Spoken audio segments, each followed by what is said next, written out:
it's all the same when we parade the things we hate. Such a mouthful, bring the crusade, be led astray. Just take one taste of the apple. Why fixate on such small mistakes? We wanna make it better. If we never change lanes, I'm doubtful, but that depends on the weather. Hey man, just checking in. You haven't posted in a while. You get one tip, and one tip if only. Got the reflex, don't act like you know me. Mind your beeswax, bark like a birch tree. We're all in our own heads, locked up with loose keys. Influence dreamers, there's nowhere to go. Friends we can cast like they're all set in stone. Stick to the act, you're not fit for the mold. Get used to the fact that we all run the can't breathe, think, always screaming what we need. Everybody's something, but that something doesn't feed. I can think, breathe, never reaping what we sow. Everybody's saying nothing, but that nothing runs the. We're all deranged, but that's okay. Feel not afraid, make the right call. We're bound to change, it's worth the pain. Don't take the bait of the prideful. Why fixate on such small mistakes? We gotta be go-getters. If we ever feel shamed, I'm spiteful, but that depends altogether. I got one dream, that's not to be lonely. With low static noise falling path of a lone leaf. I'll pass, crowd asking for old me. Hold to my mind when the mask comes in storming. Centrically wedded, but pushes the blow. Leading the facts of the pizza in Rome. Jestingly poking the air when it's cold. Integrity lacks when we all run the.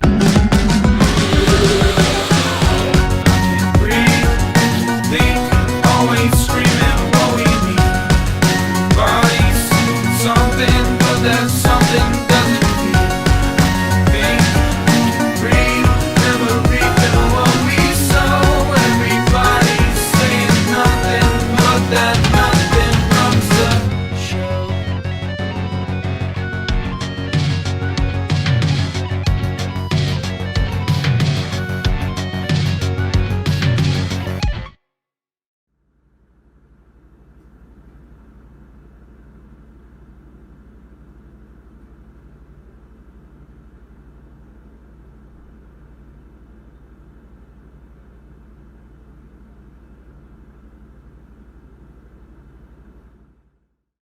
Have you ever worked with somebody and just did not agree with them at all because they were lazy pieces of shit? Yeah, same. That happened to me two Halloweens ago. Let's just talk about it. Well, like I said, it was 2 Halloweens ago, and my buddy Connor and his dad decided to sort of throw this, like, I don't know, it was like a Halloween carnival or festival or something like that. I don't know. They owned it.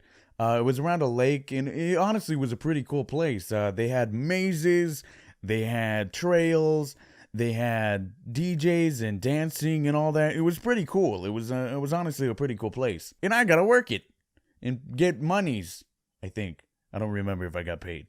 I'm gonna assume I did. Well, yeah, we were all sort of like split up into different places. There were some people that worked the trail, some people that worked the maze, some people that worked the dancing area. And I'm pretty sure there was more places, but I sort of can't remember because it was 2 years ago. But yeah, me and my cousin and my buddy Connor, we all wanted to go work the trail and scare people because we thought it would be funny. And it was. Well, sort of. You see, we were also paired up with 5 to 4 different girls, and they were all younger than us, and they made me feel very uncomfortable half the time. Yeah, so we got paired with them, and we all basically had to create a routine in our little scary little house thing that we had, because the trail did have different areas. There was like a graveyard, there was like a reenactment of war and stuff, and then there was our part that had a scary little house with zombies in it. But yeah, we sort of had to just create a routine for our group and sort of like come up with something to scare them. They didn't really tell us what to do, they just told us to, hey, go out there and scare people. That's all we want you to do. Okay, bye. Oh, that's all we have to do. Okay, well, that seems easy. So yeah, that's what we were gonna do. We're just gonna scare people. We had sort of a routine where we come out screaming and, you know, chasing the thing, and it was a good routine. It was sort of scary. I mean, honestly, if I paid to ride it, I probably wouldn't have been scared. But it scared a lot of people. But then the girls they just decided to start arguing out of nowhere. And they all just start arguing and fighting, and then they just stop working, and they don't want to do anything. I don't know, I didn't know how to stop it. I didn't know what to do. I didn't know what to say. I didn't really want to, interact with them because they made me uncomfortable, because they were really flirtatious, and they were like 3 years younger than me, and that's a no. I didn't want to deal with it. And they were just all arguing. Eventually, they didn't want to work anymore. And me and my cousin and my buddy Connor, only 3 of us had to try to scare a truck full of people. And I don't mean like it's just a truck, a little tiny bed in the back of the truck. It is a huge thing that could probably fit up to 30 to 20 people. And we have to try to scare them. So yeah, the first 2 attempts, they were just horrible. We did not scare them. The girls are still arguing. We're over here trying to scare people. I don't know. It's just, it was weird. And then eventually the girls ended up making up. And they didn't want to work it still. They just didn't want to work. Even after making up, they all just sat down and started like playing Truth or Dare or something. I don't know. It was very stupid and very annoying because we were all getting paid to do this. It wasn't like a volunteer thing. I mean, some of it was volunteer, but those girls were getting paid. And it was just frustrating trying to be scary, and then the people were just laughing at you because there's only 3 little zombies trying to do something. Blah, I'm gonna scare you, haha! Are you kidding? You kidding me? There's only 3 of you. Hey guys, come check this out. Oh. I'm sorry, I made myself laugh. Eventually, we did end up starting to scare these people because I would sort of dangle off of a tree, and from a distance and it being very dark, I just looked like a prop. I didn't look real at all. I would sort of wait until the truck bed sort of got under me to where I would just let go and start going berserk. It was awesome. In my head, it was awesome, and I was having fun. My cousin and my friend ended up finding a way to scare them too. They would sort of hide in the bushes and then sneak up. While I'm up here, distracting them, scaring them, they would come from the bottom at a different time, and they come up and scare them, and it was perfect. We were happy. It was awesome. We were having fun again, and everything turned out great. Afterwards, there was a party, and it was honestly a really fun party. We all had fun. There was good music, and they just threw the party for all the workers, and it was awesome. And the moral of the story is don't work with stupid people. Well, I hope you guys enjoyed the video. Don't forget. Before this video begins, I just want to announce that we are now selling the Common Sense shirt, the long-awaited Common Sense shirt. So, yeah, you could type in SomeThingElseYT.com and go buy it if you want it. Also, I love you. Okay, bye. Music. It is probably man's greatest thing that they made somehow with, sounds and stuff. I love it. I find it so interesting how we can combine different sounds to make them really pleasing to the ears. It's really cool, and if you think about it, anything can be music. Grab a few sticks off the side of the road and tap them against something. Grab some silver spoons from your mom's kitchen and clang them against each other. Maybe sing a tune if you're not tone deaf, and boom, you created music. Beautiful. Just beautiful. When I was younger, I was a very distracted kid. I would just be all over the place, either causing trouble or just doing hyperactive dumb crap. So my parents thought it would be a good idea to get me into something that would distract me, but in a good way. According to my madre, they tried multiple things to keep me distracted. They put on different movies or TV shows, bought me playing cards to try to get me into magic and stuff, and even went as far as to just drop me off in the desert, never to return. Okay, I'm joking, but they tried to help. Finally, my parents thought of a solution. The Beatles! Well, music. The Beatles were the first band I was introduced to. Who are the Beatles, you might be asking? Like you don't know.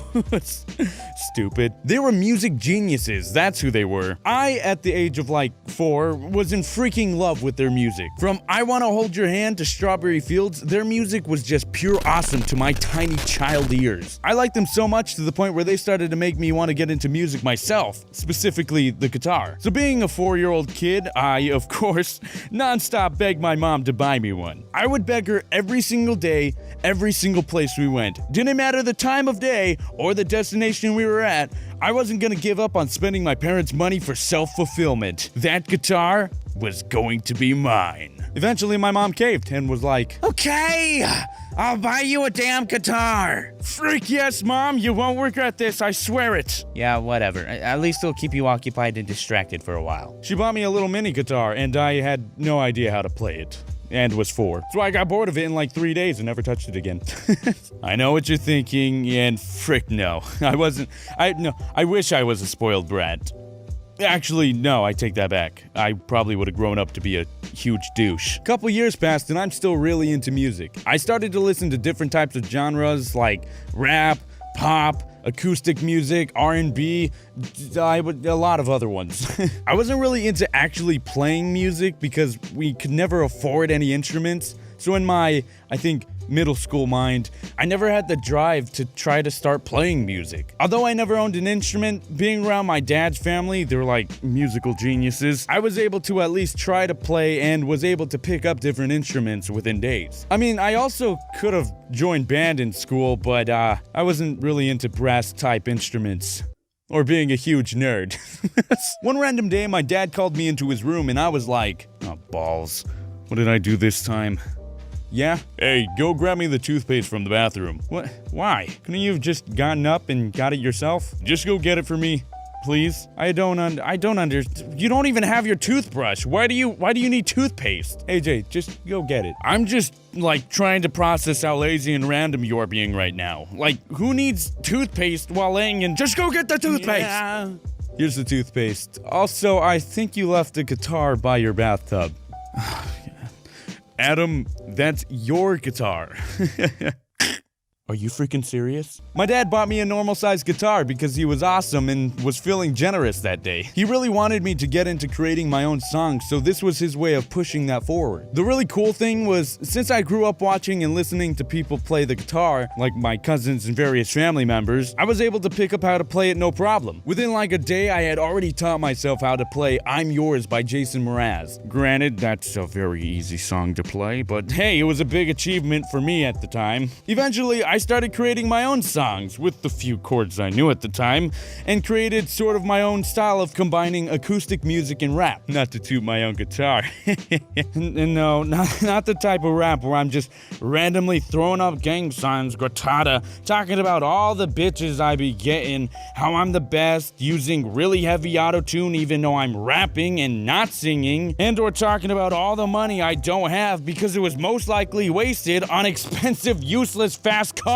Sorry, I'm getting off topic. But yeah, I like to express myself through the songs I created. Kind of what I'm doing right now, I would talk about stories and events that would happen in my life.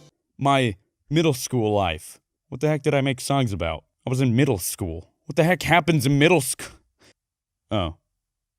That's dumb. I was really passionate about the songs I created. Like, there wasn't a force in the world that could make me lose focus on what I love creating. Well, that's what I wish happened. See, I grew up around not so great people throughout my life, and middle school through high school is where I met the suckiest of people. Most of the time, I would have one person in my ear telling me that I'd never really make it in life and that I'd be nothing. Constantly hearing that I'm nothing and will never do nothing throughout the duration of my childhood just kind of hit hard in the motivation department. After a while, I just stopped. I stopped doing a lot of things that I loved, like animating, creating music, even YouTube. There just wasn't a point if I didn't really have much people support. I mean, I always had my parents/family's support, but you know how kids are with parental opinions. Being called nothing destroyed my drive of doing anything. So I just focused on school, continued to try to fit in with crowds, and just flipped on the life autopilot mode. A good thing is that I was taking a guitar class in my high school, so it wasn't like I was about to lose everything I learned. I mean, the class didn't really help that much because it was mostly a teach yourself type of thing, but the teacher was freaking awesome, video on him coming soon, and the classmates were decent. That's actually where I met my best friend Bailey. Sup, Bailey? So dumb. I just wasn't as passionate about music as I used to be. Did I mention I played the piano for like a month one time? I dropped that too. Yeah, that's the end of this video. Hope you enjoyed it. Don't forget to smash that like button. Ha! You think I just quit forever? Well, I didn't. dummy. See, I started to realize something super important and that everyone should think about from time to time. I started to realize opinions don't matter if you don't let them. I know, it's crazy, but it's the truth. I just stopped caring about what people thought about me. Because why care about the negatives people are throwing at you when you can just create positives to combat it? I was gonna prove everyone who doubted me wrong. To show them that not only am I something, but I am something else. Hence the creation of my name. Well, that and it's combined with a stupid joke I thought of. My content is something else. Shut up. I started getting back into things I love, like my YouTube channel, animation/drawing, and even music. The passion was and still is back, and if you follow me on Snapchat, you would know exactly how much I love creating the things I create. Just gonna throw that out there. Yeah, follow me. Here's a little snippet of a cover I did, Post Malone's Congratulations, that came from my Snapchat. I might do a full version on my channel depending on how you guys react to it, so here, let me just show you. My mama called, see you on TV, since this shit done changed. Ever since we was young, I dreamed it all. Ever since I was young, they said we would be nothing. Now they always say congratulations. Worked so hard, forgot to vacation. I forgot the words to this song. I forgot the words. You're welcome. Yeah. So that's basically how I got in and out and back into music. I've actually created like 3 songs I'm really proud of and might release them sometime in the future. I take a lot of inspiration from artists like Ed Sheeran, Logic, Post Malone, Chance the Rapper, Eminem, Lil Dicky, and of course, the Beatles. So be prepared for that. Well, I hope you guys enjoyed the video. Don't forget to like, comment, subscribe, and comment down below whether or not you had similar stories. I love reading them. I love hearing them. And yeah. Oh, I also wanted to talk about, we're releasing the Common Sense shirt, the one that everyone in my comment section has been asking for. So yeah, you can find it here at my website, SomeThingElseYT.com, and yeah, so go buy it. Yeah, that's basically how I got into music and stuff. I really enjoy it, and if you guys want me to do any covers or release my songs, I'll do that in the future. Hopefully my Post Malone cover gets quite a good feedback, and if it does, then I'll release it and stuff. Okay, that's all I want to say. Okay, bye. Stay hydrated. Stay hydrated. I don't really know what to do for my 10K special, so here's a video of me throwing an egg at a wall. Okay, bye. 10K subs in literally 3 weeks. That's freaking... I'm so happy, to be honest. And I think we're at 15K now. God, oh, what the... Oh, I got a text message. Never mind. I don't have friends. I'm just gonna make an ASMR for my 10K. I don't know. I don't really know what to do for my 10K special, to be honest. I want to do something big. I want to do a live stream, honestly. Live streams seem fun. Why are these all out of order? Or why are these all knocked over, I should say. I'm gonna have to clean that up.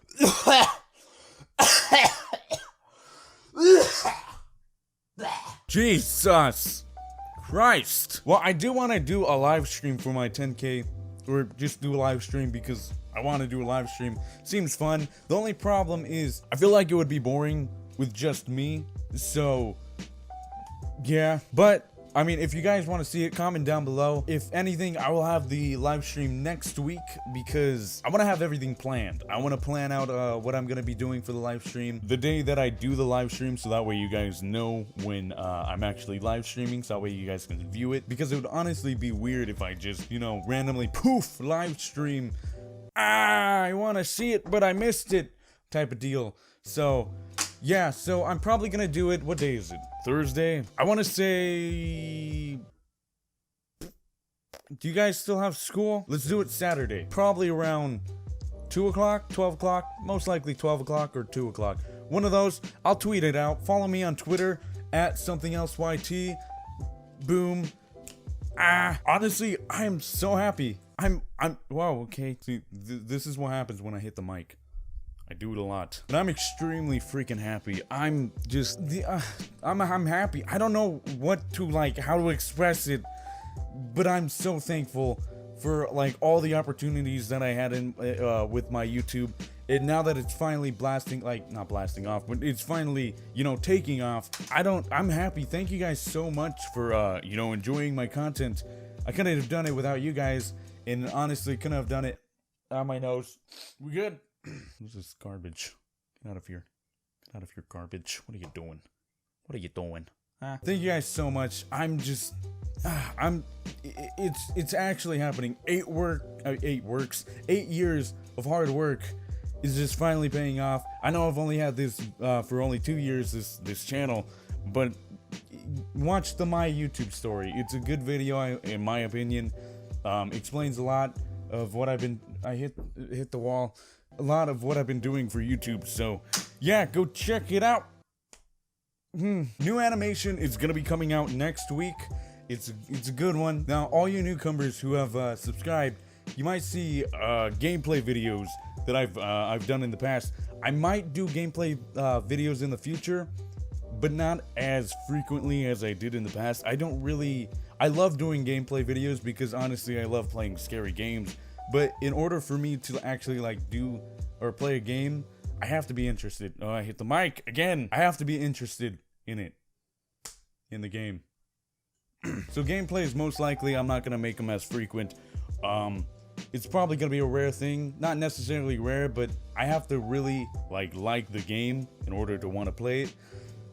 So just remember that. Rant rooms, I'm probably gonna turn that into a podcast because I don't know. I just really like. I don't know. I just want it to be a podcast. I like podcasts. I want to bring in my friend Bailey to be a co-host for that, because if you guys didn't know, Rant Room was part of the YouTube channel that we had about 2 years ago. It was sort of like a knockoff of Rhett and Link. It was trash. But we're gonna make it better. I honestly, man, this YouTube thing is becoming a reality, and I'm so happy. I want to thank all of you, because without you guys, you know, I wouldn't have a YouTube channel. So yeah, that would, man, I just want to thank you guys so much. Man, well, I hope you guys, you know, enjoyed this video. I hope you guys enjoy future and past, I hit the mic again. I hope you guys enjoy future and past content. I mean, the videos in the past they're pretty good. They're decent. If you guys want to go check this out, you can, but I mean, you don't have to. Well, I hope you guys enjoyed this video. Don't forget to like, comment, subscribe. Comment down below what you want me. Do I even need to say that anymore? Probably not. Well, I will see you in the next one.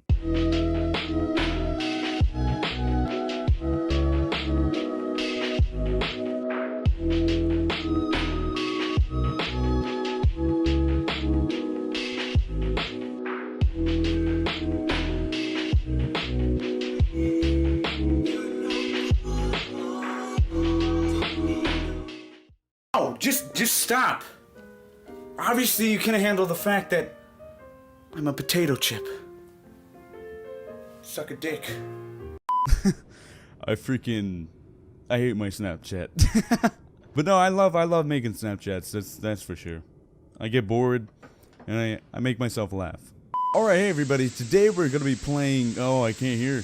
Alright, hey everybody, today we're gonna be playing Alone Gold. I think that's what it's called, either that or Alone Game, I don't know. I think I'm in like some sort of space station, some sort of futuristic building, and I'm alone with aliens or something. Some sort of monster demon, I don't know. It looks like a good game. There was no start screen, it just shoves you straight into the game. And let's play it. Already, just throw me into the game, why don't you? Already there's a dead guy. He looks fogged. What is that? What is that? Access ship map by pressing Q. I am right there. I need to get to, I don't know where. Oh, there's an arrow. What was that?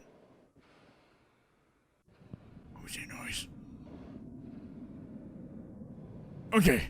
Well, I'm sorry that I haven't been playing games lately. Honestly, Game Jolt and other places, I just can't find games. Games have been lacking lately.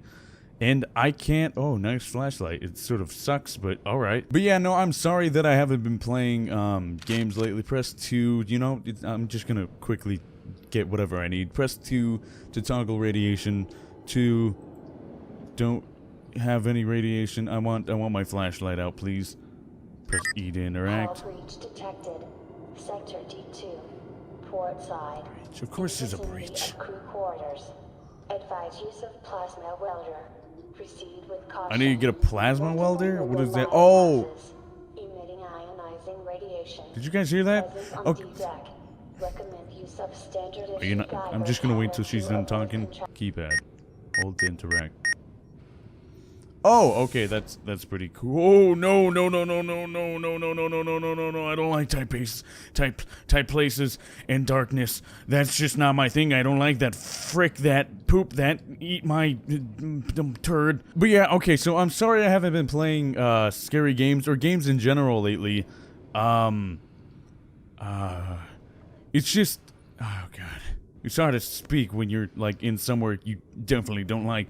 But it's just that there hasn't been any good games I've been seeing lately. Like, there are new games coming out, but they don't really interest me to the point that I want to play them.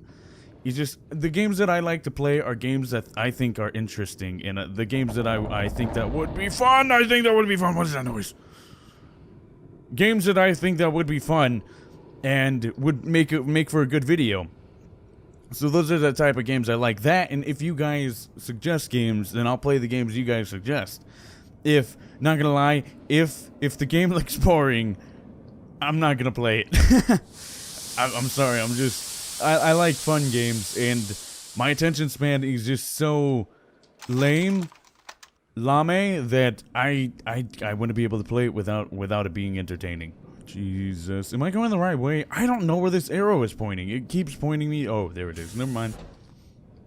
What's in here? I got a bottle. Oh! Oh, I gotta pay attention to that O2 meter, because apparently I will run out of oxygen. I'm in space. That seems legit. What is this? What do I have to do? Radiation? Something? Oh, right here. Space. Hello, space. How am I not being sucked out? Oh, you know what? Maybe that's why I need... Never mind. Orders are for all active crew to assemble on the bridge. Unable to confirm timestamp.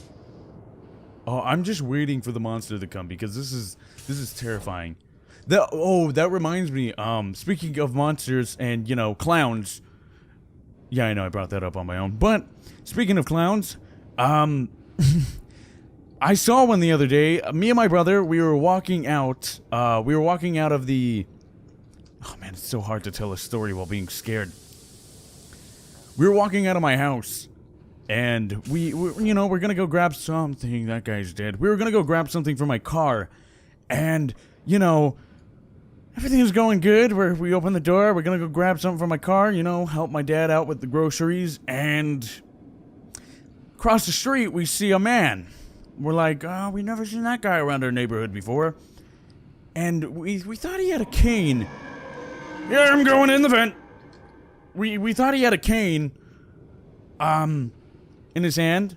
And we thought he was like just a normal old man. But no, the dude turned around and he was a clown with a freaking crowbar. I don't know. My main instinct was to follow him because I don't know why. I just wanted to. I wanted to get a close-up of the first ever one of those clown sightings that I've been hearing about. I'm pretty sure it was just some dude trying to mess with people, but yeah, I wanted to get a close-up. So my brother, of course, dipped, and that made me scared so I ran with him. Eventually, I was just like, wait, I want to see this clown up close, and I'm crouching still, am I, or am I just this short? How do I not cry? Oh, there we go. I hear breathing. I hear scary breathing. But no, oh, yep, I was hearing breathing. What the freaking tit balls?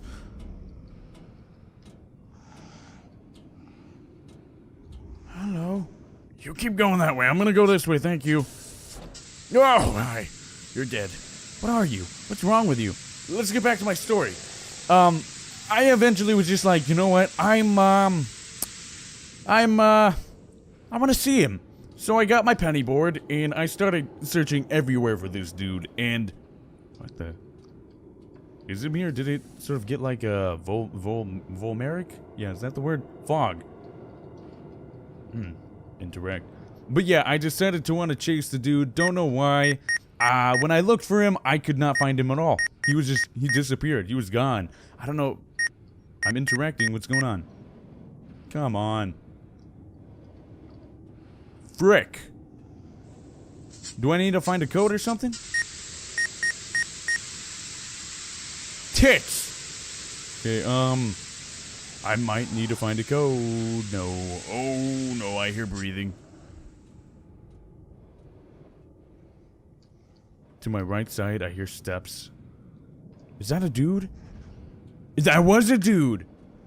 Nice to know that they're not gonna tell me where the dudes are. That's just great.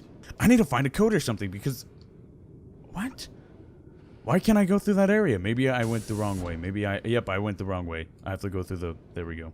Yeah, the dude, he disappeared completely, and I had no idea where he went. So I was just like, balls. I'll just leave him be then. I went the wrong way. Frick! What was that? What was that? What was that? What was that? What is this? You know what this reminds me of? Alien Isolation, or I think that's what the game is called. You know, the one with the alien. I didn't play it. I don't know why. Seemed like a pretty cool game. My dude's breathing is scaring the bejesus out of me. Oh, no. What is that noise? No. Oh, what is that? I see something shiny. I'm gonna go get it. No. No. What is that noise? That's coming from behind me. No. What is this? Run! Sorry, I scared myself. Search for an officer on the bridge. The bridge. Oh, okay, I was going the wrong way. Okay, I found it. I found the way I was supposed to be going. I'm not stupid. You're stupid. Poop you. Okay, maybe I am stupid. Dang it! Come on, open. Open! Freaking puppy face. Okay, so this is the vent I came out of. Let's go this way. This is... Damn it. I hear something. How do I turn off my light? Oh! So this radiation thing will tell me where they are, maybe?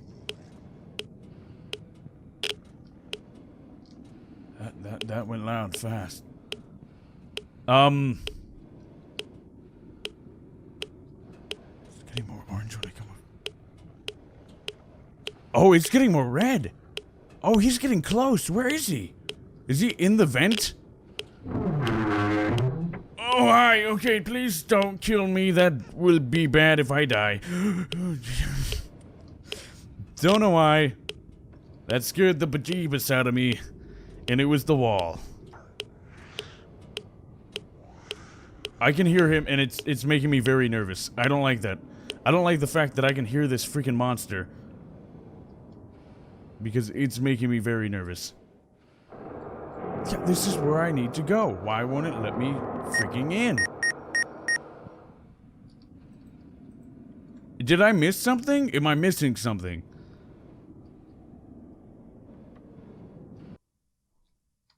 Did my game freeze? What? Did I do something wrong? What happened?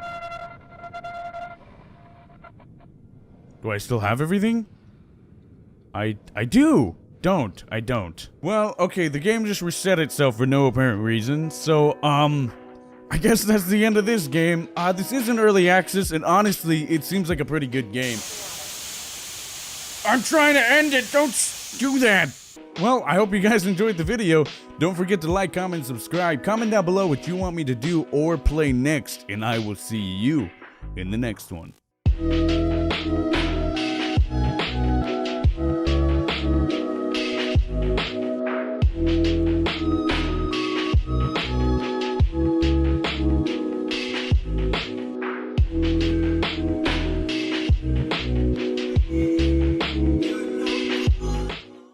Before this video begins, I just want to quickly shout out the merch store. It is the best way to support the channel besides just watching. And it's essentially like my version of Patreon, except you don't have to pay monthly and you actually get stuff from it that's good. Anyways, find the link in the description. That was a heavy thing to come back from. Interdimensional time. Hell. Thing. You know what? It's not important. What is important is I want to let you all know that I am indeed doing. Meh. No, I'm doing fine. I'm okay. I definitely seem to have worried my comment section a bit, but I want to let you all know that I'm doing good. I'm A-okay. All right, and I appreciate the worry. I get it. I get it. I wrote Help OL a while ago in a completely different mindset, and be real with you, I have no regrets. I freaking love that song, and the music video is beautiful. Everybody who worked on it did an amazing job. Yeah, I only push you guys to go watch it, go listen to it, interpret it how you want to interpret, as long as it isn't Adam hates his fans, because that's wrong. Don't do that. A good friend of mine, Zolinky, shout out to my boy, once put it in a cool way that kind of stuck with me when talking about a song he created. That the work of art was this cool little time capsule of how he was feeling in that moment. That's how I feel about my song as well. I like to create things when I'm feeling things such as anger, happiness, anxiety, or even lack of chalky milk. It not only helps me cope, but I'm also just a strong believer that the best of content is that of substance created from momentary truth. Unless it's racist. Racists can go fuck themselves. I think a lot of my videos are time capsules of some sort, and it's always interesting looking back at my videos and just sort of seeing how my mindset has changed or if it stayed exactly the same.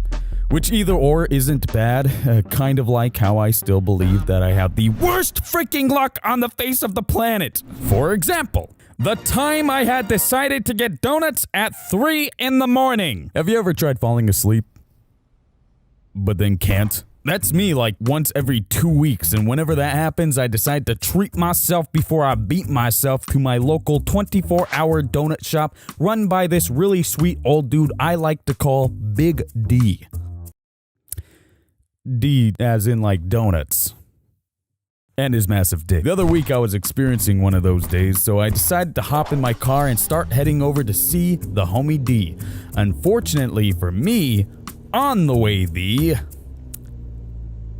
absolutely nothing happened and I arrived safely. Thankfully, the universe decided to give me some content because as soon as I got there, I walked up to the window where you order and was met with nothing but complete disappointment. The donut shop was closed. Oh! Was that not as exciting as you hoped? Okay, hold up. Give it a moment. Because you see, that wasn't the bad luck part. My bad luck isn't just that of closing stores when I hope they are open. No siree.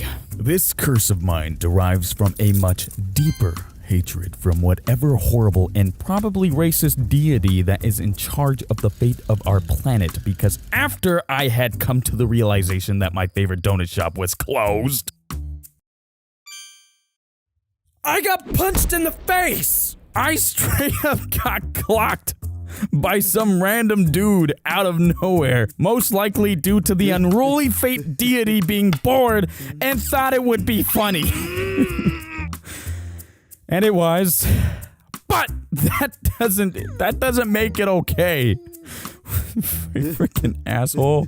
Immediately after, the dude booked it the opposite way and disappeared into the void of darkness that is the LA alleyways. Yeah, I have no idea what happened. Look, here's a picture. I'm not making this up. Look at my mouth. It's all fricked up. There's blood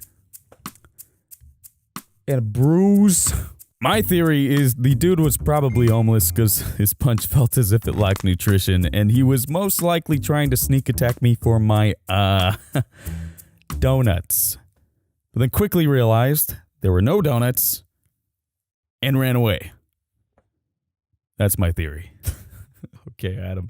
I once had this dog I found on the street a couple months ago. No name tag, no address, no nothing. Just was there. So I took him home and called him Shorby. He was this incredibly well-behaved, beautiful Siberian Husky mix that was so smart that instead of eating your homework, he'd not only finish it for you, but then eat it while not breaking eye contact as to teach you the valuable life lesson that not everything is handed to you so easily.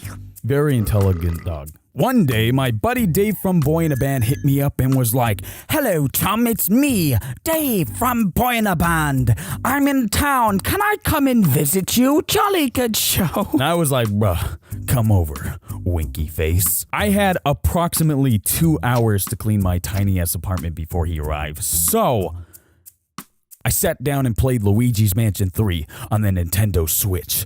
An hour goes by, and I'm like, oh my god, holy shit. I still have time, and continue to play Luigi's Mansion 3 on the Nintendo Switch. 25 minutes goes by, and Shorby looks at me with this, "Hey, maybe you should clean your apartment" type look on his face, and I was like, you know what, Shorby? No, and continue to play Luigi's Mansion 3 on the Nintendo Switch. 10 minutes goes by, and I get a text message from Dave saying, "I'll be there in 25 minutes. Oh no. I still have. I jumped off my couch and immediately started cleaning up. I washed the dishes, wiped down my tables, and grabbed all my dirty laundry only to throw that shit in my closet. I had approximately 10 minutes now before Dave got here, and I only had one thing left to do. Empty the trash bin. I looked Shorby dead in his luscious baby blue butterboy eyes and muttered to him, "You're the man of the house now, son," and left to go take the trash out. Before I left, I turned on the Roomba to vacuum up the joint because, oh boy, does Shorby like to shed. Completing the task of trash throwing, I look at my watch and see that I have finished with 7 minutes to spare, so I rush back inside to continue playing Luigi's Mansion 3 on the Nintendo. There's shit everywhere. Why is there shit everywhere? Turns out, Shorby wanted to teach me a different valuable life lesson. That lesson being, don't leave your dog alone for 3 minutes next to an ongoing Roomba because he might shit and the Roomba might pick it up, causing it to smear literally everywhere in your house. I get a text message from Dave. 5 minutes until I'm there. Have you ever broken the Speed Force? Ha! No? Ha! Get wrecked. Guess neither have I. For what seemed like the longest 4 minutes of my life, I, in complete panic, picked up as much poop as I could using nothing but toilet paper, water, a sponge, and probably sprayed enough Febreze into the air to melt the polar ice caps. With 1 minute to spare, Dave arrives, and I pretend like nothing happened. "Ha! Bloody nice place you got here. Smells nice. You got any crumpets? Nom nom nom nom nom." If you see Dave, tell him nothing happened. A couple days later, I found Shorby's owners, and he got his little happily ever after making mine a little living hell. Anyways, he was a good dog. I like him. Now, you might be thinking to yourself, "Man, Adam, you're right. You have crappy luck."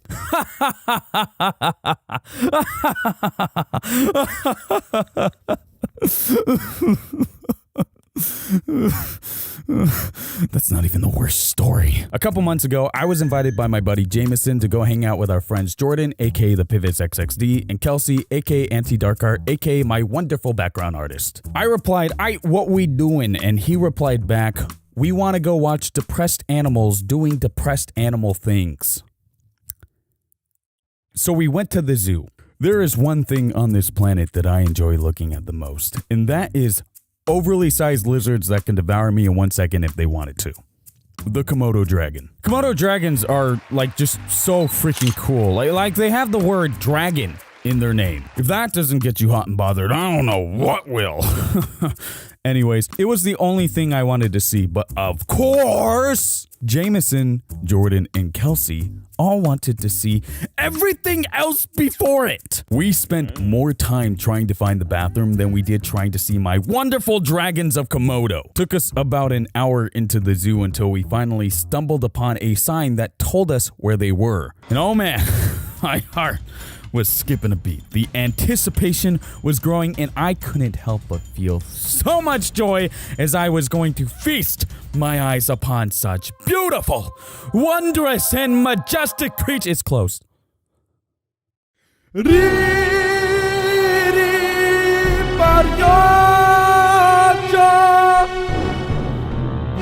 is it closed? It was closed. It was the only exhibit closed. The one thing I wanted to see. Just my luck. Gotta love this incredible curse of mine with such comedic timing. Yeah, but to be honest, I had a fun time regardless. Also, I didn't write an end to this set. Alright, hey everybody, today we're going to be playing Devils vs. Angels with the odd ones out, aka Jameson. You know, it's something that you guys were commenting in the comments that you want again, so here you go. You asked for it and you wanted it. And basically what Devils vs. Angels is, one of us, the angel, is going to be creating a good story, and then the other person has to take that story, being the devil, and just ruin it, or make it, like, just suck, or something. So, let's get started. Okay, I have already started without you. What the heck? I mean, I'm just doodling here, okay? I can't doodle. So once there was this mostly naked man, and there was this tree who just offered him an apple. This is an apple. You can tell that it is because it's a red apple. You know, this is a standard apple. So this boy called this tree the giving tree, and he would visit the tree every day after school or whatever, and would just take the fruit from the giving tree. And the giving tree was kind of like this dark green color, if I'm remembering it right. And like most of everything else was pretty green. They lived in a pretty green world, I think, except for the apple. The apple is not green. You should have made it a green apple. They have those. I mean, the boy doesn't like green apples. He only likes the not green one. Oh, that makes sense. Yeah, so he just, it's the giving tree, and the giving tree would feed him apples. Have you maybe heard this story before, or is this new to you, or like what's the deal? I've never heard this story before. Really? If you're referencing something, I would not know it. Okay, well, I would love to see where you take this story. Oh, it's a book. No, it's not. Well, it looks like a book. I mean, it looks like a book thing. What gave this away? What made you think book? It looks like a JPEG of a book cover. No, I wrote this. What are you talking about? So, Adam. What? Anything fun that you're doing? Well, I'm making a video right now with the odd ones out, so there's that. Yeah, he seems like a cool dude. I'd go out with him. Are you talking? Who are you talking to? The audience. Okay, so this tree gives, little boys fruit. So assuming that this tree is sentient, let's give him some eyeballs there. Let me fill that in with some white. Assuming that the tree is sentient, he's now giving this boy an apple. So he gives him this apple. And part of the sky. So this apple is also sentient, but the apple he gave him, the giving tree gave him, is like super mean and just calls him these horrid names like Dookie Face, Turd, Dingle, Nut. Dude, these are some like really offensive slurs. And also Nipple Face. Okay, he's calling him all these names and stuff, and now our boy is crying. You got bullied by an apple? I mean, that's the worst way to be bullied is... Oh, wait. I made him smile. Is to be bullied by, inanimate objects that are now animate. Wait, now the tree is like... Alright, now it's James' turn. So he's all sad. Is that a lemon? Not yet, it's not. Why is it, like, somewhat brown? Oh, there we go. Can I make an inappropriate joke? Yeah. So we have this lemon who's just like, "What's the matter, friend?" I like how when he talks, his color just disappears. There were some apples that were mean to me. Oh, just one apple, not many apples, just one. So the lemon feels bad for him. You know, it's his frown. And then the lemon, he thinks for a bit, and then the lemon, gets a great idea. You know, this is he's like, hey, so me and a couple of other fruits were going to throw a party. Just to have a party. Do you wanna come? There's gonna be a bunch of other lemons and fruits there. We're gonna have a lemon party. Where are there only lemons going there? Yeah, it's just a lemon party. Yay, everyone's invited to the lemon party. Like, all the lemons and... What's this guy's name? Is his name Adam because of Adam and Eve? Not because No, your his name's name's Daryl. Daryl? So all the lemons and Daryl are invited to a party. Daryl Human Man. So he invites him to the party and he's like, yeah, but when you show up, you have to show up as a lemon. Like, you have to bring a lemon costume. All right, buddy? And so he All right. He invites him and he has to show up as a lemon. So here we have Daryl Human Man. He shows up. He shows up at the party and he knocks, knock, knock, knock, and the door opens and he's very excited. Remember, he is very excited to come to this party where these people have just accepted him and have loved him. Oh wow, look at that lemon. Terribly shit. You know what? No, what is that? So he shows up and the lemon opens the door. He's like, hey, what's up, man? How's it going? I'm glad you could join the party. Well, why don't you come on in? He invites him in, of course. So Normal Man gets there to see all the lemons there to you know, be like, hey, what's up, man? We're ready to hang out. I'm a lemon. That's, you know, they're all there waiting for him and waiting for him to come up dressed up as a lemon. He's like, hey guys, how's it going? And they're like, oh yeah, it's a lemon guy. And he gets there. But the thing is, turns out all of the lemons that were there that invited him to the party weren't actually lemons. They were all actually yellow apples. Dun, dun, dun! And yeah, so like he comes there dressed up as that, you know, a lemon, and he's like, ah, you guys tricked me! How could you? And everyone now is just like, ha ha ha ha ha ha ha ha, what a lemon loser. And all of these apples are now making fun of him. Okay, I know where to take this story. I want to throw in that one person threw a lemon at him. It hit him in the head. He went. Okay, let me just start drawing my next picture because it's going to be a while. So, see any good movies lately? Yeah, I watched the Despicable Me 3 the other day. Was very impressed. You were very impressed? I wasn't. I hated every second of that movie. It was really bad. So, you know, here are the lemons that are, you know, all making fun of him. You know, there's like loud noises, and then there's even some like lemon juice on this man. That was from the lemon that people threw on him. What is that? Oh, it's a grass. No! It's a cliff! What are you? You're supposed to be the angel! Just wait. I have a thing. Don't worry. I got this. Okay. So this guy, what he does is he as he's like running away, he's like, oh, I'll never eat a lemon again, and he doesn't realize this, but he trips and then he falls down a cliff. I mean, what a happy ending. No, don't worry about it. Don't worry. And then he's like in the hospital bed because, you know, he like fell off a cliff. Oh, you gotta draw that ouchie. In cartoons, pillows always have like these little fluffs on them. Like real pillows don't have those fluffs. I don't know where we got those fluffs on pillows. The Daryl just fell off a cliff. How is he gonna, what's he gonna do? Oh, my Daryl human face guy, man. Is that freaking, oh, I thought you were drawing Tien from Dragon Ball Z. Yeah, you thought I would, wouldn't you, nerd? Coming from the man who watches Yu-Gi-Oh! As a pastime. Daryl is in the doctor's hospital room, and he sees the doctor, and he's like, So, what's gonna happen, Doc? Am I gonna live? You're gonna be fine, Daryl. You only fell, like, 2 feet. You only fell 2 feet. You got a minor scrape on your face. But I am going to recommend you a prescription. Whoa, what kind of prescription, Doc? And then the doctor looks at the camera.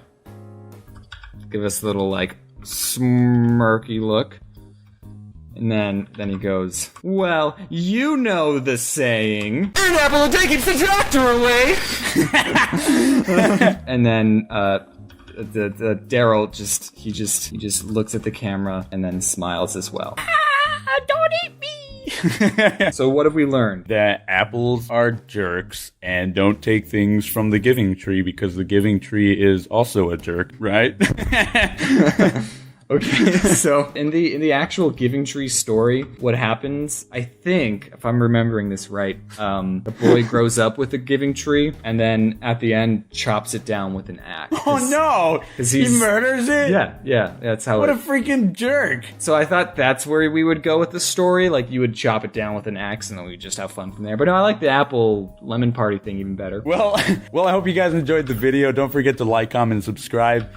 Thank you, James, for coming onto the channel and, just hanging out. And Thanks for having me. Okay. Anyways, so don't forget to check out James's channel. Link will be in the description below. Thanks for saying that. Hit that comment, like button, and as always, stay hydrated. A doctor a day keeps the apple Keeps away. the apple away.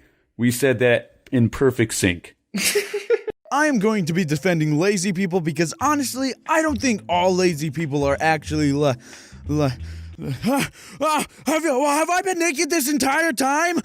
Why didn't anybody tell me? I need clothes. Children watch me for frick's sake. This is not a... Okay, that's better. Now we can continue the video. Okay, so you might be saying, judging based on the title of this video, wait, what the frick, Adam? Didn't you make a video specifically talking about lazy people and saying they suck and you don't like them and God, lazy people are the... Yes, but... Shut up. Now, I don't want to seem like a huge hypocrite, so I'm gonna say this. Yes, don't work with lazy people. They suck, and if someone isn't pulling their own weight, frick them. Now, I'm only going to be defending lazy people for the sole reason being I myself have been identified as a lazy person. Yes, I know. Settle down. I said settle down, Karen!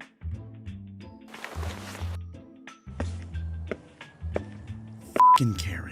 Anyways, back to the topic at hand. Now you see, I feel as if a person can be wrongfully accused of being considered lazy. But Adam, how could you wrongfully be accused of being lazy? You would definitely know if someone is slacking off or not. I said shut up. So back in my high school years, like 2 years ago or 3, I don't know, my teacher announced we all had to do a project in our economics class where we had to make our own currency and explain how said currency would be more efficient than our current dollar bills. I honestly thought this was gonna be a freaking awesome project and seemed simple enough to handle. But my teacher decided to say the dreaded words no person who has no friends in a class ever wants to hear. Okay, class, now pick 4 buds you want to work with because this is a group project. You son of a... Okay.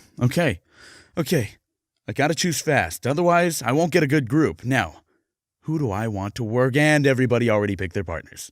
I was groupless. Everyone had already chosen who they wanted to work with, and I was just that one dude that was just like, hey, I don't have a group.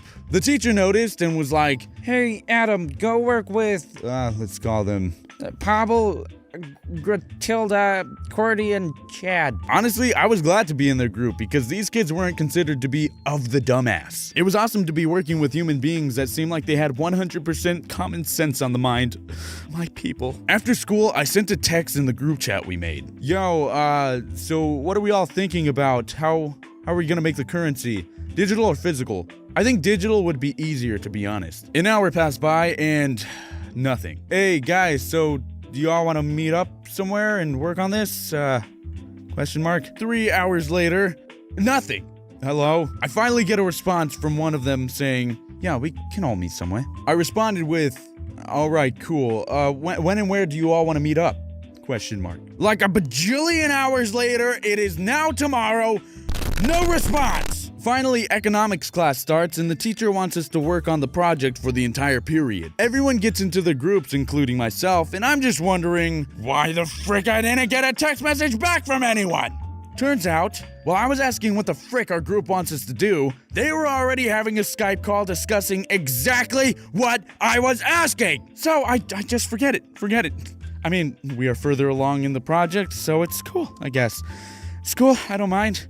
I mean, that's what I would have said if it wasn't for the fact that every single time I tried to help or add any input, it would just be ignored. Oh my god, they think I'm out the dumbass. Those donks didn't trust me to do anything. I was automatically identified in their heads as a lazy person. They basically just assumed my gender triggered.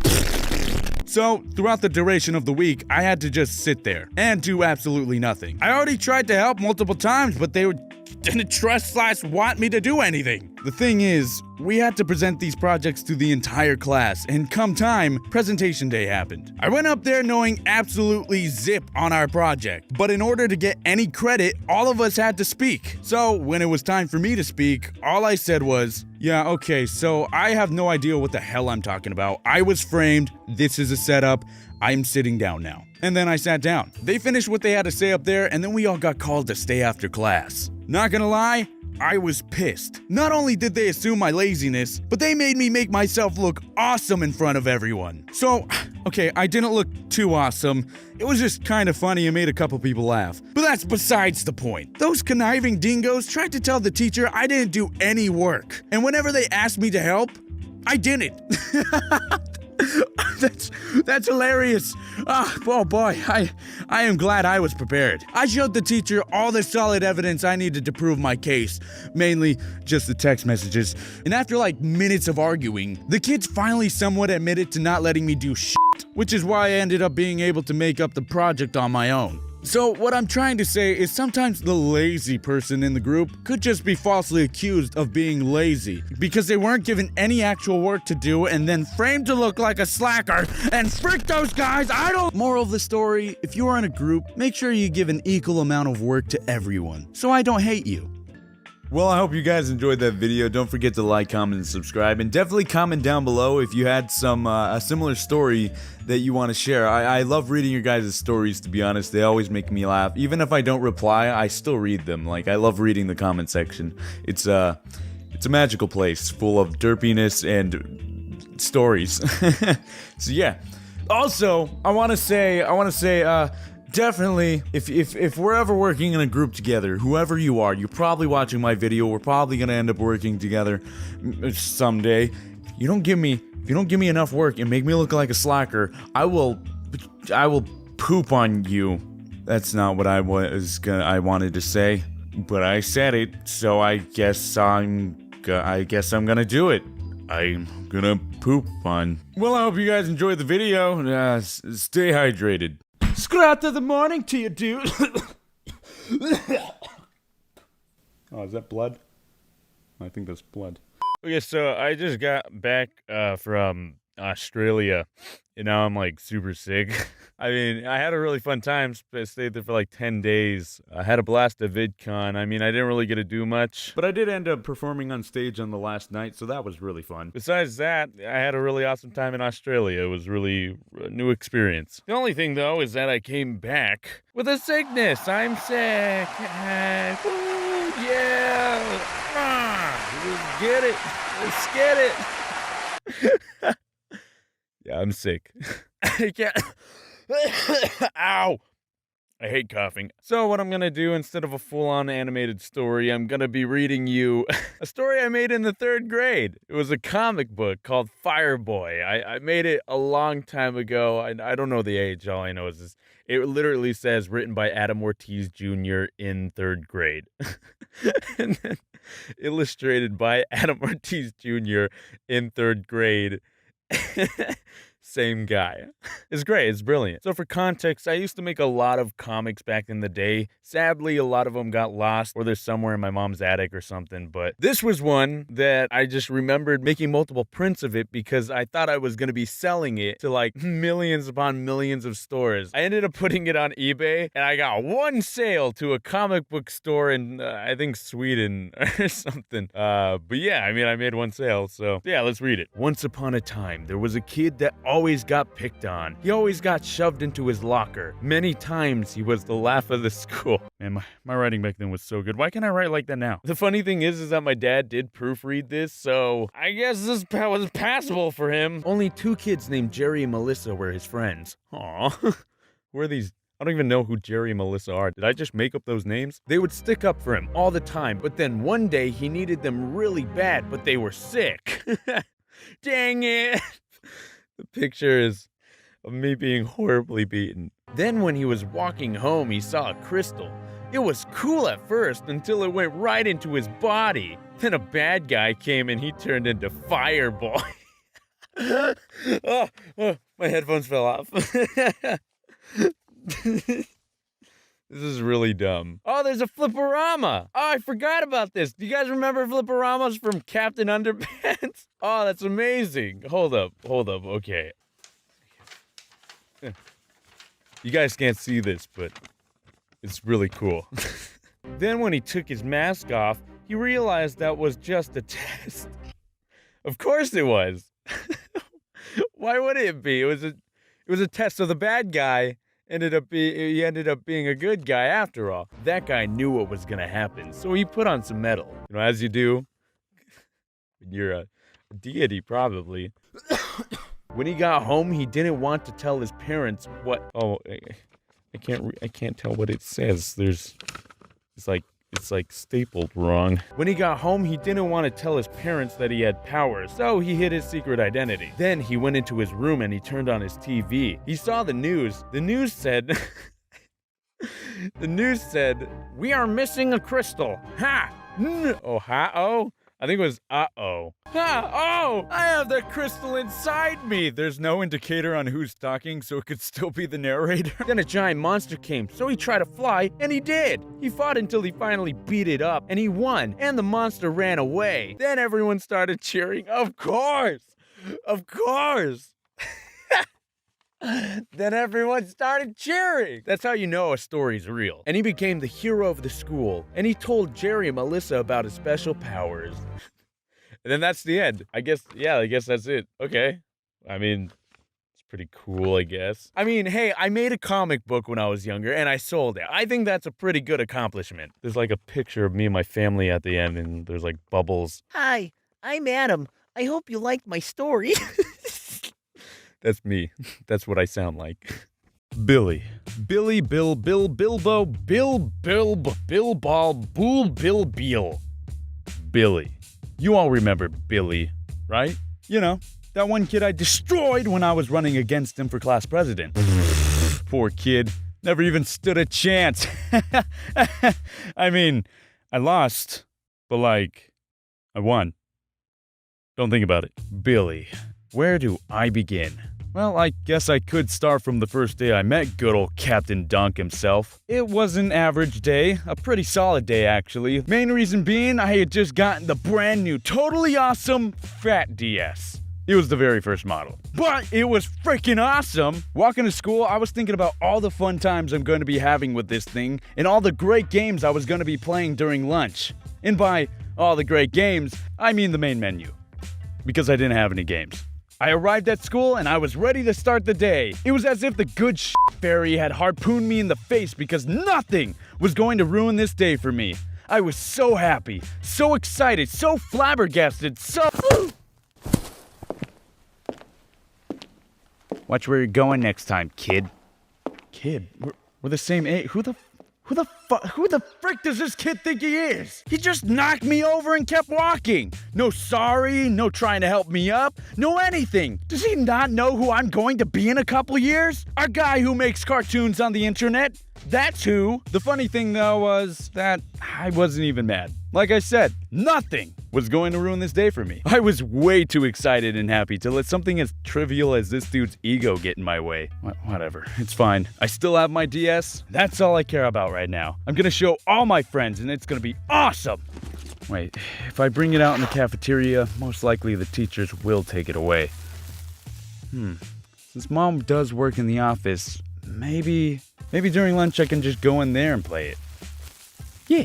That's what I'll do. Yep, DS, me and you are gonna have such a good day.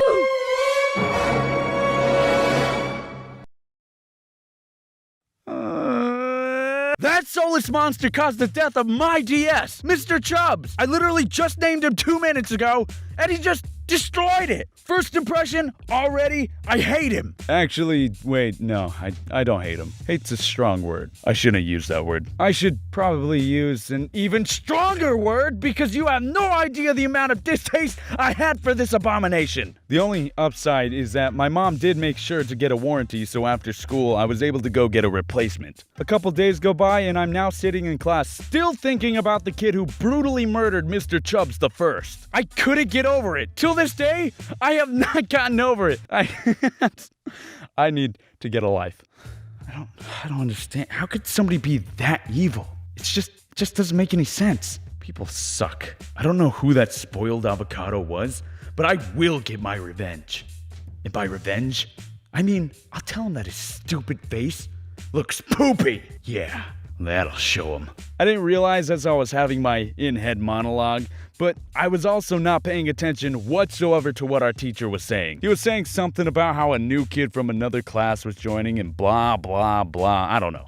And I will avenge my fallen brethren, for he was my favorite DS that I owned. Well, I had him. And I had him. He was Adam. Yeah, sorry. I was just contemplating life. Are you able to move your desk a little? We're gonna be having a student sit right here. Yeah, sure. I'm just really focused on avenging my fallen comrade. It was a tragic loss. For you see, there was a brutal, vile, and malicious creature that just decided to take his life.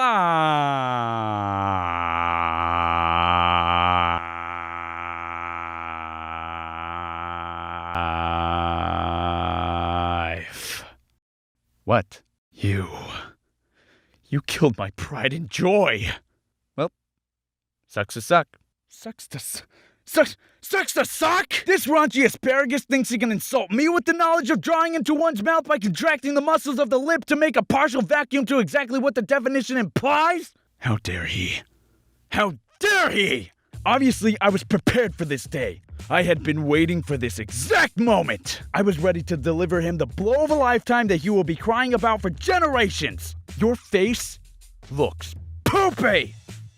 Okay. He truly is a monster. Not even a flinch of sorrow for looking like the back end of a squash pile of feral rats. So I sat there, frustrated as balls, wanting nothing to do with this thing. I was defeated. Billy 1, Adam 0. School ends, and I begin walking home. The entire time, I was just angry, sad, and confused.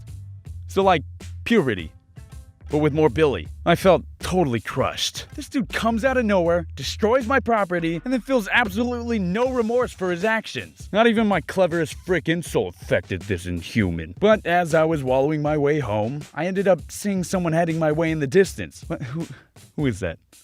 It's Billy, on his bike heading in the same direction as me. Okay, why is this kid suddenly everywhere I am now? But then, out of nowhere, I was struck with the idea stick.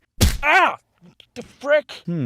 Well, I do have this convenient box of tacks in my backpack that I never mentioned in the story. Would be a shame if someone were to say, I don't know, drop them in the path of a certain horrible individual. Now listen, I don't condone violence, revenge, or any form of harm onto others in any way. But... my bike! Boy, did my day get a little better.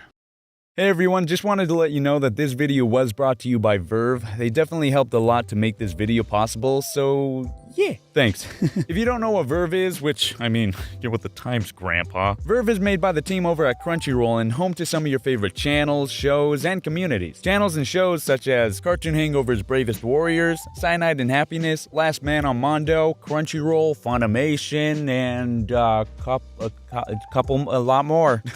You can download the Verve app on all them devices, like the ones that are right here. And if you use my link as shown on the screen and in the description below, you can get a 30-day ad-free trial of the Verve Combo Pack, which only the coolest of people use this app. So if you want to be the coolest, you gotta be the Verviest. It worked in my head. You know who doesn't use this app? Billy. And no one wants to be a Billy. Once you get that combo pack, I recommend you watch Bravest Warriors on Cartoon Hangover, a show created by the people who made Adventure Time, about 3 dudes and 1 dudette that warp around the universe defeating bad peeps with the power of their emotions and stuff, which is dope. Or My Hero Academia on Crunchyroll, a show about a dude who works his butt off to become the best hero he can be, and literally the greatest show on planet freaking Earth. I freaking love that show. I can talk about it for hours. Once again, click the link in the description below to get a 30-day ad-free trial of the Verve Combo Pack, and definitely let me know what shows you're watching on the Verve app in the comment section below. Would love to hear some recommendations myself and conversate and stuff. I'll reply. But yeah, I definitely want to hear some shows that you guys are watching on the Verve app. So yeah. Do that. Well, I hope you guys enjoyed this video. Don't forget to like, comment, and subscribe. And don't worry, this isn't the first time I'm gonna be talking about Billy. There's definitely gonna be a part 2, because frick that guy. Well, it's your boy, Chicken Nuggets. Stay hydrated. Okay, so as we all know, Jaden has already made a video on this topic, then James plagiarized the same idea, and thus now I, Adam, hello, that's my name, am now appropriating it from Jameson. It's a tradition passed down for generations, and thus, one day, my dear Padawads, someone will rip off the idea from me. Butterflies. Probably one of nature's most beautiful bugs, but I always wondered, why do they fly as if they drank a literal gallon of LSD? Adam, what do you mean? Have you ever seen a butterfly actually fly? It's like as soon as they take flight, boom! Panic attack. I mean, if you do think about it, caterpillars literally just took a long nap and then suddenly woke up completely changed. So I would probably freak out too if giant things on my back just started to randomly launch me into space. Either that or the poor things might just be afraid of heights. So that's my thought. I think butterflies fly weird. They look like idiots. Why is it when you're writing with a pen, it decides to just suddenly stop working on one specific spot on the paper? What? Wait, what? Okay, must not have pressed down hard enough. What's happening? Oh, I guess not. Pen still seems to be good. What sorcery is this? I guess you can say that pen wasn't very dependable. No, that was bad. What if you closed your eyes and then suddenly you just appeared in a completely different place? What would you do? Would you just be like, oh, okay, this is my home now? Or would you immediately start panicking? What would I do? I don't know. Depending on the location that I was suddenly transported to, I feel like I would be the type of person to just accept my fate and YOLO swag master that biz, my fellow teens. I don't mean to brag, but I am quite amazing in a crisis. Yep. I guess you could call me the pinnacle of perfect. Where am I? Oh God! How did I get here? What is this place? Who are these people? Someone help! What if you're a werewolf, but you don't know that you're a werewolf? So every time you change and wake up naked somewhere in the forest, you just think, damn it, I partied too hard again. I don't even remember drinking this time. But in reality, you murdered like 300 people. What would happen if people just decided to commit when they messed up? Like, what if you're driving one day and you see the light that you need to turn on, so you decide to switch lanes, but get stuck in a left turn only lane right before the light that you needed to get to, so you're forced to drive into a parking lot of some random company building. Friggin' dang it. After realizing you made a dumb decision, instead of just exiting the parking lot and proceeding back onto your original route, you decide that the best way to avoid looking dumb is to just commit. You find a parking spot, get out of your car, walk straight up to the front doors, and Janet! How's my favorite desk lady person? My name's Deborah. Classic Janet. Rick, my man! Looking good. Is he talking to me? Armando! How's the wife? Should somebody stop this guy? Matilda! Heard about the accident. I'm so sorry your children had to watch. Karen! Go suck an egg, Karen. Yup, time to get to work on these, this stuff. Security. Of course, naturally, you're still sitting there pretending to working very hard. And finally, the police show up. Freeze, dirtbag! Ah! Please, don't shoot. I'm half privileged. Get down on the ground. I'm getting down. I'm listening. I said get down on the ground. I don't know if I should be doing that. Don't make me have to use this. Please, I'll look silly. Get down. Is this what you want? You sick Whoa. What is happening? I will shoot you in the face. Oh, that's so dumb. Why were you pretending to work at that office? Oh, buddy, that's a long story. I made a wrong turn, and I didn't want to look stupid, so I just committed. Oh, I understand.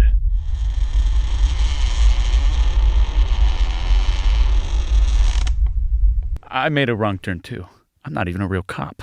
Do you ever just sit in traffic because someone got in a car accident and just think, I'm gonna be late for grocery shopping. Thanks a lot. Adam, dude, someone probably died. What if people had food names and food names had people names? Like, hello, I would like a juicy sirloin Michael cooked medium rare with mashed Patricias and baby Carls on the side. Oh, and we seem to be missing our Gary Bryans. Also, if I'm able to get some extra Sean drenched all over my Michael, that would be great. And whose name shall I put it under? Avocado egg roll. What would the total solar eclipse look like on the moon? Oh, it's just the sun. All normal and stuff. That's how solar eclipses work. Man, that shit's beautiful. This is me just complaining, but don't you hate it when you're feeling really woozy and sick? Then out of nowhere, every smell in existence decides to punch its way up into your nose holes, causing you to feel more sick? I hate that. That's all. Since bugs see bright light and stupidly fly to it, I wonder if there's ever been bugs that see the sun and try to fly to that. Maybe that's all they do. Why do they like our lights so much? What if our lights is what keeps all the bugs on Earth? What if we turn off all the lights? I think I just figured out how to exterminate all bugs. Why would a ghost be mad if you moved into their home? All their furniture was old and broken, so technically, you just replaced all their old crap with new crap. And sure, maybe the ghost is mad that they have lack of any input, and maybe Janice has tacky taste that doesn't belong in their home, but maybe Janice is doing the best she can. Maybe Janice is doing everything she can to keep the water running. Maybe Janice is spending money on items she thinks the ghost will like, but doesn't realize the ghost she lives with is a picky bitch. Why doesn't the ghost decide to maybe, I don't know, help out around the house from time to time? It's only dead, not incompetent. Maybe Janice should find a new haunted house to live in. Maybe Janice should, huh, Kevin? Huh, Kevin? So yeah, those are my random thoughts. Well, looks like 2017's over. Honestly, I can't believe how far we've came and how much we've grown throughout the year. I want to thank you all so much for sticking with me throughout this entire roller coaster of a ride we call YouTube. And also, I want to apologize for this video coming out so late. Things happened in December, and it caused me to write a very salty hidden message spread throughout the video.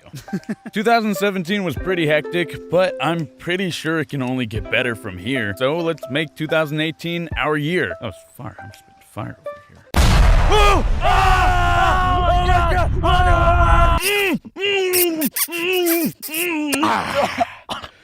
I've always wanted to do that. What the heck? You're me. Shut up, beautiful. Shush. But, I said be quiet. Now listen, I came back in time to warn me that 2018 is so much worse. Also, I invented time travel. Wait, what? So much worse how? Well, think of all the horrible demonetization stuff you've been going through over the past couple months. And multiply that, okay, by vlogging a dead body. Jesus. That bad? Sponsorships. Yeah. You need sponsorships. Here, I think I got something in here for you. Here, take this. What is it? Just read it! I I can't read your terrible handwriting. Just tell them about Audible sponsoring this video because both you and I know for a fact that December sucked donk. Whoa, wait, you got me sponsored by Audible? Also let them know that Audible helps you listen to more books by letting you switch seamlessly between devices, picking up exactly where you left off. Whether it's on your phone, through a car, from a tablet, or at home on your Amazon Echo, you can get through tons of books, hands and eye free, while doing almost anything. Have them also use my/your link at www.audible.com/SomeThingElseYT, which they can find in the description below. That's actually pretty awesome. You need to let them know that Audible members get a credit every month good for any audiobook in the Audible store, regardless of price. And unused credits roll into next month. If they don't like the book they've got, tell them they can just switch it out for a better one. No questions asked. Plus, your books are yours to keep even if you cancel the membership. Can't you just do it? No. Now listen. I need you to shape up this year, okay? Listen to me! I am! This is your New Year's resolution. Already made and finished mine on Twitter. This is your New Year's resolution! In the form of an audiobook. What? You don't read, correct? So what I want you to do is stop that and read more. And by read more, I mean listen to more audiobooks on Audible. Get those creative gears turning again. But I don't know any good books. Do I have to do everything myself? Here, just... hold up, let me check if I have something in here. Hold on, let me just... Take this. Always wanted to learn more about cryptocurrencies, so, here.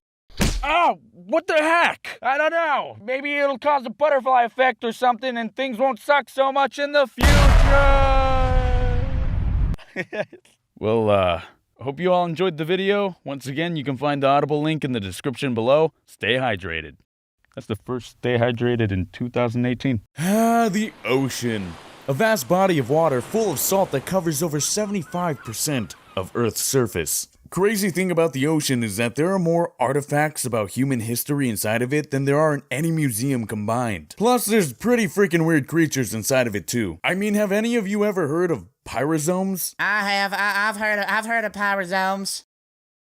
Who the fuck are you? Pyrosomes are these little tiny organisms that basically clone themselves, stick together, and repeat this process. When they repeat this process, they basically keep growing and growing and growing until they resemble that of a giant condom. Yeah, it's kind of a weird animal. But have you guys seen this one? Oh my god, it's so cute, I wanna die! It's actually a type of octopus that is freaking adorable, hence the name.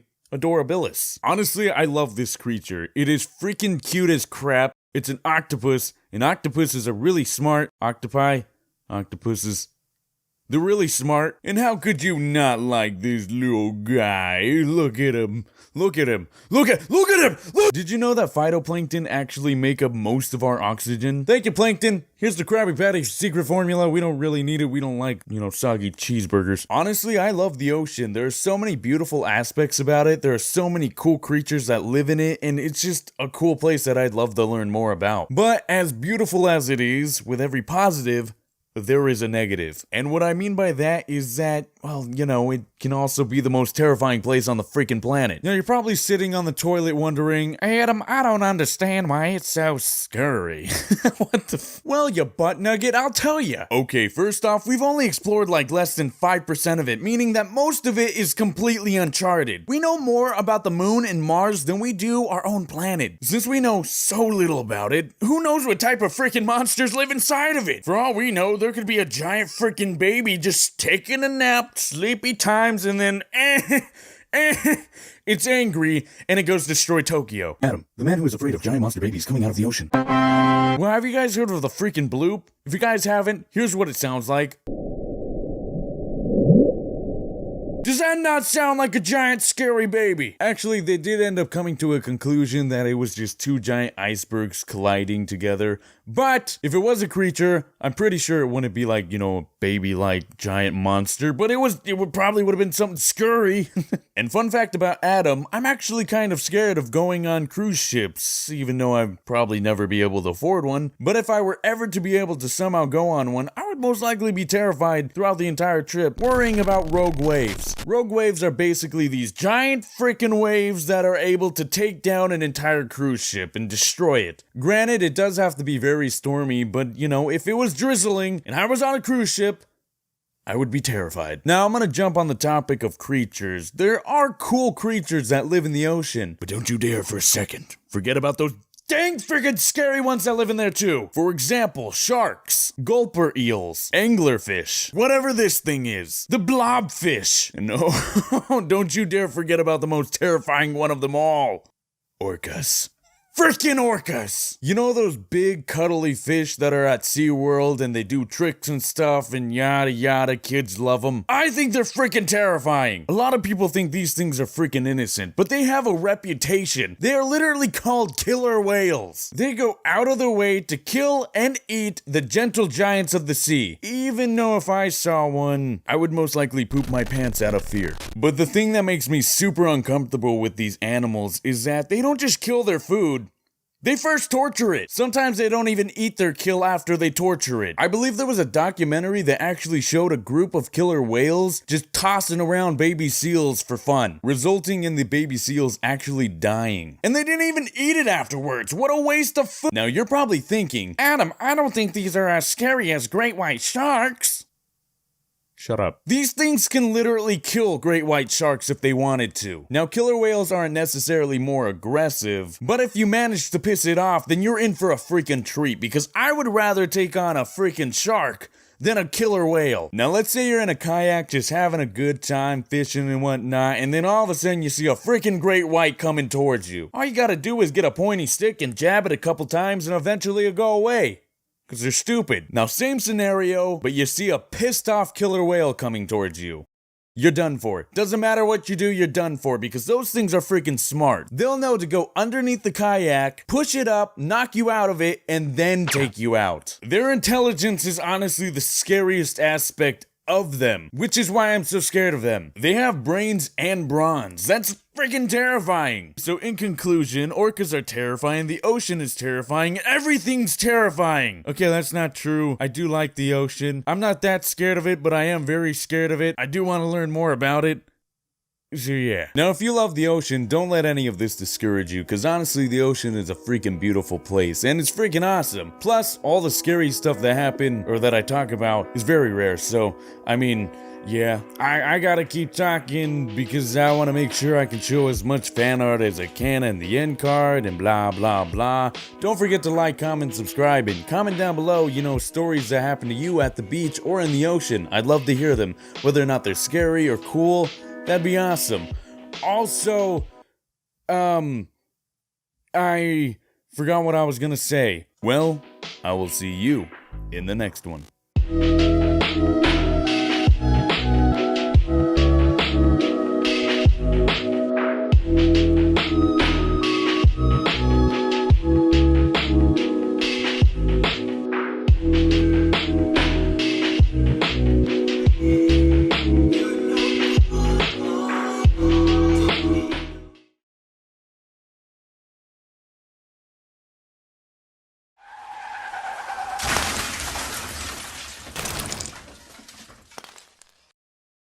My Uber driver experiences are... Yo, Adam, wait. What? You can't be saying them names, man. You ain't getting paid. Oh, shoot, you're right.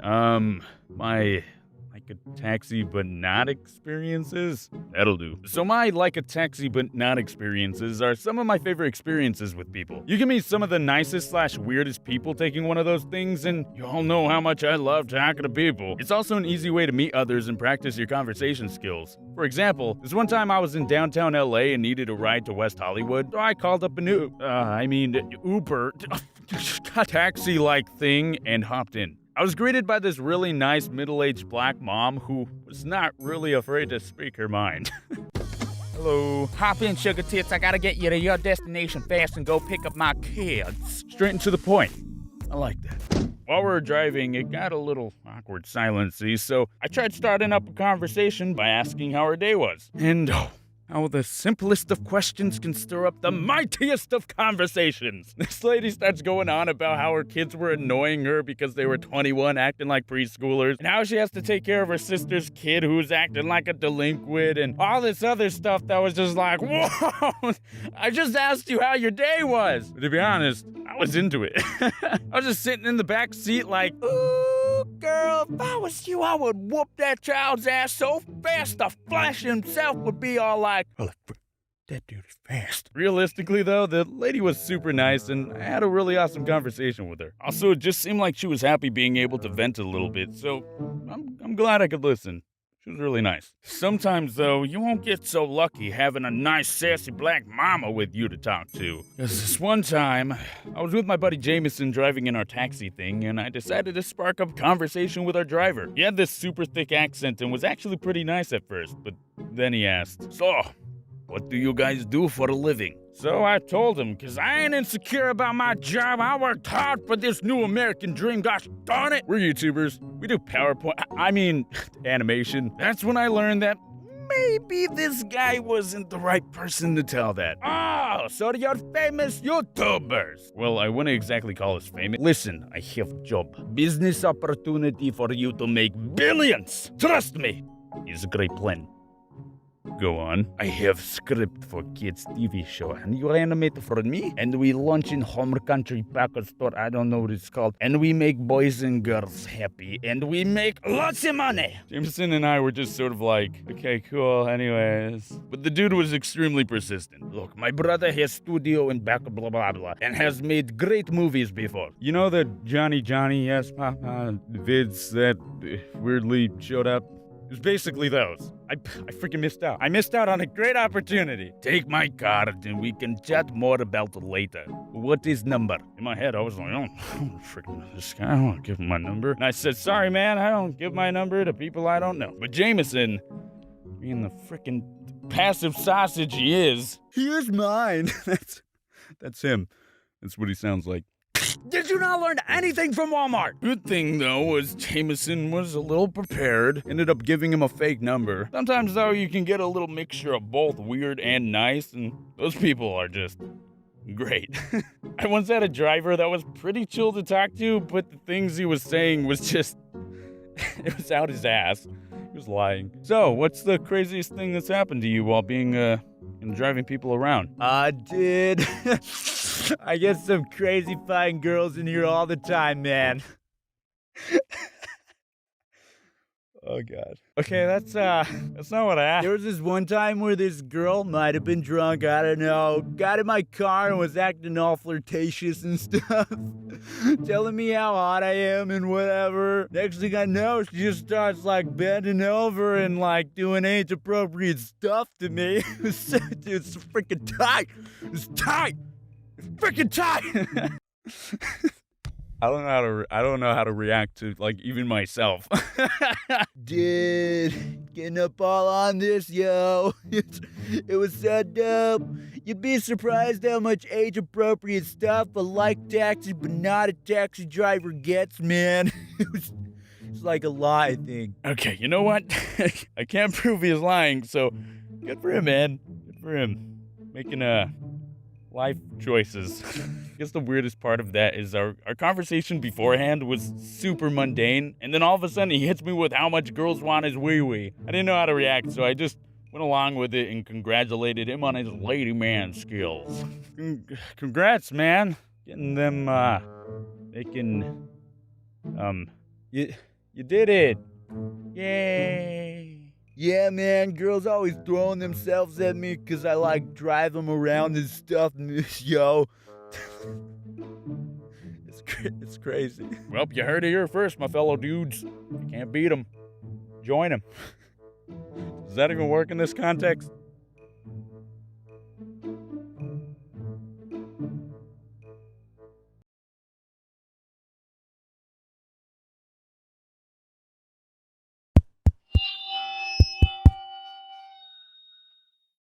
Wow, first video of the new decade, 2020.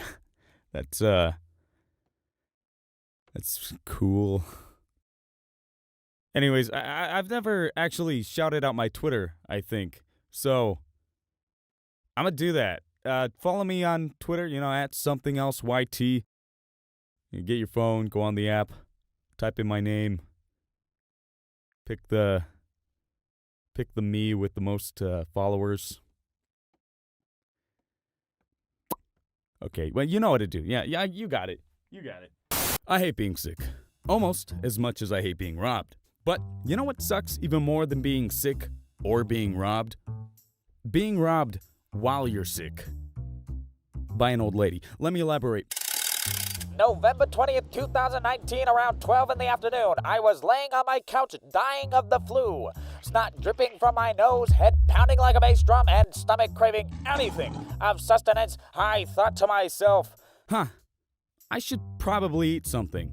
Only problem was, I don't know how to grocery shop, and on top of that, I couldn't hold anything down. Like the mustard and bread sandwich I tried for breakfast. Wasn't that bad. Wheat bread. So I went on my good old friendly neighborhood corporation Google to sell my soul away and search up things that won't make me vom while dying to death. Many theoretical moons passed and I finally stumbled upon something I wanted to hear because everything else suggested by doctors sucked. What do they know? My research showed that some people, when they're feeling under the weather, decide to go out and drink a smoothie called the Orange Sea Booster by, let's call them juice place. The drink supposedly is like a wonder drug that has a great amount of nutrients and vitamins, which is amazing during flu season. And, get this, can also cure cancer. That's 100% fact. Trust me, I'm not making this up. Juice Place does not cure cancer. I made it up. Please don't sue me. I was too sick and disoriented to actually drive to the place, so I decided to use an app on my phone that was like a taxi, but not, and instead of bringing you places, it brought you food. Let's call it the Better Postmates. Now, this is supposed to be the easiest thing on the planet. You order food for a randomly selected driver to pick up. The randomly selected driver then picks up the food, and your food is delivered to you by said randomly selected driver that was randomly selected. Simple. It's never failed me before. Until that day. I ordered my one smoothie, and the estimated time of arrival said it was going to be like 15 minutes, latest being 30. Which, holy crap, that's fast. Especially by my randomly selected driver that, from the app's driver info, is just a sweet-looking old lady named, let's call her Margaret, driving her cute little gray Nissan Versa. So I pop a squat on my couch, burrito-fy myself in blankets, and suffer horribly while I wait for my guardian angel, Margaret, to bring me the liquid nectar of rejuvenation. Tick, tock, tick, tock. 15 minutes goes by, and I sit there patiently thinking to myself, I wonder where my drink is. It did say 30 minutes at the latest, so it's fine. Tick, tock, tick, tock. Another 15 minutes goes by and I get a notification on my phone that my order has finally been picked up. Okay, well, at least it wasn't picked up a while ago. Melted smoothie is not my forte. Tick, tock, tick, tock. An hour goes by. Margaret, what the fuck? Keep in mind, I'm incredibly hungry and extremely ill, and now I have to go find out where my order is because apparently Margaret has better things to be doing. Luckily for me, Margaret was trackable. Within the app, there's a section whereby the press of a button, I can pinpoint my driver's exact location in real time. So, I did that. Which, if you think about it, is incredible technology. Really puts the mind at ease knowing exactly how far your smoothie is at all times. Well, until you find out that for the past hour after pickup, your order has just been cruising around a Target parking lot 7 miles away from the original pickup spot, the opposite way of your house. Okay, I like juice, I guess. So I called up customer support, canceled my order, and suffered horribly.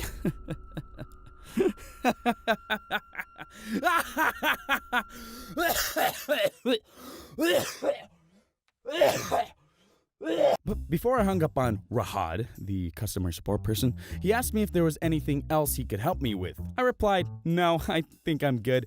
Just gonna reorder and hope I don't get the same driver again. And we both laughed as he replied back to me, yeah, the odds of you getting the same driver again are slim chance to none. Like 1%, not in a million years. You are incredibly handsome, Adam. I love you. I love him too, but there were pressing matters ahead that needed to be taken care of. I wanted my Orange Sea Booster. So I ordered thinking, there's no way I'll get the same driver again. Right? Imagine if I did, though. That sucks so much ass. But it would be funny.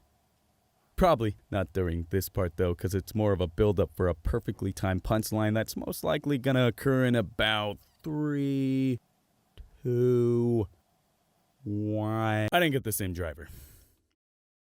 Is what I would have said if I didn't get the same driver, but I did get the same driver. Timing!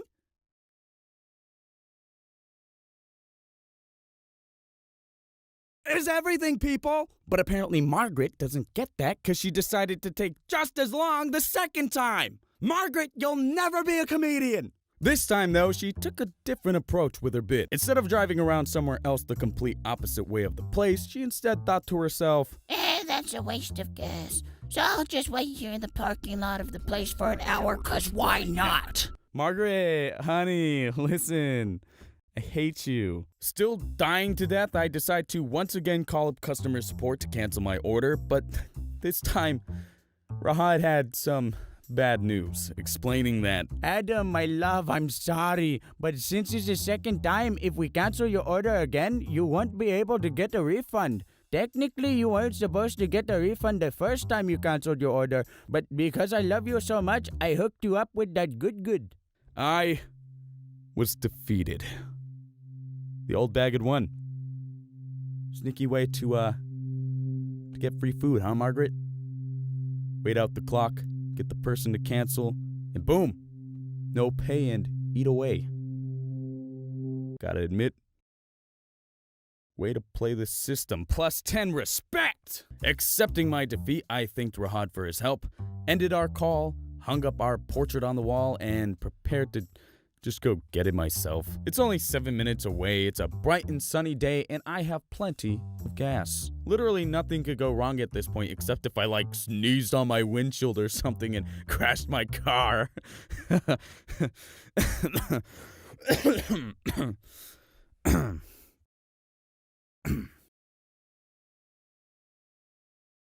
I sneezed on the windshield and crashed my car. Also, it was raining and I had no gas. No one got hurt and no one's car got hit. I just accidentally ran into a dog igloo that was just left in the middle of the road after probably falling off someone's truck. I'm starting to think that Margaret has a lot more power than anticipated. Of course, as soon as I stopped my gasless car, it made like a hashtag YouTuber's brain and stopped working. So, in the rain, sick out of my mind, and just wanting the Orange Sea booster from this freaking smoothie place, I got out of my car and pushed it. Like 20 feet, because despite all my bad luck, I got pretty lucky and broke down right next to a gas station. But don't think this trip was as easy as pushing a 2-ton car all by myself into a gas station while dying to death. Haha, no! Unfortunately for me, my good luck would soon be outweighed once again by more bad luck due to the fact that after pushing the car up to the gas station, I realized that I didn't have my debit card. I really can't catch a break, and it freaking sucks. I'm like God dang it. It literally says add another joke and punchline. I guess I never got back to that. Anyways. Wait, what's that? My phone. Wait, what's this? I said to myself with anticipation. A Deus Ex Machina, but in real life? Wow. Thanks, Satan. $25 appeared in my wallet suddenly, and you know what? I was gonna take it. I honestly don't know where the money came from. I literally just got lucky. So, $20 for gas and $5 for smoothie, cause mother fricker, I'm getting that goddamn OJ! Of course, with every goal, there comes obstacles to get in your way. The cashier.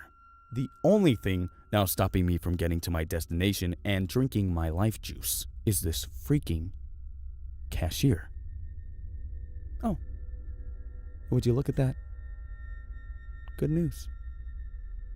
There was no line. It's just me, and whom I'm assuming's name is like Ted or something.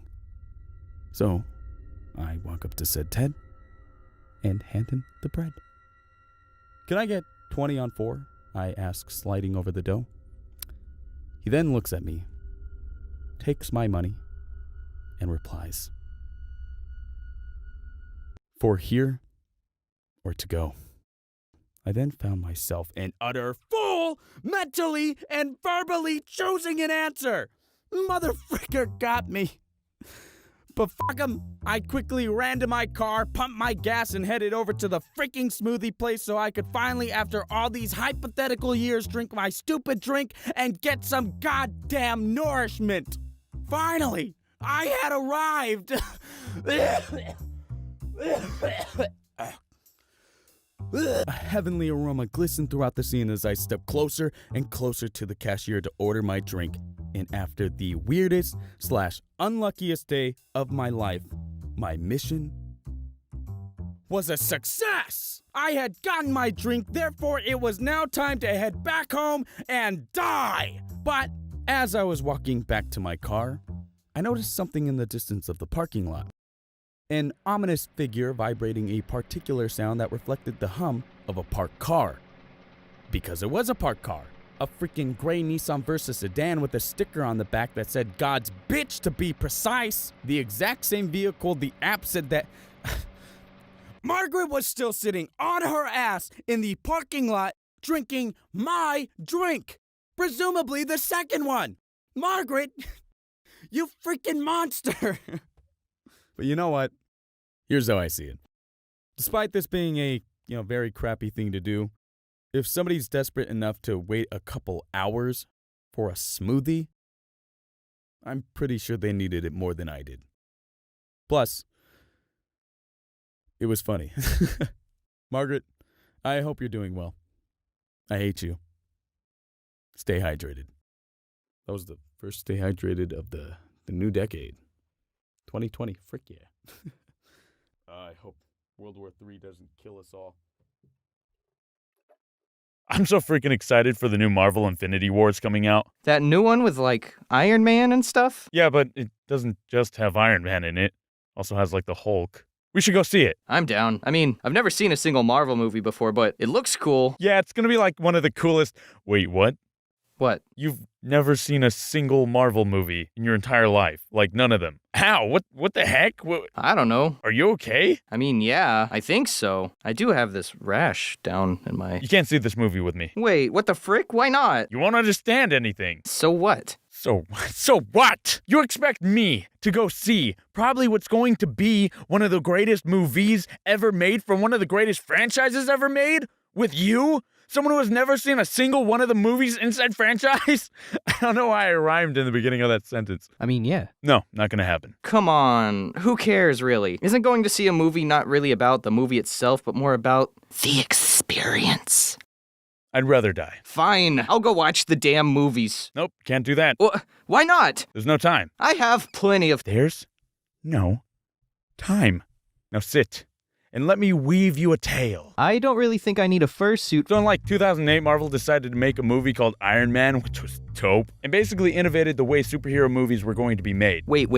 There's gonna be, confusing timelines and junk, is there? Okay, yes, but, the timeline's a bit confusing to explain, and there's these things called phases. We don't have to worry about. Basically, what happened was there was this really rich and smart dude named Tony Stark who created weapons for the military. He was on his way to show off his new Jericho missile when all of a sudden he was ambushed by a bunch of jerks. He got blowed up by his own missile, and then he got captured, but was also, dying, and this random doctor had to put a magnet inside of his chest to keep the metal that was inside of his body from reaching his heart. And no, it's not a replacement heart. I thought it was too when I first saw the movie. Do you have any idea how hard a heart transplant would be in their circumstances? It'd be so unrealistic. Anyways, while imprisoned, he built a metal suit to help him escape that set everything on fire. Eventually, Tony makes a new version of that suit and starts flying around being all awesome and crap. But then his partner, who he was working with, he was all jealous and makes a bigger version of Tony's suit. And then they start fighting. And then Tony decided to do what any superhero would do in this situation. Blew the bad guy up into a million pieces, brutally murdering him. Okay, he didn't really blow him up, but he did electrocute the crap out of him. Movie ends with him making out with his secretary and also being like, oh yeah, by the way, world, I am Iron Man. Come at me. After the credits, your boy Samuel L. Jackson invites Tony to be part of a team, which sounds ominous, but that comes later. The Incredible Hulk, probably one of the strongest, coolest, and most badass character in the Marvel Universe, who also can't control his powers and is super dangerous. Anyway, so basically, this dude named Bruce Banner, a really smart dude, was trying to recreate this experiment that took place in World War II that made peeps turn into super soldiers, while also making them immune to gamma radiation. Well, he fucked that up because he's a huge fucking idiot. Like, literally, he can now change into a very giant, unstable, angry green version of himself, but he's also, like, super cool. The problem was, these other dudes, Blonsky and Lieutenant Ross, realized how cool he was and was like, we need him as a super weapon for the military. So the Hulk went into hiding, until he was found by accidentally cutting his finger and dropping some blood into a bottle at a bottle factory that he was working for pesos. It killed an old man. Blonsky takes some steroids and tries to fight the Hulk at some university, but gets his ass beat because the Hulk is just too cool. And Blonsky was like, frick, he's too cool. Give me his blood. And injects Hulk's blood into himself, causing him to not only become super freaking cool, but an abomination. That's his name. His name is Abomination. They meet up and start fighting to see who is cooler and has the bigger penis and start duking it out. And Hulk starts realizing that their fighting is about to get his girl killed. So he gets up, saves her ass, and lets the Abomination know he got to first base. Hulk! Smash! That's what first base means, right? Movie ends, and after the credits, your boy Tony Stark is now asking Brucey Boy if he wants to be part of his team. Next is Iron Man 2. Nothing to really add here. Stark gets cooler gadgets, gets drunk a lot, they introduce War Machine, fights a dude with electric whips, and boom! Iron Man made a new element. Also, he doesn't need his chest magnet anymore to live. He just has it there for, like, decoration, I think. Wait. Hold on. Iron Man made a new element? Yes. Thor! Definitely as cool, if not more cool than the Hulk. He's a Norse god who has the power of thunder, himself, and anime on his side. One of the strongest and most powerful superheroes in all of Marvel history, had probably one of the more boring movies. I mean, he comes to Earth to get his hammer that only the worthy can hold, meets a girl, fights with his adopted brother Loki, makes out with previously mentioned girl, and gets his hammer. He becomes worthy. It wasn't the best, and the only thing you need to know is after the credits, it showed the dad of the girl, who was a scientist, talk to our boy LJ, aka Nick Fury, who asked him to study a mysterious Rubik's Cube from space. Do you like America, buddy? Then meet Captain America, the first Avenger. So remember that experiment I told you about that Hulk tried to recreate? That's this dude, Steve Rogers. The year was World War II times, and Stevie Boy decided he wanted to be a hero, so he joined the military. Problem was, he was weak as crap and probably dying. So he begins training for this other program in the military called the Super Soldier Program. It was his only shot at joining the military. Frick it, said Chester Phillips, after seeing how serious Steve was, and decides to inject him with a crap ton of steroids. He goes through his own adventure trying to get that alien cube we talked about before, now called the Tesseract, while also fighting a group of ding-dongs called Hydra, and their leader whose head is literally a red skull. What? What's his name? Red Skull. Yeah, the Red Skull guy. What's his name? We don't have time for this. Cap then gets a shield made from a very rare and indestructible metal called vibranium, beats Red Skull, and kamikazes into the Arctic. Also, he lost the Tesseract, though that's a thing. But no, he didn't die. He was thawed out years later, during the present day, to meet our boy Nicky, who asked him if he wants to join the team. Speaking of that team, boom! It's a movie now. And they call themselves the Avengers. So you know how I said that Thor was fighting his adopted brother Loki in his movie? Well, Loki's back and he's like super salty. So he goes off and meets this dude named the Other, who was the leader of an alien race called the Chitauri, and promises them he could get them the Tesseract if they help a brother out, if you know what I mean. Invading Earth. Loki wanted them to invade Earth. So Nick Fury accidentally activates the Tesseract, creating a portal to Earth, where Loki arrives and then gets captured right away. Captain America and Tony begin transporting Loki to a cell, and all of a sudden Thor shows up and is like, hey, that's my brother. Only I could beat him up and imprison him. And then Thor tries to hit Captain America with his hammer, but Captain America was like, blocked! Vibranium! Bitch! They all make up and transport Loki to a ship where Loki tricks Thor into his prison cell, escapes, and then blows everything up. That causes Bruce Banner to turn into the Hulk, so Thor goes after him and is like, Hulk, stop it, no, stop it, no, stop, no.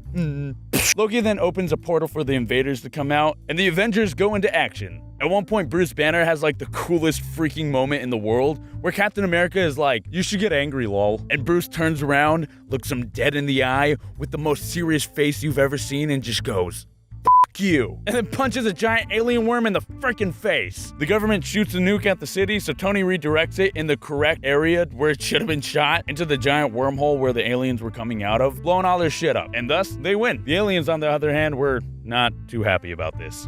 because they were all dead. Credits roll and they introduce a purple dude named Thanos. Purple. Remember that. Oh yeah, they also introduced these two other characters, Agent Romanoff, aka Black Widow, and Hawkeye, whatever his real name is.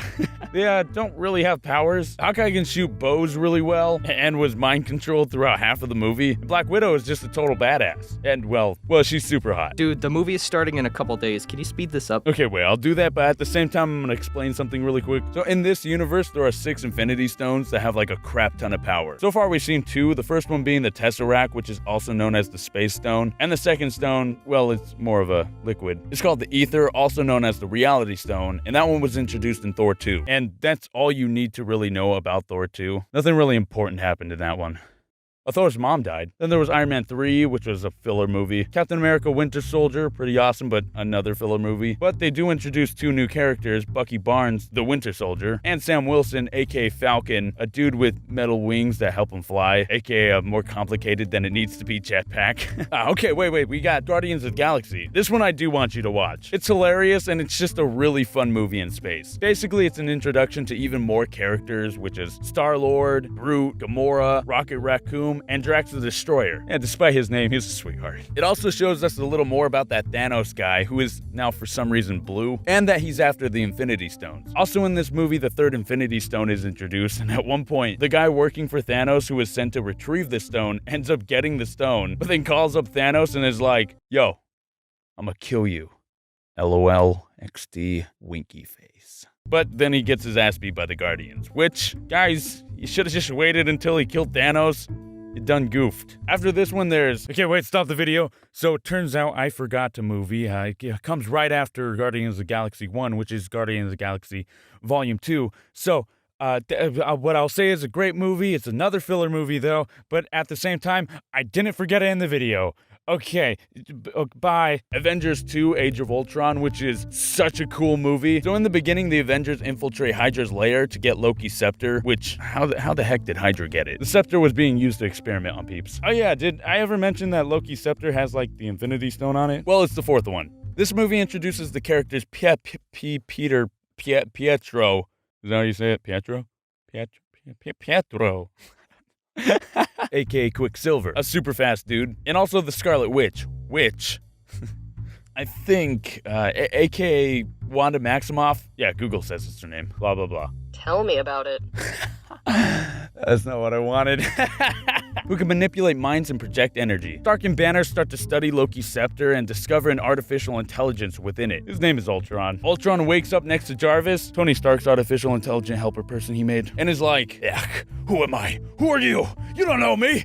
Frick you!" And then kills Jarvis. And somehow thinks that in order to save the Earth, he needs to destroy all of humanity. You know, the typical robot overlord stuff. He attempts to attack the Avengers while they were chilling, and while Thor was contemplating why the frick Captain America was able to move his hammer, Ultron gets his crap kicked in and leaves, but manages to steal the scepter. So he uses that to make like an army of himself, while also making himself a cooler body. Problem was, it wasn't cool enough, so he asked the Maximoffs to help him get that rare metal vibranium from this dude named Claw. The Avengers find them and Iron Man pops in like, "Yo son, stop being a little bitch. You can't tell me what to do, you're not my real dad." And then Wanda makes everyone see visions. That like pisses off the Hulk, which causes him to go attack a city. I don't know what he saw, but jeez, scrap got real. Iron Man showed up and was like, "You think you're tough, big guy? Well, watch this!" And turned into an Iron Man version of the Hulk. They call it the Hulk Buster. They fought it out and it was dope. Like seriously, YouTube the fight, Iron Man hits Hulk with like a freaking building. Kind of. Oh, side plot. The Hulk and Black Widow have crushes on each other. At one point, our boy Nikki comes over and is like, "I have had it with these monkey-fighting robots in this Monday through Friday town." So here's a plan to be Ultron. And Ultron thought that the best way to destroy all of humanity was to pick up an entire city and drop it. Ultron, in the meantime, was still working on his new synthetic body while also accidentally spilling the beans about his plans to destroy humanity to the Maximoffs. Wait, you want to destroy the Earth? Nah, we're good. So they ditched him. The f***. Also, the Avengers steal his synthetic body. The f***. Tony, Bruce, and Thor end up putting Jarvis inside of that new synthetic body, introducing the newest Avenger, Vision, who they named after Thor having a vision. Oh, also Vision has the Infinity Stone number 4 from Loki's staff on his forehead now. Ultron actually begins to lift the city to destroy life, but of course the Avengers are there to stop him. For reasons, and I don't know why or how, but Patriot, a dude who's supposed to be like one of the fastest in the Marvel Universe, isn't faster than bullets and sacrifices himself to shield Hawkeye from getting shot. But also at like the same time, the bullets were huge and had exit wounds. So how the frick did Hawkeye not die too? Adam, you're getting off topic. They stop Ultron and save the day. The Hulk also decides that, ah crap, I'm pretty dangerous. Steals the ship and flies away. Credits roll, and midway through the credits, you see Thanos, now even more blue. What the heck is up with that? Who has created this pretty cool looking gauntlet that has 6 suspicious looking slots on it. Next movie is Ant-Man. Nothing too special about this movie. Definitely just an introduction to Scott Lang, aka Ant-Man. You can turn really small and like punch people. It didn't really leave a very big impact. Captain America Civil War. We're almost done here, I swear. Now this is where we part ways and choose sides. And no, you can't choose my side. And double no, I won't tell you what side that is. So it starts off with a flashback of Bucky brutally murdering 2 old people. And then jumps to present day where it shows the Scarlet Witch accidentally throwing a suicide bomber's exploding body into a crap ton of innocent people. He was trying to steal a bioweapon. After that, the government tells him that they gotta stop doing that crap and blames them for a ton of deaths. Specifically ones during the Loki invasion, which, can I just say, the government sent a nuke to kill everyone and anything there. Tony ended up saving millions by redirecting it to the correct target, which was the big giant wormhole in the sky. And weirdly enough, Tony is like, yeah, no, guys, we gotta stop doing this crap. At one point, the unions were having a discussion about them doing that crap, and someone ended up blowing up the king of Wakanda, T'Chaka. That was the new character that they introduced, Dad, who was T'Challa, aka Black Panther. The blame was put on Bucky the Winter Soldier, and Captain America was like, hey, I know that guy. I'm gonna go capture him and talk to him. Oh, also the real killer is actually this dude named Helma Despacito.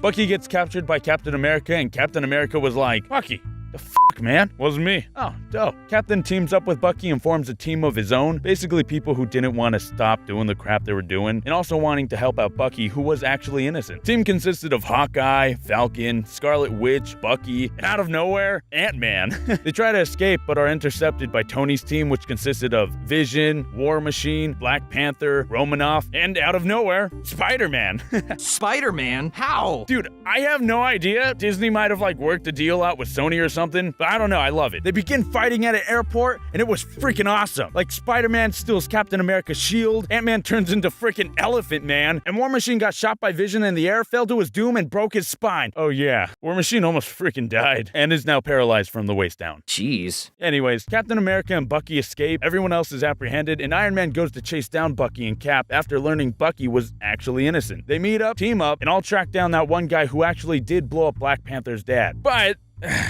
the dude plays a tape. A tape? Yeah, like a surveillance tape. You know how I said it started off with a flashback of Bucky brutally murdering 2 old people? Yeah. Those were Iron Man's parents. What? I know. What? It's freaking Jesus, crazy. I don't frick. even know, man. The thing is, though, Bucky is a brainwashed soldier, so he had no control over his actions, and sadly regrets doing it. He's actually stated that he remembers every person he kills, which, Jesus, that must suck. Stark rightfully gets mad and starts to try to beat the crap out of Bucky and Captain America, totally kicking their butts. At one point, Tony got dust in his eye, and Bucky starts to get the upper hand. But Tony wiped his eyes, held in there, stood strong, and disintegrated Bucky's arm. It was metal. Iron Man then starts fighting Cap again, and they have this dope-as frick camera shot of Tony blasting Cap's shield as an ode to the original comics. And then Iron Man gets more dust in his eye, and Captain America stabs him in the heart. His suit's hard. You know, the thing that powers the suit, he destroyed it so Tony couldn't move. After that, Cap leaves with Bucky and just leaves Tony on the floor. Oh yeah, Black Panther was stalking them the entire time and was like, alright, while you guys fight, I am going to go get the bad guy. Movie ends, and after the credits, we see that Cap is now hanging out with Black Panther in his home territory, Wakanda. That place, it looks pretty cool. Seriously, man, though, you gotta speed this up. The movie... I know, it starts in a couple days. Hold up, let me... next was Doctor Strange. The only thing that happened in that movie was they introduced the next character, Doctor Strange, and what looks like to be, and what I'm 90% sure is, the the Time Stone? That's the 5th Infinity Stone, I think. Then there was Spider-Man Homecoming, an awesome movie about Spider-Man versus the Vulture, which also let you get to know the new Peter Parker, who is a lot younger than your traditional Peter. And I think he might be a combination of Peter Parker and Miles Morales. So, that's pretty cool. Miles Morales is another Spider-Man from a different universe in the comics. And then there was Thor Ragnarok, which is by far my favorite Marvel movie yet because of how awesome and funny it was. The movie was 80% improv, and I love that you can just tell they had so much fun making it. In it, they just explained where Thor and Hulk were during Civil War, which they were on a completely different planet light years away from Earth. Just go watch it, trust me, it's great. And finally, there was Black Panther, a freaking awesome movie letting you get to know more about Black Panther and where he comes from. It also lets you get to know a lot more about the country of Wakanda. They are so advanced, I'm pretty sure if Tony were to show them his most advanced equipment, they'd just laugh and be like, that's cute. Now let us show you ours. Also, their entire country is full of vibranium, meaning it's not as rare as we thought. Turns out Wakanda just don't want evil to get their hands on it. But now they're like, we can share it. After the credits of that movie, you see that Bucky was just chilling nearby the entire time. And they hint at him possibly becoming the new Batman of Marvel, which you'd already think that that's Black Panther. But according to the interwebs, it's this dude named White Wolf. He just looks like a white Black Panther with a cape. Still looks pretty badass though. Jeez, what a trip. I'm actually, excited to go see Infinity War now. If you'd have me. No. Oh, what the? I'm kidding. Now all we have to do is just wait, and then we can see probably what's going to be the best movie of all time. This is taking forever! Also, what the frick is up with Thanos being pink? I like how Adam likes to use the word frick instead of fuck. There's nothing more to do when I am looking right at you. There's nothing more to say when everything is not going our way.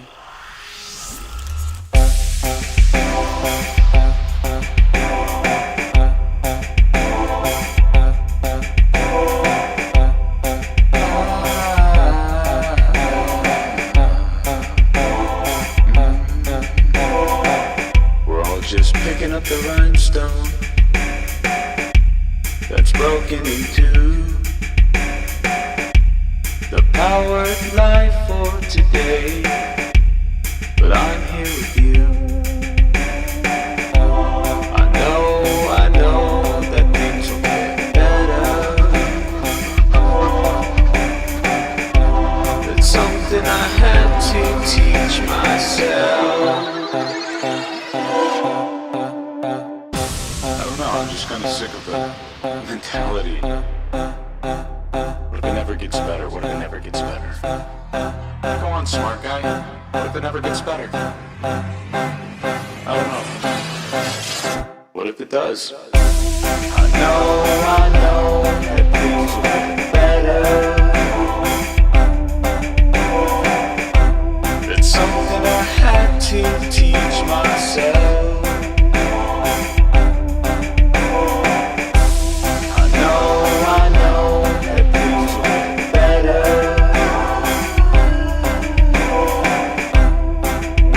I'd gladly live in hell.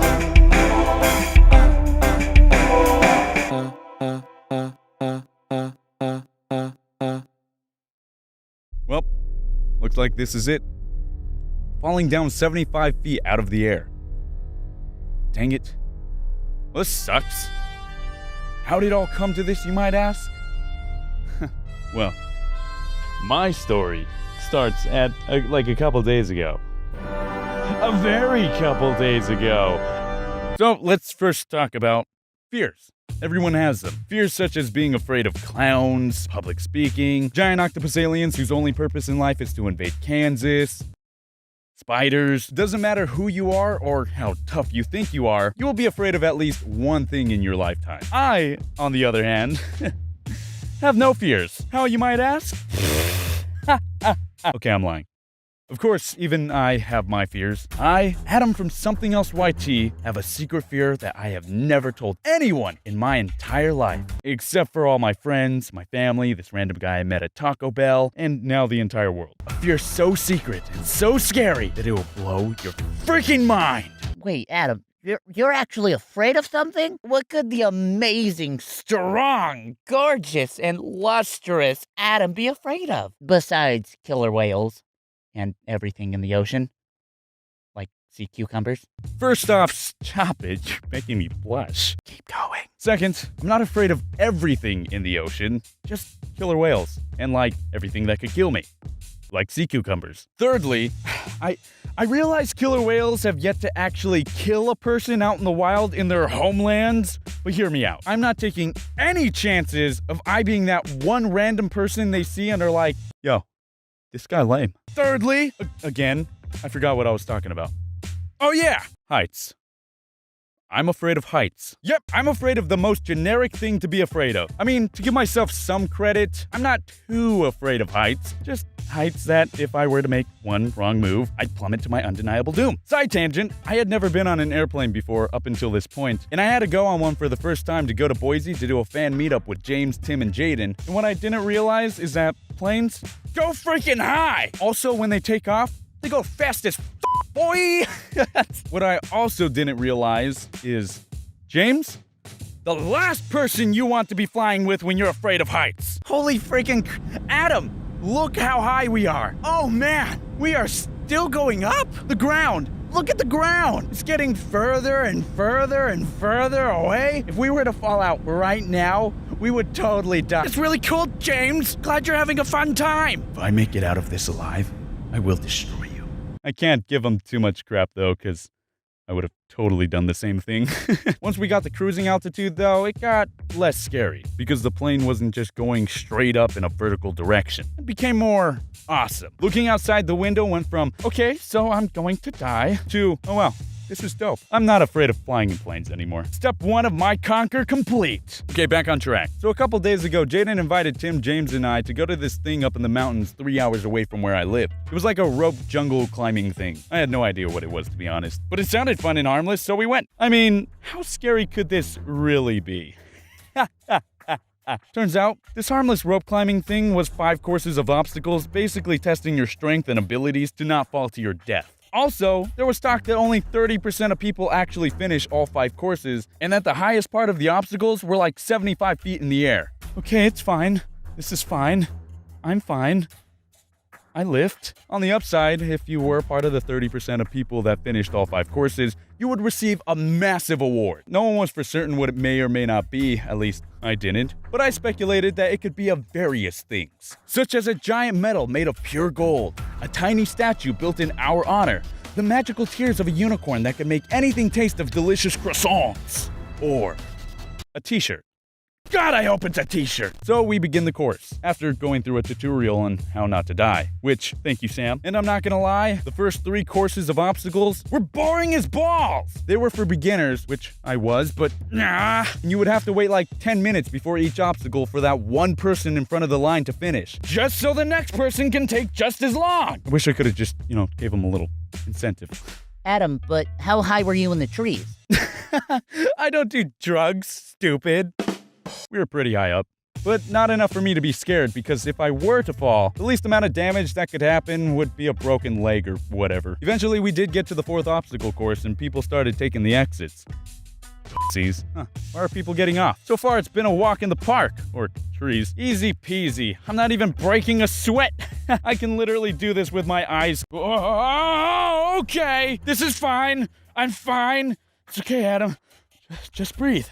Just breathe. I look down! They always say never look down! I always wondered why they said never look down! And well, now I know! I didn't realize this, but the courses were getting higher and higher the further we went. The obstacles were getting way longer and way more muscle intensive too, so I was getting tired. On top of that, we never ate lunch! I was starving! I need sustenance! I was so close to quitting because of how high and hungry I was, but I stopped myself. You know what? No, I'm gonna finish this thing. I'm not gonna let my fear win and control me. I need to be strong. I need to defeat it for myself. I can do this. I will do this. Plus, whatever food I put into my face hole is gonna taste freaking amazing. I scream again and run off camera. Obstacle after obstacle, all 4 of us, prevailing, winning, dominating at every corner, every turn, beating this thing at its own game. But then we hit a roadblock. Monkey bars. Freaking monkey bars! Literally, the only thing standing in our way were these damn dirty monkey bars! I know that didn't work, but frick you anyways. And don't get me wrong, monkey bars would be easy if each bar wasn't like a bajillion feet away from each other. I'm exaggerating, of course, but they were spaced pretty far apart. One by one, we all took our turns to pass it. First, Jaden made it across. Next was Tim, also made it across. Then James made it across, with Tim's help. Finally, I was up. I was ready for this, okay? I used to love monkey bars as a kid, so I got this. I'm prepared for this. Come on, buddy. Don't fail me now. Okay, ready. 1, 2, 3. Okay, we are high up. I look down. Again! You think I learned the first time, but apparently not! Good guy Jameson sees me struggling, so he decided to try to help me by pushing one of the monkey bars closer to make it easier to reach. Which, aw, how sweet of him. Such a great human being. What a shining role model. We need more people like him in this society, is what I would have said if he didn't leave me after 2 seconds of waiting. I waited like 10 minutes. You could have waited longer. Thank you. You're welcome. Well, that sucks, Adam. Sorry to hear that you didn't finish the last course. Oh no! Ha! I said I was gonna finish this thing, and frab dab it, I'm gonna finish it. I psyched myself up one more time, prepared myself to be dangling 75 feet from the ground, and finally lifted off the ground like a majestic person who was trying not to fall to his doom. I grab onto the monkey bars and hold on for dear life, but being completely exhausted, dying of thirst, knees weak, palms are sweaty, and not eating mom's spaghetti, I slipped. And now here we are, me falling to my undeniable doom. Freaking dang it. I had so much I wanted to do in life. Like, make something of myself. Meet the girl of my dreams. Grow as a person. Eat pizza bagels. Make a song with Ed Sheeran. Eat more pizza bagels. So many great things I could have done, but here I am. Falling. Ah, shoot. Did I leave the stove on? Hope not. That'd be embarrassing. But as I was falling, the most extraordinary, unexpected, unbelievable thing occurred. The line caught me and I only fell like 2 inches from the top. Did I not mention we were always attached to something with these safety belts we had on? So like, no matter what we did, we would not fall? Yeah, so those are a thing. You had safety belts on the entire time? Okay, I know. But listen, we were still 75 feet up in the air, and that in itself is unnerving. When I slipped, I legit was just like, well, today's the day. I accepted so fast that this was how I was gonna die. Falling to my doom. That, and then I totally forgot about these.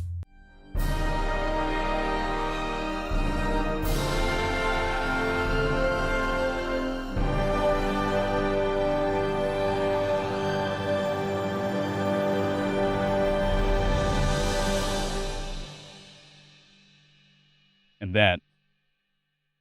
Ah, frick, my jacket! So I shimmied my way across, finished the last 2 obstacles, went down the zipline, climbed down the giant tree, touched ground, and upon my victory shouted, "Today, I, Adam, have become a man!" I had dominated my fear. Adam 1, heights 0. Yep, that's how I conquered my fear. Will I do more things like this in the future? Probably. Throughout it all, hanging out with my friends, being outdoors, and swinging across bridges, I had a really fun time. That, and I truly feel like I conquered my fear of heights that day, and most likely won't let it hinder me from doing anything else in the days to come. Like going on elevators on the top floor. Crowded, metal, mechanical boxes of death. Wait, Adam, didn't you say if you were part of the 30% of people who finished, you'd get some sort of massive award? Oh yeah, the award. So apparently after finishing, you don't get a giant medal made of pure gold, or a tiny statue built in your honor, or even magical croissant-tasting unicorn tears. No. You want to know what we got after doing all 5 courses that take an average person nearly 5 to 6 hours to do? A wristband. 6 hours of me risking my life for a frickin' wristband! Look, here it is! Not even a frickin' t-shirt! They were passing out t-shirts for the people who finished, but you had to be over 70 years old to receive it! 50 years. Just wait. That t-shirt will be mine. Or I could just pay for it. I'm not gonna lie, I really want that t-shirt. I know only old people can get it, but I'm old. Not really, I'm only 20, but I'm old at heart. I mean, right now I feel like an old man because I stayed up until like 4 o'clock in the morning to finish this video. I'm dying right now, currently, as we speak. Well, I hope you guys enjoyed that video. Don't forget to like, comment, and subscribe. Comment down below if you've had, any similar stories. I love reading your guys' stories and stuff like that. So, yeah, through and through, I'm actually really glad I ended up conquering my fear. It's freaking awesome. Would I do it again? I think I said in the video I would. So yeah, I would. Well, that does it. That does it for this video. Hope you enjoyed it. And it's your boy. It's me. Stay hydrated. Hello everybody, how's it going? Today we are going to be playing with James from the Odd Ones Out and Jaden from Jaden Animations. Hey. We're going to be playing a little game called Devils and Angels. Yeah, Is that what it's called? Jazza and I did this, and it was really fun. So I was like, Adam, we should do this. And then And I came along too. Hello. Yeah, and James was like, let me join. Let me get in on this. So one of us is gonna start off by drawing like something generally good, and then we're gonna give it to the next person, and they have to like ruin it and make it negative and like be the devil, and then the next person is going to swoop in and be like the angel and like fix everything and like turn it into a good thing. Okay, so what I was thinking of while you were talking, I was thinking of Bagel Man. So Bagel Man, he's having a good day. He's having a great day. He's at a baseball game right now. Let me just draw the what's it called? Baseball. That's over baseball. There. It's baseball. There, whatever you that? guys. I get it. That's supposed to be the dugout. Those are the stands. Sure, let's go with that. So he's selling bagels outside in his hockey. Oh, that's right. There we go. That's what it was. He's hockey. I forgot about that. The hockey dugout. And there's the stairs. The hockey dugout. He's so happy. Oh wow, that is happy. That is happy if I've ever seen it.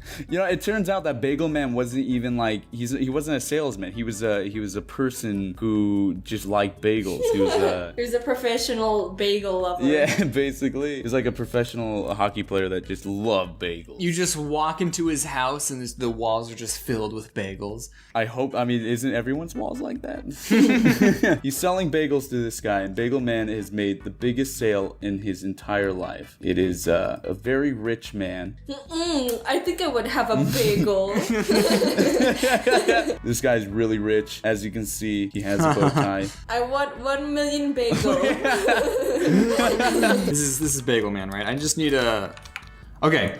So the thing that was bothering me was that there needs to be 12 bagels for a whole dozen, because that's what bakers use. But the problem is, with these bagels, there's some mold growing on the bagels, because he hasn't sold any bagels for a long time. So they've just been sitting just in the back, rotting. And so this very rich man with the luscious lips just bought a million moldy bagels. That explains why Bagel Man is so happy to sell the bagels. Yeah, he's like, finally.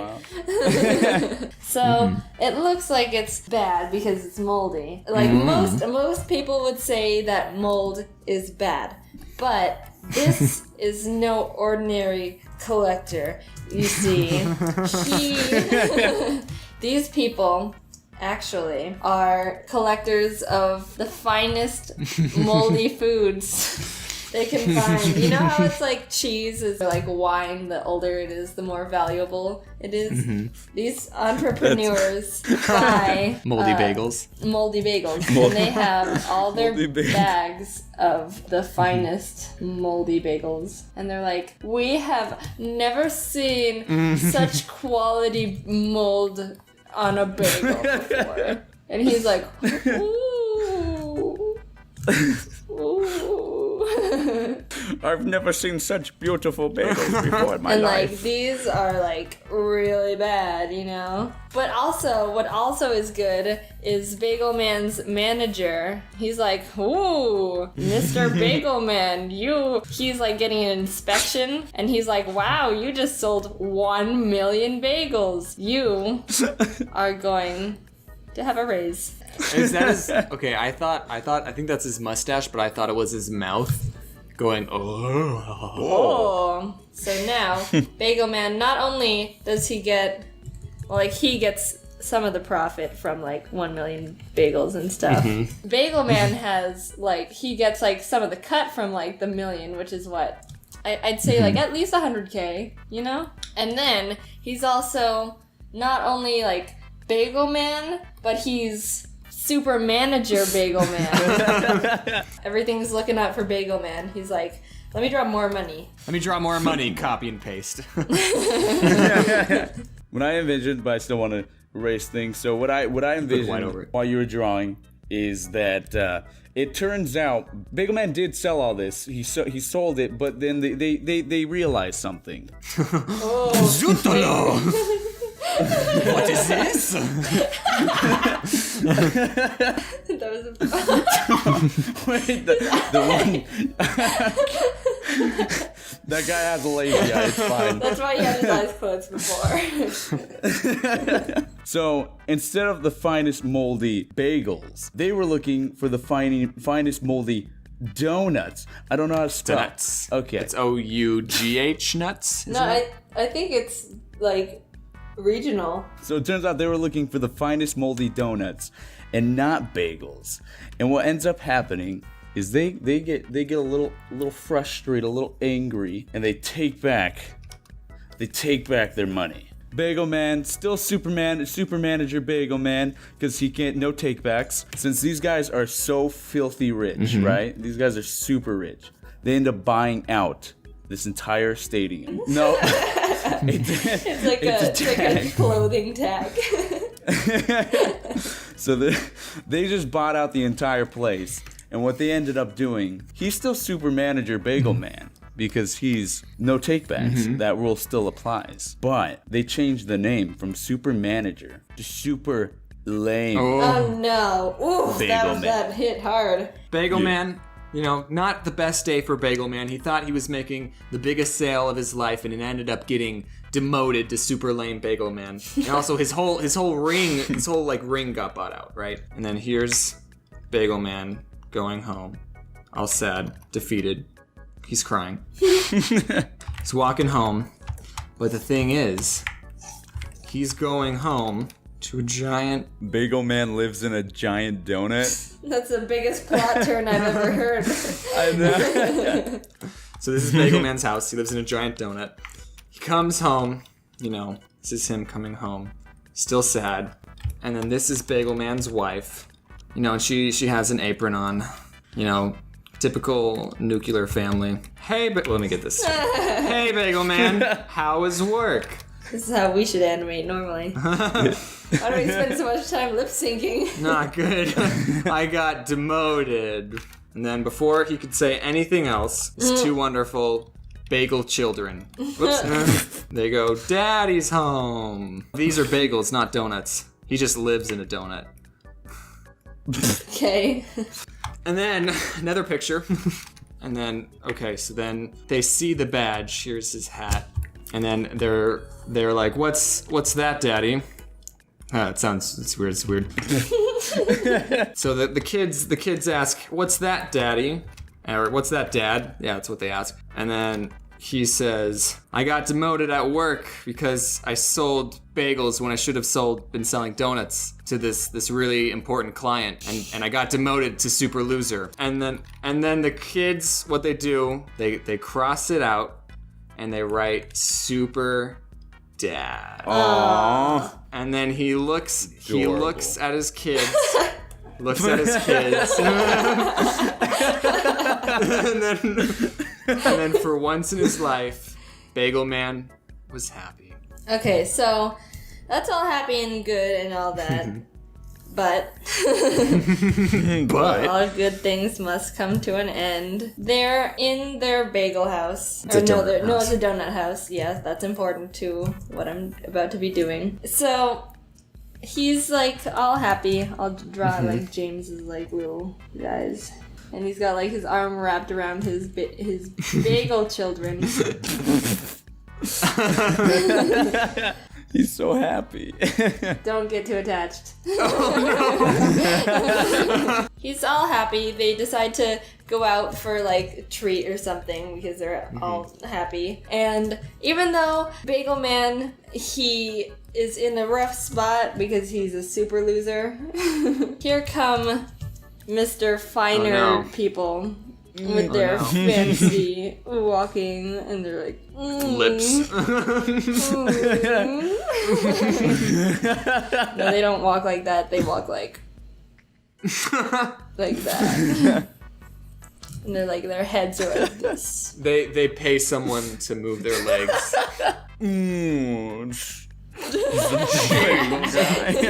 Okay.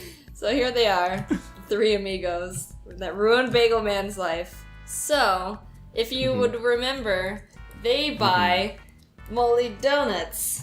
And so they're like, excuse me, is that some mold on the back of your house? We are going to buy all of it. No, we're just taking it. We're gonna take it, and then you can sue us, and then we'll pay so much money that we'll win no matter what. So you win. We're taking your house. So they take their big fancy crane because they can afford it, and they. This is what the cranes look like. one of those demolition ones. It's like a giant crane from like a machine. They're taking Bagel Man's house. This is totally how cranes go. Just.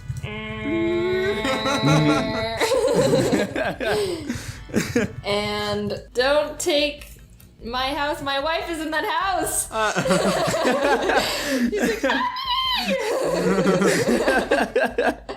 so now Bagel Man, he has his children safe, but they take everything and they're walking away like this. And now he has nothing. Now he has no money. He's stranded with no house, no wife, and he has to live on as super dad / loser and start over in his life. I feel Adam, finish us off. Finish us off with a happy ending. Okay. It zooms up on his very, very pixelated face. He has no money, no job, money. Well, his job just sucks. His kids, they're sad. His house is gone, and his wife is now gone. But what Bagel Man just remembered. He was just like, wait a second. I wanted to divorce my wife this entire time.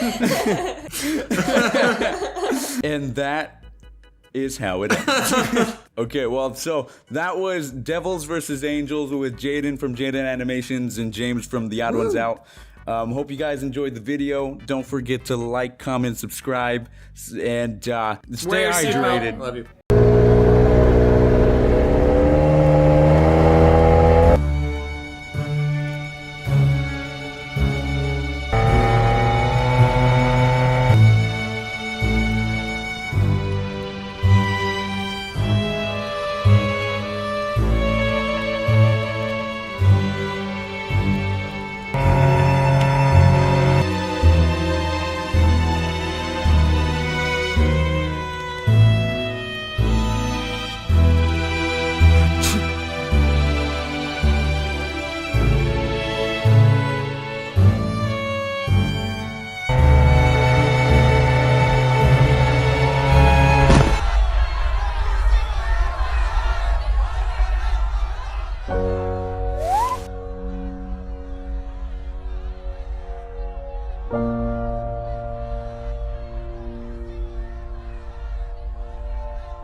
Egg salad.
Time is valuable.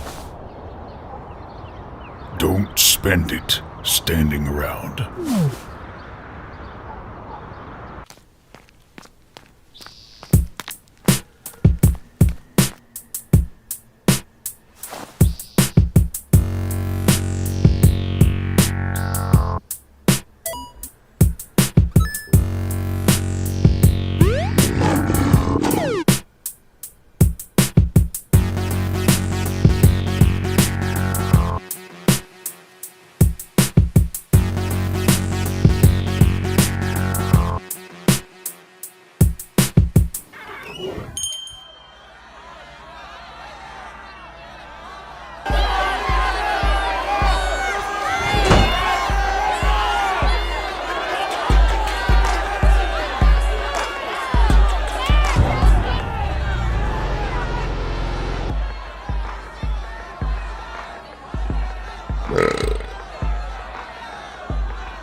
You're telling me we have to pay to watch his content now? No. Oh, but the rumors are true. I am making a Patreon. Yikes. Not a good look. But don't worry, my content's still gonna remain completely free here on YouTube. It's just with YouTube heads pushing more in a direction that favors quantity over quality, and with this new TikTok-like format that essentially pays creators less, the channel could use a bit of extra support. With 3 different tiers, you can choose how you want to give that support while getting something cool in return, like behind-the-scenes content, access to live video progress updates, or your name at the end of each video like these fine gentle people right here. But don't just hear it from me, hear it from... Oh, me, yeah, human Adam. I think I would also like the option to move along the process, make it a little faster by hiring some helping hands. But I would also like to make sure that I can essentially afford their rent to make sure they're okay as well. I just want everyone to be okay. But yeah, thank you for watching. Shout out to the cafes that put up with me sitting there for hours at a time working. And, well, stay hydrated.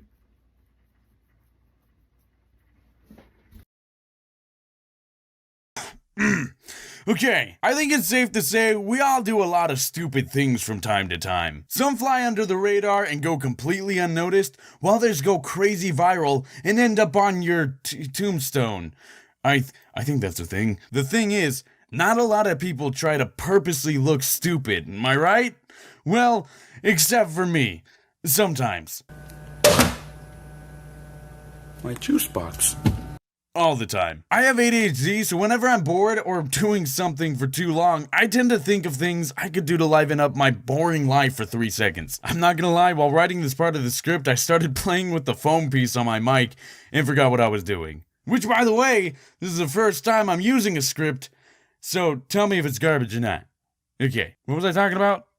Right, I'm an idiot. My brain operates in a very odd way, because if I'm not entertained for a certain amount of time, I just start thinking of ways to make myself laugh. For example, when I decided to test out my new fake laugh. Mom. Yes, sweetie. Quick, tell me a joke. What? Why? Joke first, questions later. Also, grab that pre-made sub sandwich. I'm hungry. Okay. Why did the chicken cross the road? I don't know why. To get to the other side?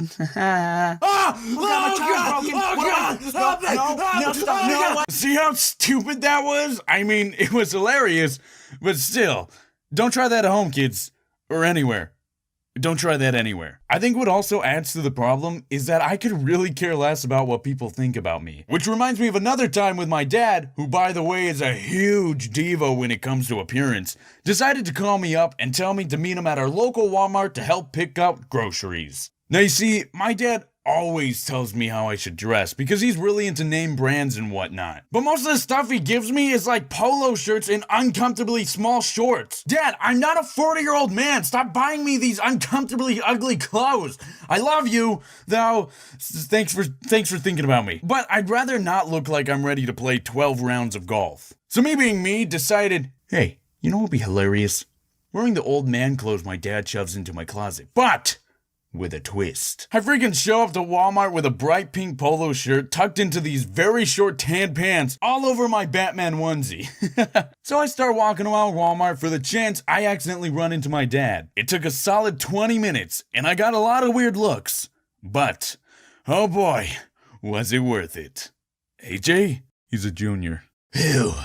Me? Son, what are you doing? Son, who are you and how did you know my mom's name was Martha? Okay, well, you do that. I'm gonna go get some food. You want anything, son? Why do you keep calling me son?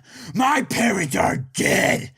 Grab some hot wings, please. Something I do on the regular is I just start thinking about random scenarios people within eye range would be in. Which is actually how I come up with ideas for my comics that I need to post more of. This one time I was somewhere, I don't remember exactly where, but there were these two dudes just standing by each other, and I just so happened to see the two of them.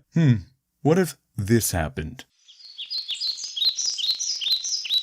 Hey, don't look at me! Oh, okay, I'm not looking! I said don't look at me! I'm not looking at you! Don't look at me! Oh man, I am an idiot. You know what? Now that I think about it, a lot of the stupid things I do involve screaming. I'm losing my voice. Hey, don't judge me! You probably do weirder shit!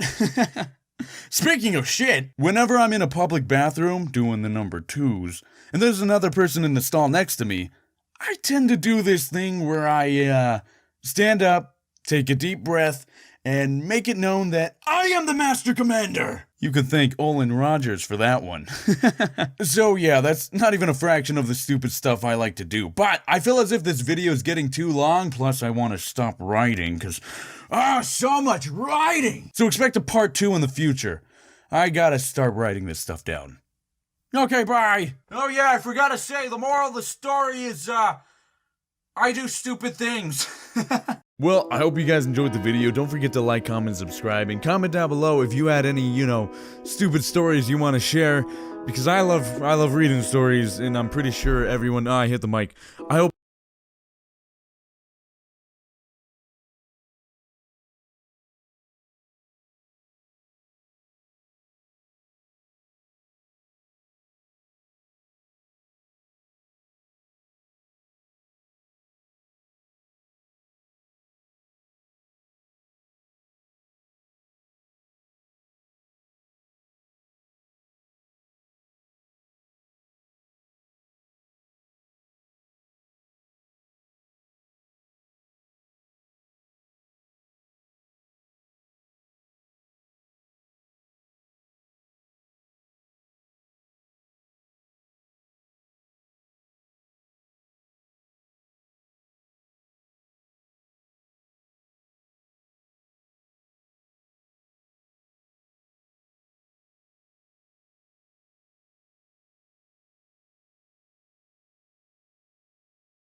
Ooh, can I play? I promise I'll do good. Well, we're kind of already in the middle of. yeah, you can play. Awesome. Well, where is it? What are you doing? He's a baby and doesn't even know how to take care of himself. Look at him. How do you expect him to know how to play a sophisticated game such as Halo 2? Trust me, I have a plan so that way everybody's happy. All right, Adam, let me go grab you a controller. You're gonna play on that side of the screen, okay? Okay.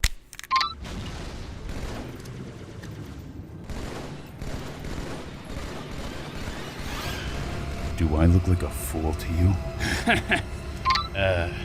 What? Do I look like a simpleton to you? Adam, come on, it's okay. Holy crap, Adam! You listen here and you listen good, you vexing, vicious, vomit-inducing vagabonds. Mom says it's my turn to use the Xbox. Video games are one of man's greatest inventions, next to fire, the wheel, and the bagel. As much as news medias and people with stick up their butts find video games to be the next Satan, I have to say, without video games, I don't think I would have grown up to be doing what I'm doing today, as weird as that is to say. I'm spitting fire over here. Adam, how do video games correlate at all to you becoming an animator? I'll get to that, but first, allow me to kiss the ass of the video game industry and how they affected my childhood for the better. Specifically, Nintendo. For you see, I 'twas but a humble loser growing up and, well, not loser per se, but I didn't have many people to hang out with. Upside is I've always sort of been an independent little bean that was able to keep myself entertained on my own. But the more I grew up, the more I found myself wanting friends. Fuck, I think I'm gonna puke. Nah, I'm just kidding. I love people. I'm an extrovert. The real problem was I was annoying when I was a kid, and most kids at my school found me weird or loud. I don't understand why would they say that? So I grew up kind of secluded. Because of this, I didn't really have much to do except, play video games. I mainly played on consoles that were older than I was, like the Super Nintendo and the Nintendo 64, but despite them being old farts, I think they kept me strong when I was lonely. You see, whenever I played a video game, I always imagined myself being the character I was playing as. So you immersed yourself into the game. Everyone does that. Precisely. I could have easily let the negative thoughts of being lonely and not being liked by others take over and freaking beat me to a pulp mentally, but I didn't. Because Super Godzilla wouldn't let that shit happen. He would stay strong. All the video game characters I admired would stay strong. You think Simon Belmont had time to stress over thoughts like that while kicking Dracula's butt? No. Super Mario, Mega Man, Star Fox, Ricky Winterborn, Eyeball Girl, freaking whoever this guy is. All of them would stay strong during sucky situations, and that's how I wanted to be. So I'd never let that stuff get to me. And I think video games were a direct cause for me having that mindset. Something I'd like to think back to is that because of this helped me become stronger for others too. Whenever I saw someone down in the dumps during recess, I'd go over to them, see what's bugging them, and figure out a way how Super Adam could save the day. After a while, I started to gain a group of friends of my own, and I didn't really feel lonely anymore. Video games helped me learn to connect better with people, resulting in friendships bonding. Granted, not in the way intended, but heck it. If it works, it works. Oh, I still don't see how this correlates at all to you now. What the? Not even a little bit? Do you think I'm an asshole? Yeah. Anyways, I can pinpoint the biggest impact a video game system has ever had on me, and that's my DSi. And don't worry, my boys Kratos and Master Chief had big impacts on me too, but no other system has impacted me harder than this one. And yes, some of you may remember the harrowing epic of Billy and how he broke my DS. And I did get that one replaced, but broke that. Apparently the original fat DS had this problem where the top screen would just fall off. So I ended up with a weird looking Game Boy Advanced SP. The DSi, probably till this day, is my #1 favorite system and was the newer model to the original fat DS and DS Lite. You might be thinking, oh Adam, everyone had a DS and who doesn't know of the amazing game library that it had? It impacted everyone's lives. That was a terrible impression. Well, I will say that the DS library of games did keep my head up high whenever I was down, and even kept my brain sharp with its brain game selection. But nothing has impacted me more than a game, or I guess an app, that can only be found on this system. The year was 2009, and I had moved from California to Arizona. Once again, I didn't have many friends, but that's normal when you move to a new area. Video games themselves were still a great coping mechanism for crippling boredom, but one day a new free app was released on the DSi called, drumroll please, Flip-No-Hatina. If you don't know what Flip-No-Hatina is, it was essentially a digital flip book where you could record your voice or, anything and animate over that biz. That's it. It was a very simple and easy to use app, and not gonna lie, when I first saw it, I was just like, this is a cool gimmick. I didn't think much of it, but the more I used it, the more I loved it. The fact that I was able to make my own cartoons grew on me stronger and stronger because I had always wanted to be a voice actor, but being a I think 12-year-old at the time. Freaking 12, I don't know how to get in that industry. So I made movies of my own. What was cool about this app is that they had their own little version of YouTube where you could upload your shorts for everyone to see. Things started off slow because, like, I didn't know how to animate at all. But the thing about practice is, over time, I began to get better and better and even grew a bit of an audience. I was known as Schmangos, otherwise known as $Mango $. A couple hundred people followed me and would tune in to see my shorts I'd post every so often, and in my little boy mind, that just... Here you go. Oh, boy. These dumb little shorts on this dumb little device is also how I began to animate and how I began to develop my art style to where it is today. I always think back to how different my life could have been if I was never introduced to animating on this little app/console. The feeling of creating things I was proud of and seeing others enjoy it as well was so awesome that it motivated me to become an entertainer no matter what. If the DSi was never made, I probably would never have come to that realization and sure as heck would never have become an animator. It's so strange how the littlest of things can be life changers to some people. Sadly, the site was shut down after 4 years of being alive, and I never got the chance to introduce my audience to my YouTube channel. But, I built a new audience doing something that I loved, and I'm honestly so proud of myself for that, and thankful to you guys for enjoying what I make. So in conclusion, video games are freaking awesome, dog. Hey Adam, can you read out my N card for me? I can't speak because my jaw is wired shut after surgery and blah blah blah. I'm a lazy sack of... Well, I hope you guys enjoyed the video. Don't forget to like, comment, and subscribe, and comment down below if you have any similar experiences with video games. Oh, and I want to let you guys know that we have new merch available in the merch store. Lots of new stuff such as the beloved Common Sense hoodie, the Potassium My Dude shirt, and a limited edition enamel pin. It's the best way to support the channel. Also, I want to give a huge shout out to my boy, the Retro Future. He actually ended up fixing the DSi I talked about in the video, and he even posted a video of himself fixing the DSi. The L and R buttons were broken and he came to the rescue. And also, just because I'm feeling generous, I want to give a shout out to my boy, the Odd Ones Out. I don't know why, I just feel inclined to do that. Well, that's it for now, and remember... Oh,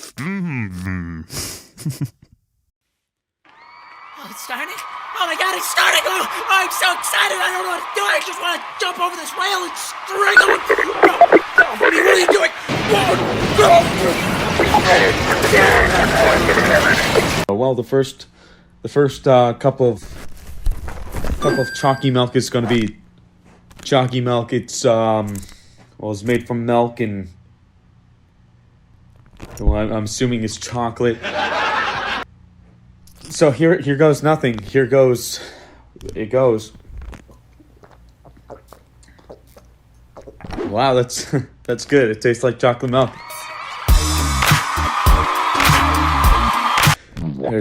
Chalky milk. Let me just... I got my goddamn chalky milk. Yeah, that's great. Chocolate milk. Alright, the next glass of chalky milk is gonna be this glass of chalky milk. It's made from a different cocoa bean.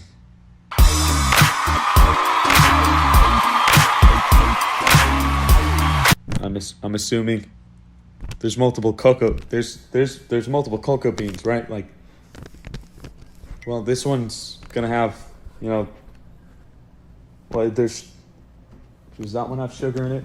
That one has sugar in it too. Well, the ingredients of this one is milk and chocolate. Here it goes.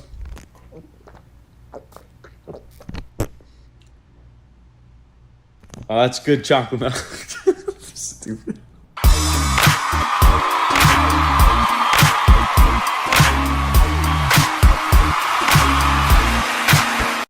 Do not talk to me before I have my morning coffee.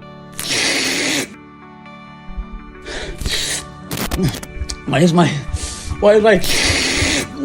is my anxiety flaring up? I don't get it. Why am I'm so anxious.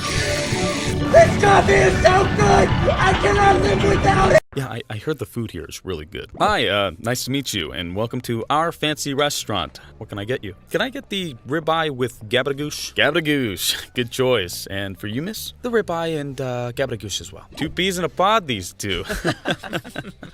Anyways, I really recommend the salad. The salad? Yeah, no, the salad. We're really famous for it. I think I'm gonna pass. Yeah, me too. But thank you. Okay, well, your food will be here momentarily. Hi, I just wanted to check up on everything. Looks like your food made it here. Everything all good here? Oh my god, this is fantastic. good. Well, we appreciate it. But you're really missing out on that salad. Yeah, maybe next time for sure. Next time could be now. I'm not really that hungry for salad. Well, you're really missing out. Hopefully we could change your mind later. Okay? I mean, we can order some if you want. But it's a principle thing at this point, right? If I order the salad, he wins. I pay more money than intended. Do you hear yourself? Yeah. Excuse me? Can we get our check? Why, of course. But before I do, could I interest you in some dessert? Possibly our world-famous salad? No. Please? No! Please! Would you like to try the salad? Would you like to try the salad? Would you like to try the salad?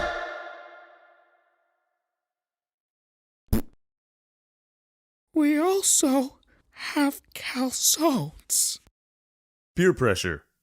It's freaking stupid. Now, if you live under a rock, let me just quickly explain what peer pressure is. Well, the way I see it is when one person or a group decides to pressure another person or a group into doing something they don't want to do. Most of the time, the people who are trying to peer pressure the other people make fun of the other people for not doing something they don't want to do. That pisses me off to no end. Why make somebody feel bad about themselves because they don't want to do something? That's so stupid. Honestly, if you peer pressure anybody to do anything, I will think you're a piece of shit. Actually, you know what? It depends on what you're trying to get the person to do. Because, for example, if you're just trying to get your buddy to eat a bunch of Sour Patch Kids or something because he doesn't like sour foods, you're not that much of a piece of shit. But if you try to get your friends or anybody to try to do stuff they don't want to do, such as bad stuff like drugs, alcohol, and other things, you're a fucking idiot. Now, why am I talking about peer pressure? Let's just say I had a lot of stupid people in my life, so let's talk about that. That's an overused joke. So there's actually been a few times where my friends at the time decided to try to peer pressure me into doing stupid stuff that I didn't want. I remember this one time, I don't remember the specific age I was because I was young, but me and my friends were just hanging out in the woods near our apartments, and my buddy decides to pull out a freaking thing of whiskey. What the frick are you guys doing? Dude, we're gonna drink a thing of whiskey, dude. Yeah, Adam, don't be such a prude, dude. Prude, dude? Really? That's... Anyway. Yeah, I honestly, I don't want anything to do with this. Dude, come on, just take a sip, dude. Yeah, dude, I'm good. I don't want to. I mean, is there a crime because I don't want to do something? You know what is a crime? Underage drinking. Luckily, I did have a friend there who totally agreed with me. Let's call him Thumb. Yeah, I kind of don't want to do this either. Honestly, dudes, I didn't think I was with a bunch of didettes. Dids. Yeah, okay, yeah, I'm not gonna do it. Yeah, I'm good too. Dude, come on, just do it. No, I said I was good. Dudes, just do it. We said no. Do it! No! And then he opens up the bottle of whiskey and splashes it all over me and Thumb. I have never punched someone so hard and so fast in my entire life. Not only was he trying to pressure us into taking it, but he also started getting mad to the point where he decided to get physical. The way I handled it, I don't recommend it at all. Definitely don't do what I did, because violence only causes more violence. And after I punched him, he decided to start throwing punches back. I don't understand the mindset of people who decide to try to pressure other people into doing stuff that are, you know, illegal. If I don't want to do it, I don't want to do it. That's the end of it. That's what it should be. That reminds me of this other time when a couple of friends decided to invite me to our other friend's house, and things got annoying really fast. I just remembered what age I was. It was around the age of 11 or 13. Yeah. So my 11 or 13-year-old friends decided to text me and say, "Hey, come over." And so I did. Actually, maybe I was 14. Why can't I remember the age? So I walk over to their apartment complex, and when I got there, it sort of smelled like pure dookie. Kind of like skunk. because they were smoking weed. Me being an idiot decided to stay because I was bored at home and just wanted to hang out with my friends. Now remember, weed is still illegal to minors and people under the age of 21, so yeah, you can't go into the comments and type, Adam, but weed is legal now, blah, blah, blah. Yeah, no. I mean, heck, I'm still not old enough. So yeah, we're just sitting there in a smoke-filled house trying to have a good time, but I'm not, because I'm with a bunch of idiots. Eventually, one of my friends goes, hey, Adam, you want to hit? Nah, I'm good. Come on, don't be a prude. Why does everybody say that? Is this just gonna be a running gag or something? Just take a hit, man. I'm good. I don't want it. You know, honestly, this is why we don't invite you places. Just because I don't want to do illegal things with you guys? No, because you're such a freaking prude. I'm not a prude, I just don't want to do it. Yeah, whatever, yeah, cool. Yeah, I'm Adam, I don't want to do things. Because I'm a prude. Okay, I'm leaving. They literally made me feel bad about myself because I didn't want to do something, and that something was illegal. I don't understand that mindset whatsoever. It's kind of the same if Thumb were to walk up to me and go, hey, eat this candy corn. Nah, I'm good. I'm not hungry. Why? Cause you're fat. See, he offered me something, I said no, and then he made me feel horrible until I did it. Stupid. I mean, technically I had a gun to my head, so if I didn't do it, I would have probably died, but not all cases are like that. The way I see it, people who try to pressure people into doing things that are necessarily bad are idiots. They're not good friends, and they're not good people, so I suggest staying away from them. Thumb over there? That's a good friend. Always got your back, BB. That was weird. Now, if you do fall for the peer pressure, it's kind of on you. Depending on the situation, of course. Now, that doesn't necessarily mean you're a bad person, but it does mean you need to own up to it and just learn from it. So yeah, now if somebody's trying to peer pressure you into doing something that could potentially get you in big trouble and starts threatening you, I suggest either getting your parents involved, getting a parent involved, or getting the authorities involved. Okay, so yeah, the moral of the story is just don't hang out with idiots. Also say no when you need. I'm sorry. Hello? Oh my god. My recording studio is just my closet filled with clothes, pillows, and blankets, so it's not ideal, but it works. It gets the job done. So, by the title, you're probably wondering, Adam, what's the Bagel Guy card? Well, let me explain. So, when I was little, I used to collect baseball cards. Baseball cards, I don't know why, but they were just everything to me. I didn't really play baseball at all, and just collected the cards because I was bored and thought they would probably be worth something in the future. I was thinking ahead. I was like an 8-year-old thinking ahead for the future of being rich by selling now worthless baseball cards. And when I say a lot, I mean I had a lot. Like let me show you a picture of how much I had. It was like a bucket, like 2 buckets full, plus like a huge friggin' folder of baseball cards. I collected so many cards, I even had one of my own. It was a basketball card because I used to play basketball when I was little. But since it was a card of me, it was obviously my second favorite card. Now you're probably wondering, Adam, why isn't that your first favorite card? This card will be your favorite after I tell you about it. So let me just, out of all these cards, my favorite card was this one weird random card that probably doesn't exist anymore because I googled it. I can't find it anywhere. It's called the Bagel Guy card. Just called the Bagel Guy. I don't know what this card had to do with baseball at all. It was just some dude who sold bagels. And it was just a picture of some random dude who had a tray full of bagels and just sold bagels to people. I think it even had stats, which is hilarious. It was just an awesome card. I was a really weird kid, so this card was just my favorite in the world. I love this card more than anything, to be honest. I used to take this card everywhere. It was my most prized possession. I used to take it to like Chuck E. Cheese. I used to take it to my karate classes that I had when I was 8 because I was cool. I took it to the park because I thought it would give me superpowers, the power of bagel. And man, don't get me started on bagels. I freaking love bagels. I can go on a huge tangent about why bagels are freaking awesome because they can be anything. They can be pizza, they could be blueberry, they could be pretzel, they could be a lot of things. I'm going on a tangent. Now, one day I decided to be extremely a child. I was going around just like messing with my sister and just shooting her with my Nerf gun, going in a room, going bah, running away. Just dumb child stuff. I was just messing with my sister. And my sister, I guess, wasn't having it that day. She was really mad, really annoyed. And she gets out of her room and goes into my room, grabs my Bagel Man card, and just starts ripping it up. She's destroyed. It was gone. And I was just like, Bagel Man, no! Oh God, he's gone. He's gone. You've destroyed Bagel Man. He's no more. Bagel Man will live long, live prosperous in my memories. God, Bagel Man. Okay, it wasn't that dramatic. It was just more of my sister ripped up the card and I was just like, Mom! Like, you know how kids do when they're sad. So I went to my mom and I was just complaining and just, Mom, Allie destroyed my card. And my mom was like, Allie, that was Adam's best, a favorite thing. Why would you do that? My sister was like, because he was annoying me. And I was like, but I was just playing around. You didn't have to destroy Bagel Man. What the frick? Bagel Man deserves to die because of you. And I was like, oh God, you're right. I did this to Bagel Man. This is becoming really dramatic, but this is how I remember it. So yeah, I was devastated that day. I didn't want to talk to anybody. I was destroyed. I shut down. I was done with everything. I was done with life. Just like, nope, nobody talk to me.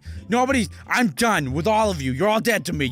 Stop it. Don't look at me. Don't look at my presence. I mean, don't make eye contact, because I will look away. So after a week of just solitude to myself, my sister felt really bad. She felt horrible. She started to realize how important Bagel Man actually was to me, and her heart just grew 10 times bigger that day. Because what she decided to do was actually really awesome.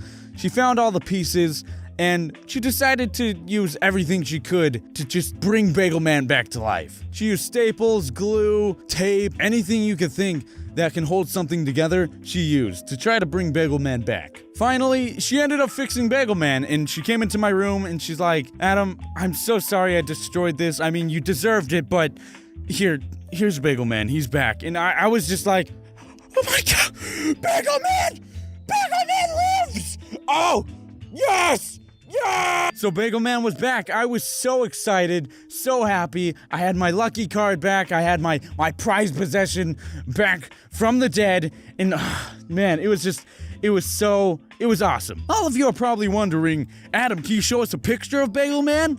And sadly, no. I lost him. I don't know where he is. I don't know where Bagel Man went. He's probably somewhere in this house. I still got a lot of unopened boxes from moving to where I moved. So it's possible that I still have Bagel Man, but for now, I'm starting to realize Bagel Man is gone. I've moved quite a lot, so Bagel Man was probably lost in the move, sadly. And what sucks is I try to look on Google to see if anybody's selling this card or if I can just find a picture of it, and I can't. It just doesn't exist anymore. I don't know where it is, where it went, or what happened to it, but it's just gone. Nothing as soon as I lost it, it was just gone from existence. So yeah, I can't find it anymore. So my mission to you guys is, can you guys help me find the Bagel Man card? Hashtag find Bagel Guy. That's so dumb.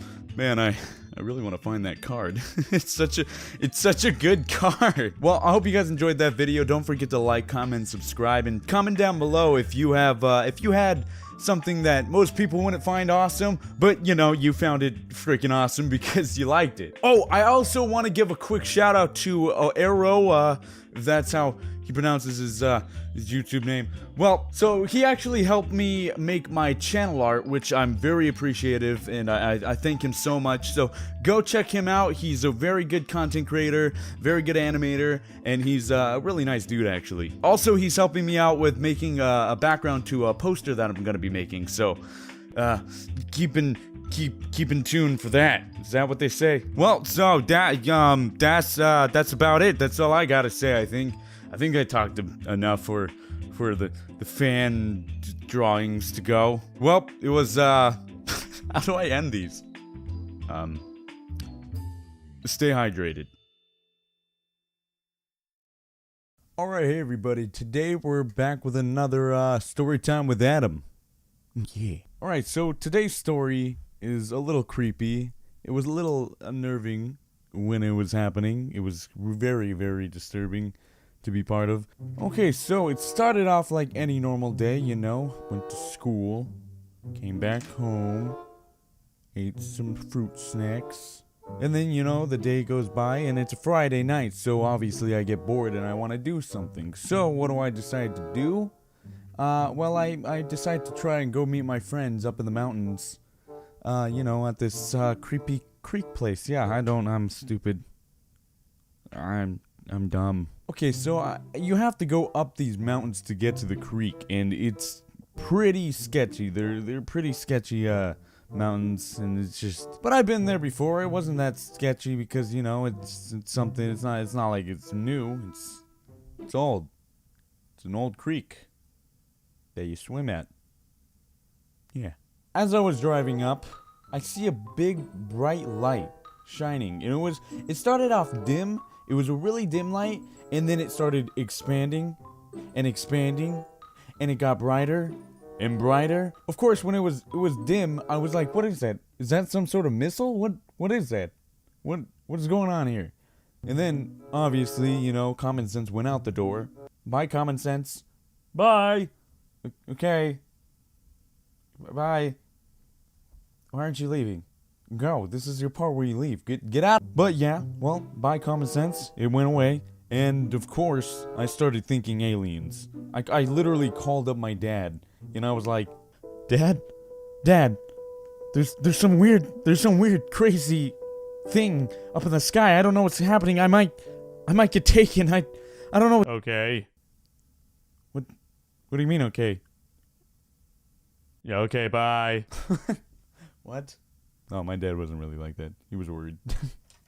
Oh yeah, but as I was on the phone with my dad, this thing starts spewing out smoke everywhere, and I just can't see. I had to literally stop. I had to stop my car in the middle of the road. Well, no, not the middle of the road. I stopped on, like, you know, there's like a dirt part of it, and so I stopped on that. And I was just freaking out, and I was just like, well, it's time for Adam to say goodbye to this world and get probed in the butt. Because it was not a happy sight. So, like any normal man, I sat there till the smoke cleared, because I was not driving and not risking falling off the mountain.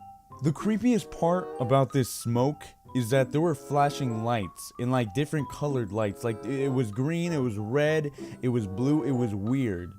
And that's the reason why I thought it was aliens. It was just different colored lights, and you never see like different colored lights on a missile.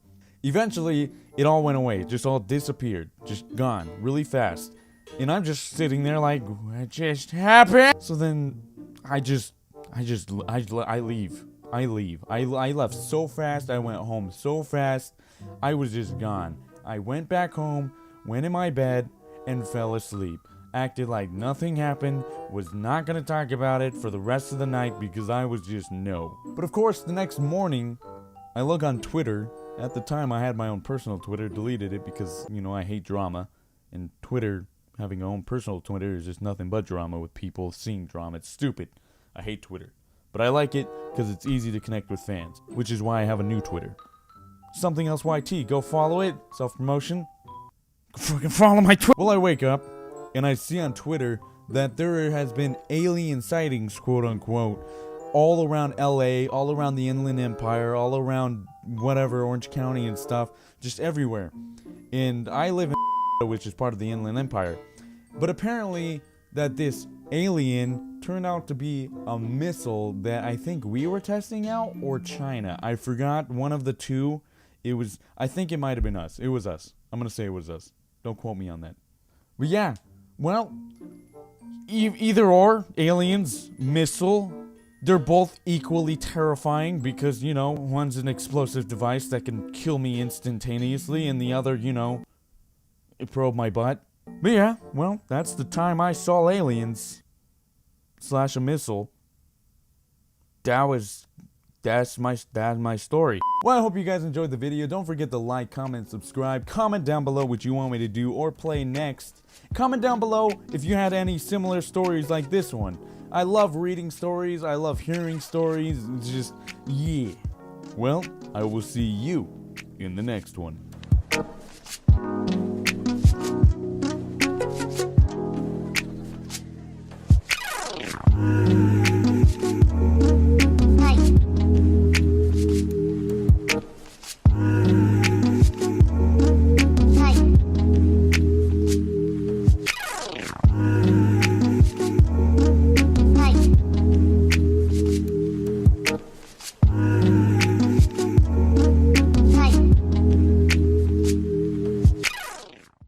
Alright, hey everybody, today we're going to be doing something completely different from my channel. Now, I don't really necessarily do tech things at all, because I'm not a tech channel. But my cousin wanted to buy and build a new PC, so I helped pick out his parts, and I was like, hey, why don't we make this into a video? So this is what we're doing. Why did I say that twice? That was weird. Alright, first we're going to talk about the motherboard. This is a 970, G43 MSI. It's a reliable motherboard. It has it holds up to 32 gigabytes of RAM, 2 PCI slots. I do believe that it supports Crossfire, but not SLI. It has 4 USB 2.0s, 2 USB 3.0s, which is a hard sentence to say, Jesus. And it's just a reliable motherboard. Now, it's only $70. It's the cheapest ATX motherboard we could find, so we went with this one. I do love MSI because they do have a program called MSI Afterburner, which is a really good program for, like, say, overclocking things. So yeah, next let's talk about the CPU. This is an FX 6300. It's a 6-core processor. It's reliable, it's fast, and honestly, it's really good for the price. It's only $100. So, but I do recommend upgrading. When you do upgrade, I say get because since it's an AM3 plus socket, upgrade to the 8350, I believe is what it's called. It's an 8-core processor, so you know, you're getting what you pay for. But yeah, no, the FX 6300 being a 6-core processor, it's really good for, like, say, video editing and stuff. It's pretty good with gaming and stuff too. So we went with this one. It was cheap. It's upgradable. Yeah. Next, let's talk about the 500 watt EVGA power supply. We went with this because I don't really trust like off brands, cheapy brands for the power supply, because you know that's like a crucial part. Sometimes off brands don't have the certain wires that you need, and EVGA is a known brand, and I do have myself an EVGA of my own, EVGA power supply of my own, and yeah, it's a good power supply. It's reliable, has all the ports that you need. Swag. Now for thermal paste, you're gonna need thermal paste if the processor doesn't come with it. You can find, I do recommend getting yourself, you know, a nice one from like say Best Buy for only $8, or I mean you can find it cheaper on Amazon, of course. Yeah, go pick up one of those. Next we have the hard drive. It is a 1 terabyte hard drive. We only got it for $50. It's cheap, it's fast, it's nice, 7200 RPMs I think. But for that, I do recommend getting an SSD if you can. They are expensive. They do only go for like 250 gigabytes, and they're like maybe $70. So I do recommend for that, though, if you can, putting your OS into it. You're basically like Microsoft Windows 10, because it's faster, it's more reliable, and it's, you know, all around better than a normal hard drive. So I say, if you can, get the SSD. If you can't, stick with the hard drive and just, you know, put everything on that. Next, we're gonna be talking about the what is this called? Tower. We're gonna be talking about the tower. It's a Corsair Carbide Series 100R tower. I had to write that down because it is a mouthful. I mean, don't really know much about towers. It has a fan. It's ATX mid tower. Yeah. For RAM, where's the RAM? Now for RAM, we went with the PNY. We got this. It's two 4 gigabyte sticks. We got it from Best Buy because Amazon is a lazy piece of shit. Now we kept contacting them, but they would not, you know, help us out with the stupid. Okay, that fell. They wouldn't help us out with our RAM. We ordered the RAM. It was, I forgot what brand it was, but it was only $30. This one is $40. Oh, I think I forgot to talk about this. I forgot to talk about the price of the tower, and it's only $50. So yeah, it's nice. But for the RAM, we tried to contact Amazon. They weren't shipping it off. Everything else was shipped off, but the RAM was not shipped off at all. So it was just stuck in a I don't know, stalemate or something like that. I don't know what was happening with it. So we got a refund. It was only $30, but we went and bought this one from Best Buy and got it for $40. So it's just $10 more. Now, for what makes gaming possible, we went with the EVGA GTX 1060. Now this is a brand new card. It came out like 2 months ago or so. Runs on the new Pascal architecture. So this thing's basically a 970 GTX 970 but like a monster. It's only $200 versus the 970 is like a $400, $300 card. So you're getting a card that's cheaper and runs better. For virtual reality, this thing is a beast. It handles it perfectly because the new Pascal architecture does support virtual reality really well. It's a monster card for being cheap. It's only $200. Now we did get the mini because that one was cheaper. I believe the bigger one is $250. But I mean, if you can, just go with the mini one. It's cheaper, it runs the same, and it's awesome. Now, if you want to, you can get this little Wi-Fi adapter, only like $15. You can find one anywhere. It doesn't have to be exactly this brand, but you can find one cheap. Well, yeah. So let's just let's build it. Yeah.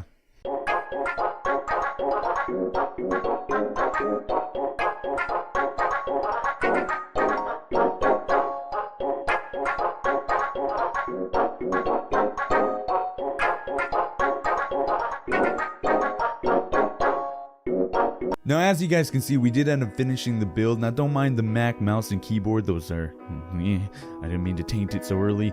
But yeah, we did get, it came out beautifully. Everything's running smoothly. As you guys can see, we were playing Subnautica, and Subnautica is just, the computer's dominating it. It's not even a well-optimized game, and yet it's getting around 75 frames per second to 60, and it's just beasting the game. I would have other benchmarks for this, but I don't know how to do that, so sorry.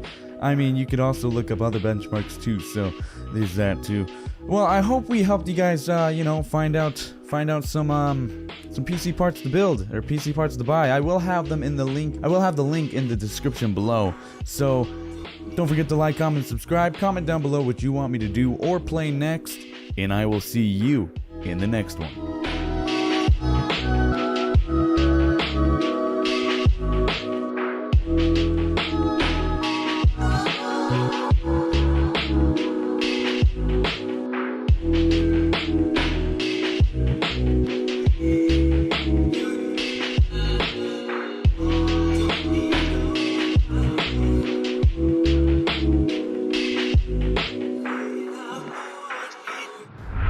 Yeah, I know what the title says. I was arrested. It's true. But I was like 8. No, I was 12. How old was I? Yeah, so that happened. I was arrested. Whoa, my God. Something else too. What? I can't say my name right, apparently. Yes, but it wasn't my fault. I swear, copsers. Stupid faces. You know, now that I think about it, it was probably around the same time that grown-ass man enrolled into my elementary school. So that's a thing. So it all started back when I was in elementary school, and I was crushing on this girl. I forgot her name, so I'm gonna call her Bob. So there was this girl named Bob, and I had the biggest crush on her. Everyone knew I had a crush on her, including her, and she started to like me back, just saying. But we'll get into that later. But of course, there was a big problem. See, my best friend at the time, let's call him Shu. His name is Shu. Shu liked her too, which is kind of a problem between us because we both can't date her. And I'm saying date ironically because let's be real here. Anything before high school doesn't count. Shu and I always get into arguments on who was gonna be her boyfriend. I like her. I like her. I like her. I like her. Fuck you.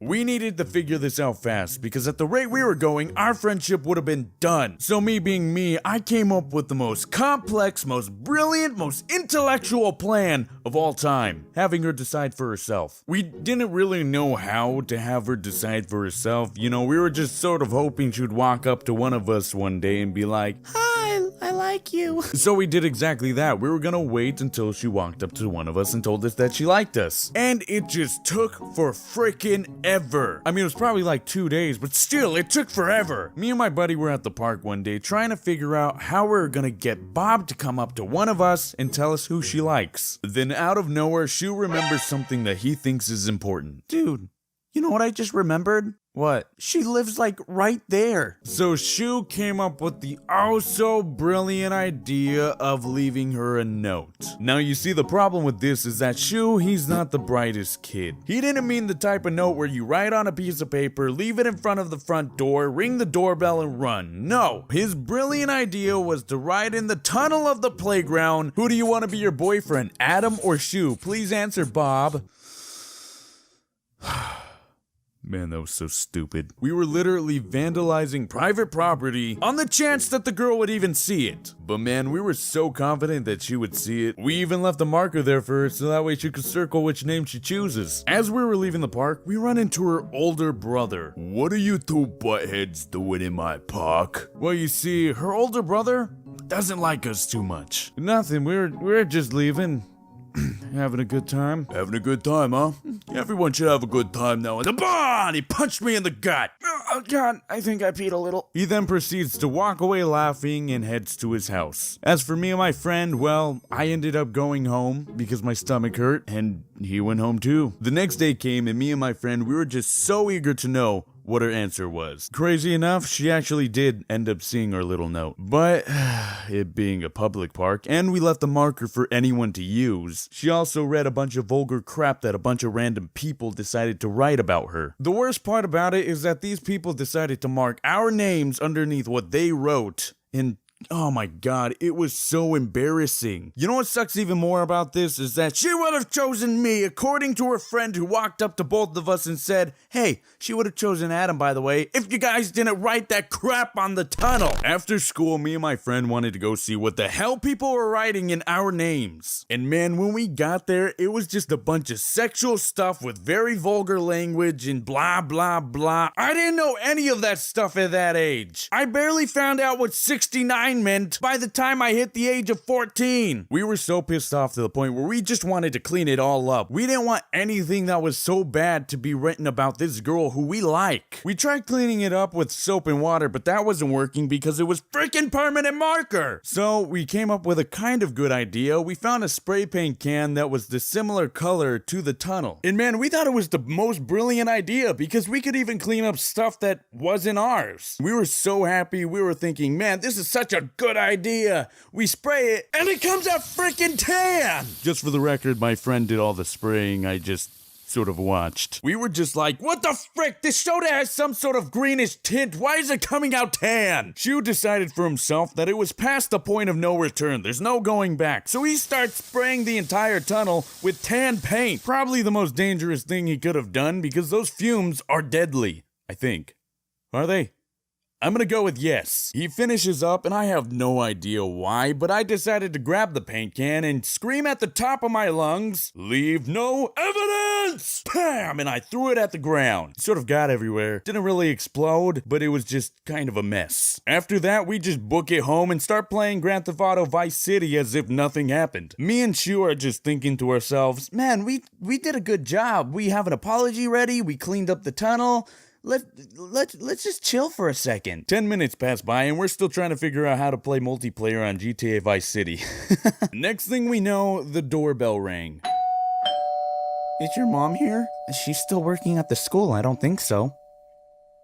Oh, crap. His mom then opens the door, and to our surprise, there's a police officer. Turns out while we were trying to clean up our mess, Bob's brother was watching from a distance. Hello, police. Yeah, there's two buttheads vandalizing the city right now, so do your job and go get them. Here's the address. So the cop decides to talk to us individually to see what happened and asks us some questions. We both answered them the same way. We messed up, tried to fix it, now we're in this predicament. But I never want to pull the race card because I think the race card is such a stupid thing. But me being Mexican, my friend being white, all the blame was put on me, even though we both told the exact same story, and I didn't even touch the paint can until I threw it on the ground. So I'm the only one who gets put into the cop car, and he starts driving around the city trying to find my mom, which I'm pretty sure is very illegal. We first go to my house, where my parents aren't home. Then we go to my mom's school where she works, and she's not there either. Then I remember, oh, my mom has a dentist appointment, she's probably at the dentist. I have no idea how he knew which dentist my mom went to, to, but he found the right dentist that she was at because we ended up finding her. Not gonna lie, I was completely terrified because I didn't know if I was going to jail. I didn't know if this dude was kidnapping me. I didn't know what was happening, but we found my mom. You know what? Shame on my friend's parents for actually letting me go with this complete stranger. It doesn't matter if he's a cop. I'm pretty sure that's not allowed. Not gonna lie, my mom was more pissed off at the cop than she was with me because he was driving me around the city. Not to mention, he totally embarrassed her at her work because a cop brought her son to it trying to find her. Somehow, I'm the only one who goes to court. My friend apparently had nothing to do with it, even though he was the one spray painting the entire time. I didn't touch the can until I destroyed it at the end. I don't remember specifics, but I know we won the case because the dude illegally drove me around the city, first of all. Somehow, he brought up the fact that he thought I was adopted because my mom was white. My dad's Mexican, so that's probably why he got confused.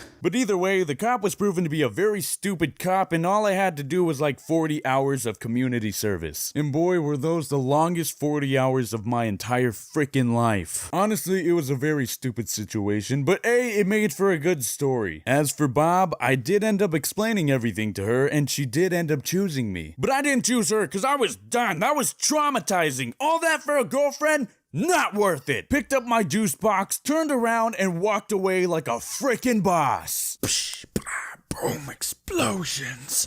Help me, there's fire in my eyeballs. So yeah, that's the time I was arrested. Don't really know the moral of the story. Just don't be stupid. Well, I hope you guys enjoyed that video. I moved again. Also, this is completely independent of the you won't believe where I've been storyline. And I get it. I move quite a bit, but I'm young, I'm exploring the world, I'm trying to figure out things, you know what I mean? Listen, the hallmark of our society is giving a bunch of rich guys complete control over our housing supply. It'll tend to happen. I am the loneliest man on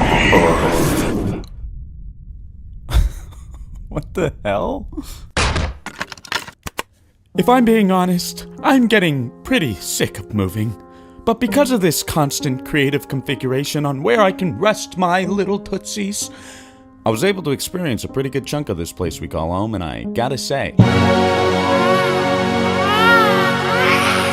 Alright, picture this. It's 2023, everyone's forgetting that a literal plague sent the world into utter chaos, and I find myself living in Southern California once again. Ow, life is a funny thing. People change. Ow, tough decisions need to be out. Are these canned tomatoes? Could you at least open the... it was for my dad. Being back in Southern California, living under the roof of my parents' lovely suburban home, that made me want to jump headfirst of a 10,000-story building and jump off a roof off a 10,000-story building and sock full of grapes off a 10,000-story building.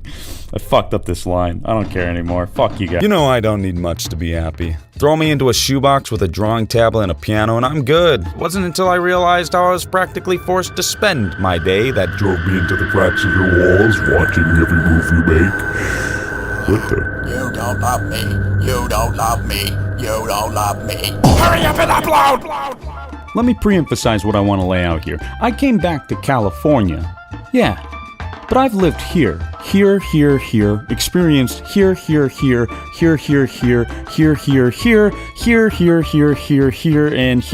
and almost killed here, and here. And I've driven across here multiple times. And when I paint this picture out to you, I'm not just describing California anymore, because it's everywhere. What, you might ask? Well, I think it'll be better if I show you. Starting outside my parents' home in the average suburban neighborhood. Oh yeah, there's consequences to our horrific man-made atrocities, but how could we resist? We are such a hot, sexy mess. Auga! Auga! Is this what you... It's how you seduce women when you find... That's a byproduct of my issue. My main issue is having that itch to interact with another human being, but as soon as you manage to cross all the trials and tribulations to make it to the outside world, you're immediately met with...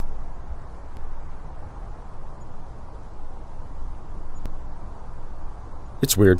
It's weird. It's weird how silent it is here. Not like a peaceful silence, like a lovely Japanese neighborhood with cool vending machines everywhere take me back. No, it's hard to describe. No one goes outside here. Like at all. Why? We've all these roads, but nowhere to go. No nearby grocery stores or shops. No trees for shade if we want to walk around on hot days. No easy access to cool social hotspots. Just roads. Roads. Roads. For miles. But that's okay, because with all this anti-water rock everywhere, there's gotta be a way for us to get out and explore. Come on, you look stupid, smart. Let's put our brains together and really think of a solution. But we have all this oil. Don't want it to go to waste. I don't know. It's kind of hot today, isn't it? I'd rather do something else. But we have all this. I don't want to do that.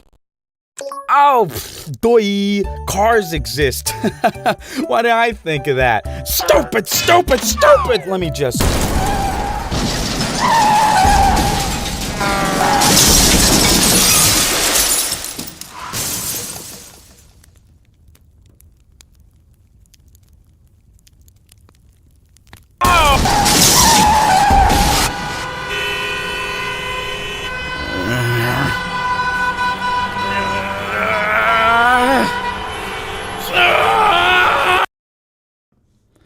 Believe it or not, this is a grocery run. Yeah, you have to make a day out of it. It was a culture shock to me growing up when I was finally able to move out of my parents' house, because what I thought the adult experience was going to be was, well, being able to move out of my parents' house, but also like all the TV shows and movies I watched that lied to me. I imagine myself making friends at some cool hotspot like a coffee shop, bar, or whatever else. I can't imagine myself because I was never shown anything else. But I imagine there would be a place where people could regularly meet up and talk about our days after work. But no, instead we got...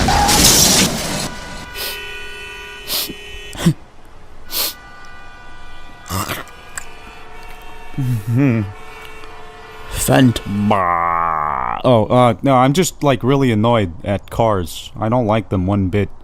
Apparently, we weren't always like this, which is kind of funny. You see, during the 1920s and 1950s, Henry Ford sought out to make an affordable car for all called the S'mores Model T, something to take the fam around and breathe in the post-World War I soot. And with the help of our government officials and some terrible marketing schemes, this expert-hating man tried to convince the entire country that these cars represented the symbol for freedom. And oh boy, did the citizens take the bait. As cars became more popular, the decline of public transportation became more inherent as investments towards them stagnated, and the lovely streetcar systems that we once knew and loved were dismantled completely. Combine that with the post-World War II suburban boom, the Federal Aid Highway Act of 1956 that authorized construction of interstate highway systems, and our hatred for low-income neighborhoods, you got yourself the modern age of oversized trucks, parking lots, and grab-and-go culture. Get out! Get out! You shan't socialize here! In today's age, we mostly have to look out for... I am the billionaire. I make pee-pees and poo-poos just like you.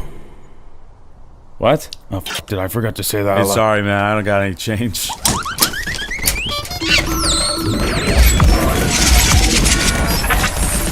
Scan complete. Before I was so rudely interrupted, we have to look out for... You see that guy? Yeah, you see him, right? that guy. He wants me dead. So many people here just like him do. I think. Says so right here on insertmanicthoughts.com. You know, the application we sit on after a stressful day working a 9 to 5. How else would we spend our time? Cards Land, remember? An institute of dilution, stagnating any social skills we could acquire while developing into prideful pseudo-intellectual personalities rather than, I don't know, talking to your neighbor. It's funny, but not at all, because we go, hey, paranoid angry person, go out and work an underpaying 9 to 5 job, where the only time stores are open are from 9 to 5. And by the time you get to experience your precious time off, we also made it damn near impossible for you to get anywhere. But that's okay, because who needs a proper social environment when you can sit indoors, eat chip, and fester on your own thoughts while scrolling social media, reminding us of all our neighbors' atrocities, which are a lot of atrocities. Be paranoid. Be proud. Do you really need anything else? People like to try and psychoanalyze me, diagnosing me to be autistic. And whenever they do, it leaves me thinking, I don't think I'm autistic. I think I'm just socially inept due to our terrible infrastructure.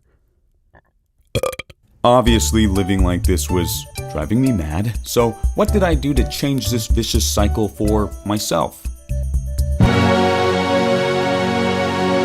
No. Could you imagine? I get you to doom and then dip? Anyway. You hear it all the time. America #1, we're the greatest country on earth. What the fuck is a kilometer Kai? And when you hear that, you don't really have to think beyond it because you have no other frame of reference than what you're able to see. But I've seen beyond. I've seen the oasis that we could have, we could be. And I'm so pissed off that we're not. We don't have it. No, I might just be complaining. And I get it. Not everyone can afford to get out of their comfort zones. Not with these artificially inflated prices. Wow! But here's the thing. I am.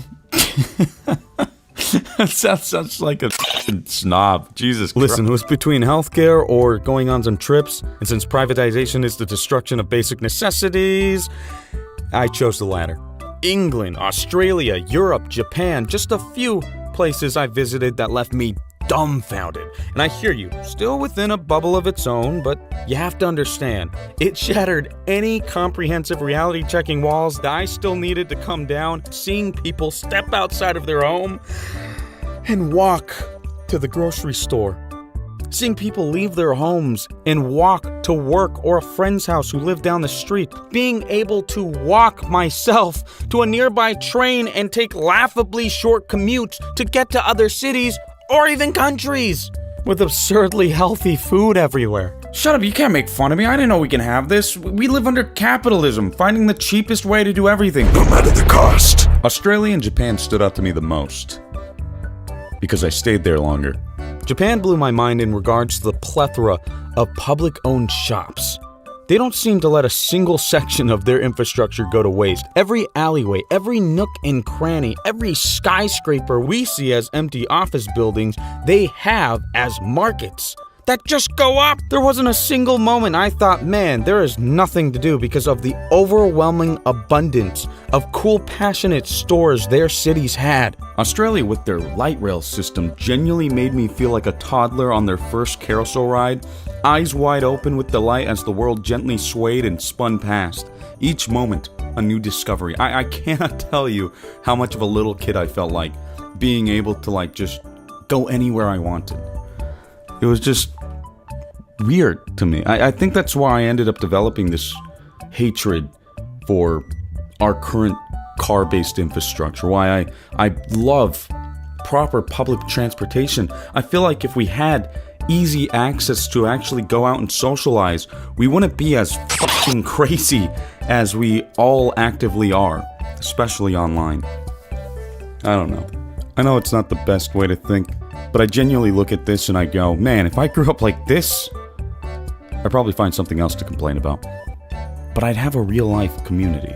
A place with face-to-face faces to feel belonged, with characters of many sorts, some I might not even agree with, but learn to live with. And then learn to love.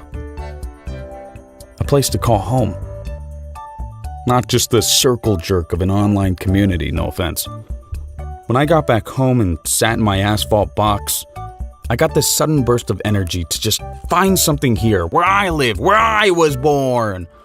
I needed to break away from the cycle of abuse that is a capitalized car-based infrastructure.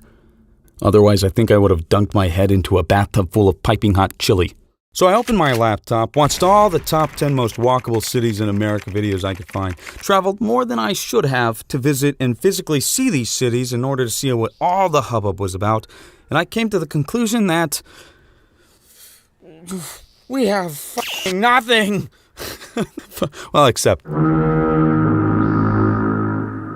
Oops, sorry, that's Jersey. Let me just... Ah, New York City. A city full of lively folks, culture, and pee. So much pee. It's a beautiful thing, being able to walk outside and see another person. Wilson, you will be forgotten. Living here has been nothing but a social experiment gone right. Have you ever seen a dog grow up in the suburbs? You look at it and go, if that dog got out, it'd probably eat a child. Have you ever seen a dog grow up in a city full of life? The difference is staggering. Project that onto the people, you dirty dogs, you, and you got yourself an understanding for why everyone here are literal social behemoths. It's kind of hard to keep up sometimes. I'm walking outside of my apartment and I'm suddenly in conversation with someone I've never met before, just walking in the same direction as me, helping me steer through the convo. I'm learning new dialogue options the longer I'm here. I've never lived in an area where the major consensus is that, hey, we're all in this together. You get your rabble-rousers every now and then, of course, but it feels nice. Sounds ridiculous, but I genuinely feel like an infant taking his first steps again. Hi, I am Peepees and Poopies, just like you.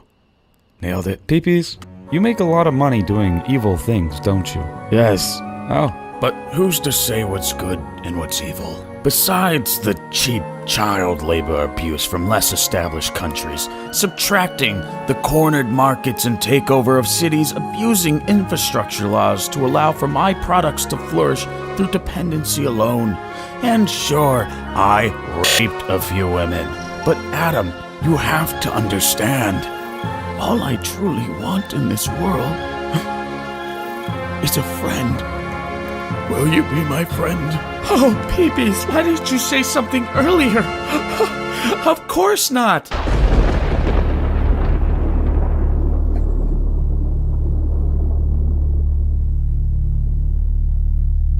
Wherever you go to wallow, they just seem to follow. 'Cause of jackasses like this. Oh, so close. Australia and Japan really hit me with those rose-tinted glasses of having a dollar only strong outside of its own country, because although I do feel I found my home inside my home, I found a place that meets the social criteria I've craved for so long, a place void of any licensed majorities. I have to come to a realistic, bittersweet conclusion that this is all temporary. When this jackass says you have to live like the rich in order to feel any kind of normalcy.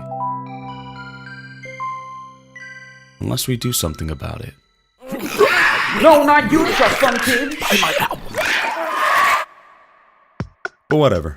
I am only 27 years old, today 28, caught in the paradox of being seen as someone who should have all the answers, when in reality, I'm still trying to make sense of the world myself. But as much as I complain, I know everything will be okay. I just need a change. So I made it happen.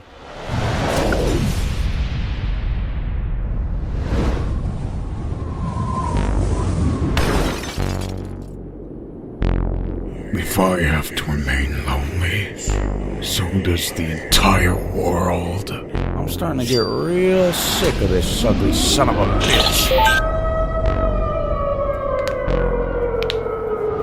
So let's do this.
It has been a long journey during the making of this video. Many hurdles, mostly involving moving. But anyway, if you would like to support the channel, best way to do so now besides just watching or grabbing some merch from the merch store is to join our new little Patreon community, where you'll be able to see behind the scenes content, have your name at the end of each video, and no matter what the tier, be invited to our new Discord server, which will also connect you to our exciting new Minecraft server. We're building ourselves a little civilization. Don't forget to comment, subscribe, like that smash button, and remember, stay hydrated.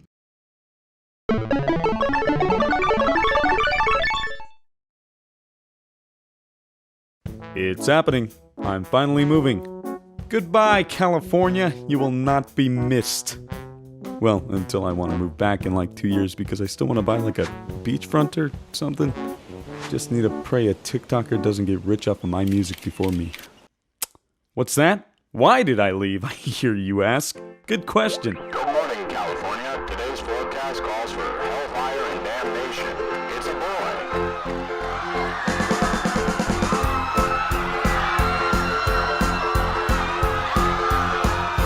Legally distinctive parody. There's homeless in the streets, and it's fucked up. It's the God's punishment for us property. Value skyrocketing sucks. Gentrification. Taxes. I will miss the people though, honestly. I could never say anything bad about them because these people are some of the most progressive people on the face of the planet. It's not their fault the cities here are kind of regressing. We're all only a byproduct of our surroundings, and it's not like we can do anything to control that. If only there was some sort of answer. Yeah. Ooh.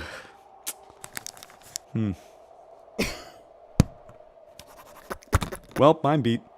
Okay, you want an honest answer as to why I left? It's much more selfish. Despite being born and raised in California. But I thought... Personally, I just don't know many people here. I mean, I get that there are a crap ton of other, like, influencers, but... No, I really just... Oh my god, can you believe that Courtney was talking to Jeff and then Jeff... I just really enjoyed drawing. Drawing's kind of like one of my biggest... Sorry. Did you see that? They clearly did that on purpose. Evil. Did you see that? How is this gonna affect our ad revenue? Bored and uninteresting people tend to find ways to make their lives more lively. And that frightens me. Ah! Well. Look who it is. If it isn't my arch nemesis. Irony. Don't get me wrong, though. Of course I don't need to make friends only within my field. I just personally find it incredibly difficult to meet people in general. Listen, YouTubers are a fascinating breed. Come with me. Look at that thing. No, don't look away. Look at it. Take it all in. Hard to watch, huh? Disgusting. The byproduct of self-importance, lack of awareness, and takeout. Lots and lots of takeout. Nowhere to go. Nowhere to be. No one to meet. Think about it. Where would this thing even go to meet people? A proper underpaid work environment? I scoff at your face. Of course not. It's living the dream, being its own boss with an office space 2 steps away from its bedroom. Alone. Oh, wait. What about online, using social media apps?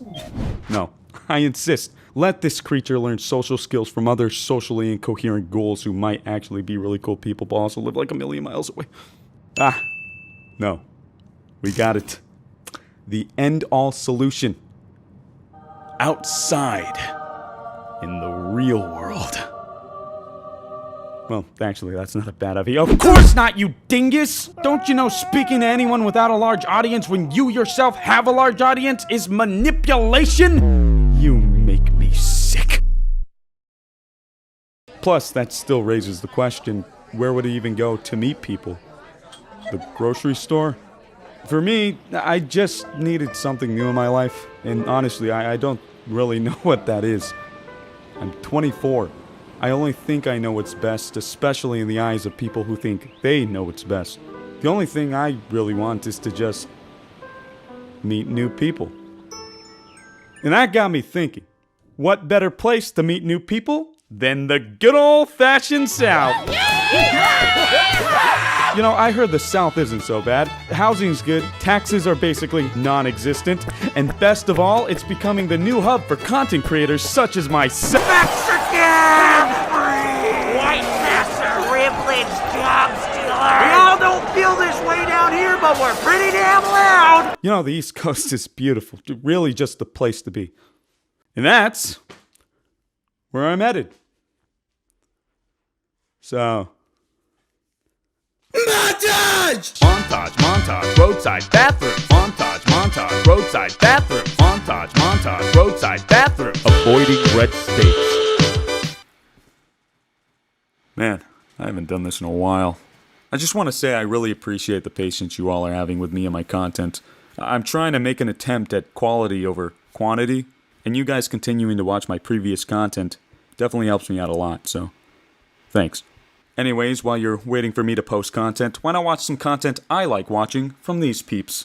They're really funny people, and honestly, I highly recommend them. Stay hydrated. Now, if you'll excuse me, I have some unpacking to do.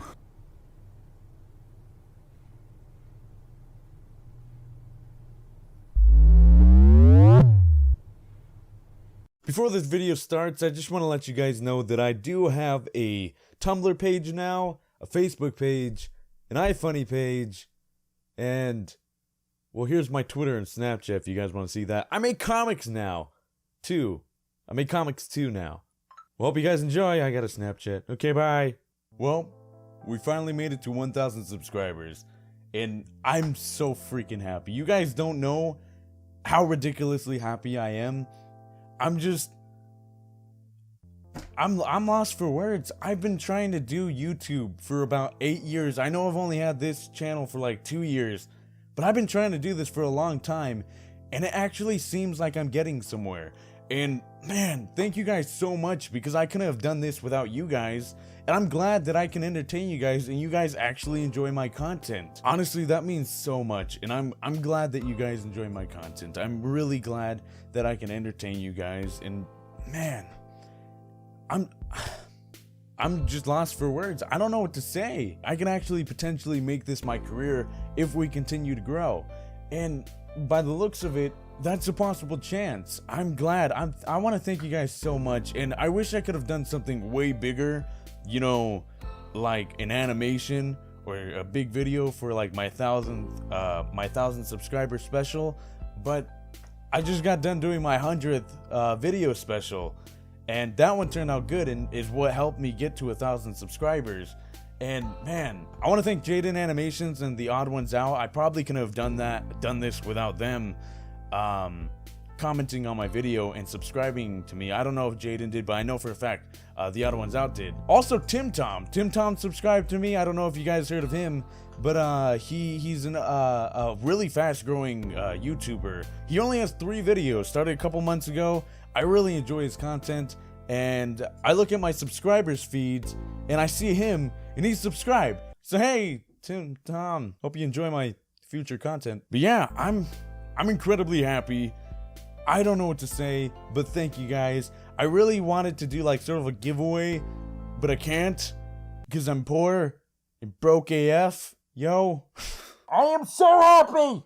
I don't know how to express it. Hold up, let me just make it very sentimental. Cue the music. Sick jams, bro. Thank you. I stole it from Markiplier. I just want to thank you guys so much for everything you guys have done for me. You guys, I wouldn't be anywhere without you guys.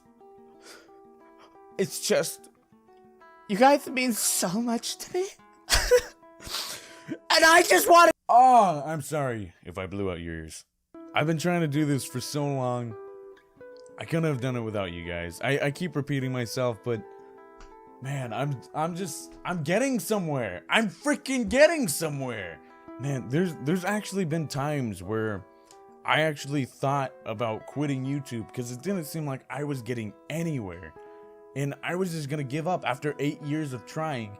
If you guys want to learn more about my YouTube journey, I actually have a video on that. You know, click it here. It's called, you know, my YouTube journey. I try to start something called, sort of similar to Draw My Life, but, you know, specifically for YouTube and your YouTube journey. And if you guys want to learn about my YouTube journey, here you go. But man, I've been trying so long. It's just, thank you guys so much. You guys, I couldn't have done this without you guys. Well, hope you enjoyed the video. Don't forget to like, comment, subscribe. Comment down below what you want me to do or play next, and I will see you in the next one.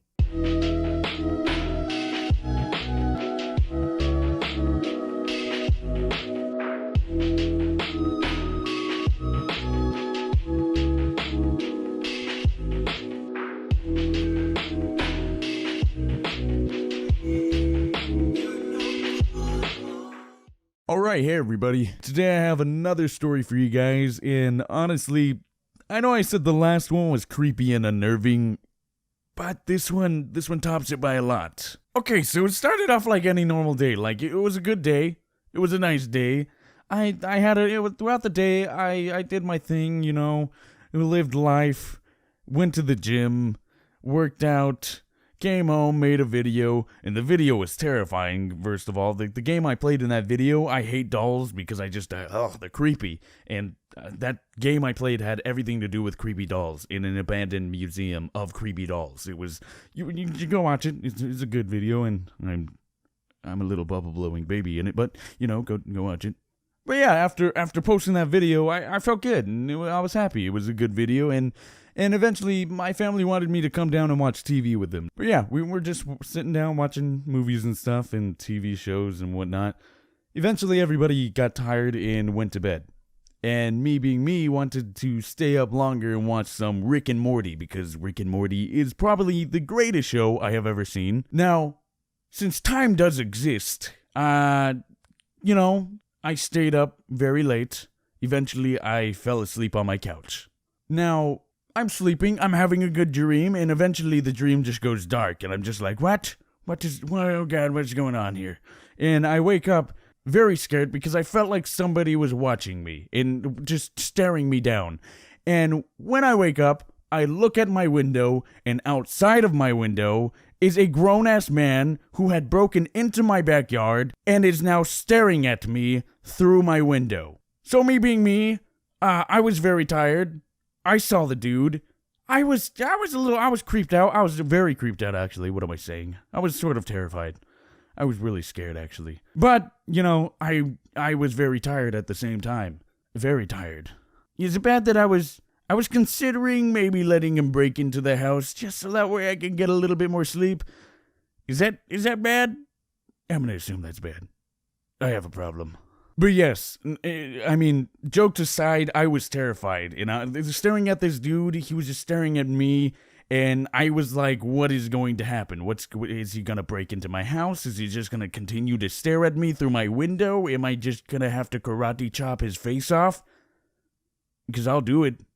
I'll freaking square up, man. But no, after a few seconds of him just staring at me, I get up extremely fast, and I'm just like, Dad, wake up, Dad, there's somebody in the house. He's just staring at me. I don't know. He's just staring at me through the window. And my dad comes running down immediately because he does not like, when he wakes up, like, he's sort of a frantic, well, when he wakes up, he's sort of like already in attack mode.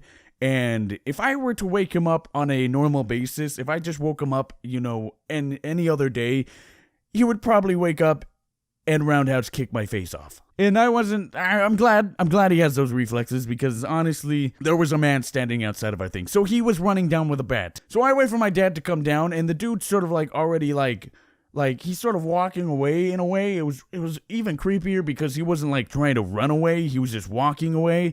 So I wait for my dad to come down. My dad told me to go to the backyard and chase him through there. And while he goes to the front and cuts him off. So I run to the backyard, and this dude must have been like a magician or something, because he was just poof. He was gone. He was like, ha, I am gone now. Poof. Oh. But yeah, the dude was just gone. He was just gone. He disappeared.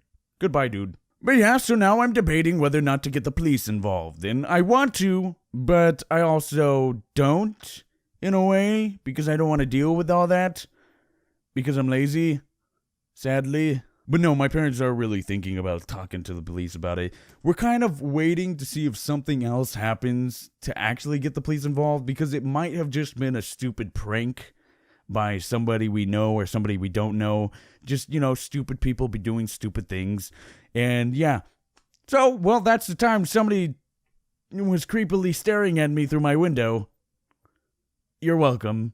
Well, I hope you guys enjoyed the video. Don't forget to like, comment, and subscribe. Comment down below what you want me to do or play next.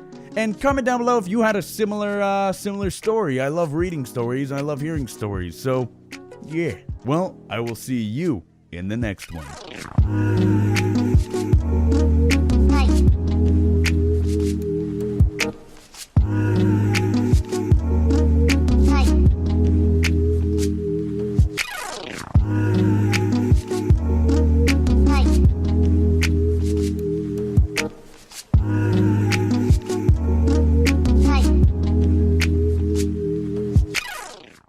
Okay, so before this video begins, I just want to say we hit 200,000 subscribers. We hit 200,000 subscribers, which is freaking amazing. I couldn't have done it without any of my friends and without any of you, because obviously if I don't have any fans or people who watch me, it wouldn't be possible. You get the point. I just realized I say before this video begins a lot, don't I? Oh well, start the video. Okay. This has been something I've been wanting to talk about for a while now. Ripoff. Two words that are just thrown around blindly in the YouTube comment section constantly. What is a ripoff? Well, it's a fraud or inferior imitation basically, but it seems most people forgot what the frick that even is. It seems YouTube's comment section has been infected with the dreaded virus known as stupid. In a fanbase's eyes, if anyone is ever so slightly similar to another person in any way, that person is considered a ripoff, a copycat, a clone, a plagiarist. Which, wow, how? What the fuck? So for those who think like this, here's why you're fake news. To me, it seems like people forgot the differences between taking inspiration and just blatantly copy and pasting. No one seems to truly understand what the phrase ripoff even means anymore.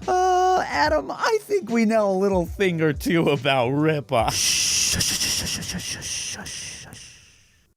Shut up. Fear not, blind commenter. I am here to educate you on the art of not being a dumb. So, what are the actual differences between copying and being inspired? There's not. I'm kidding.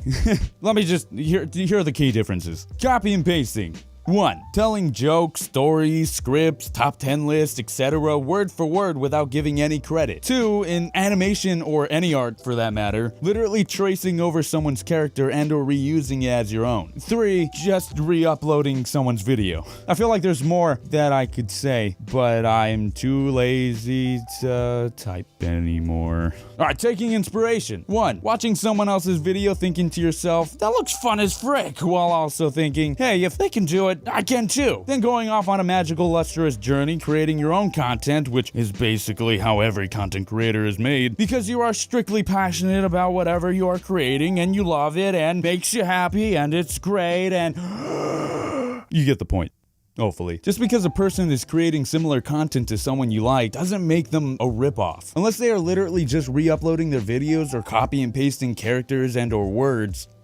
Who cares? If the person seems passionate about what they are making and are just having fun making the videos while creating their own fan base, let them. You don't need to fight for the creator you like unless the creator themselves truly have a problem with it. Even in that case, let them handle it. Another thing I don't think people realize is no one owns a style of video on YouTube. Sure, people can be the first to make the videos like vlogging, gaming videos, and even storytime animations, but they don't own all forms of videos similar to their own. They simply just created what's known as a genre. Take gaming videos for example. Most play the same exact games, have very similar formats in how they edit their videos, and basically create the same style, but none of them would ever be considered ripoffs of each other. What? How? They're literally the same thing.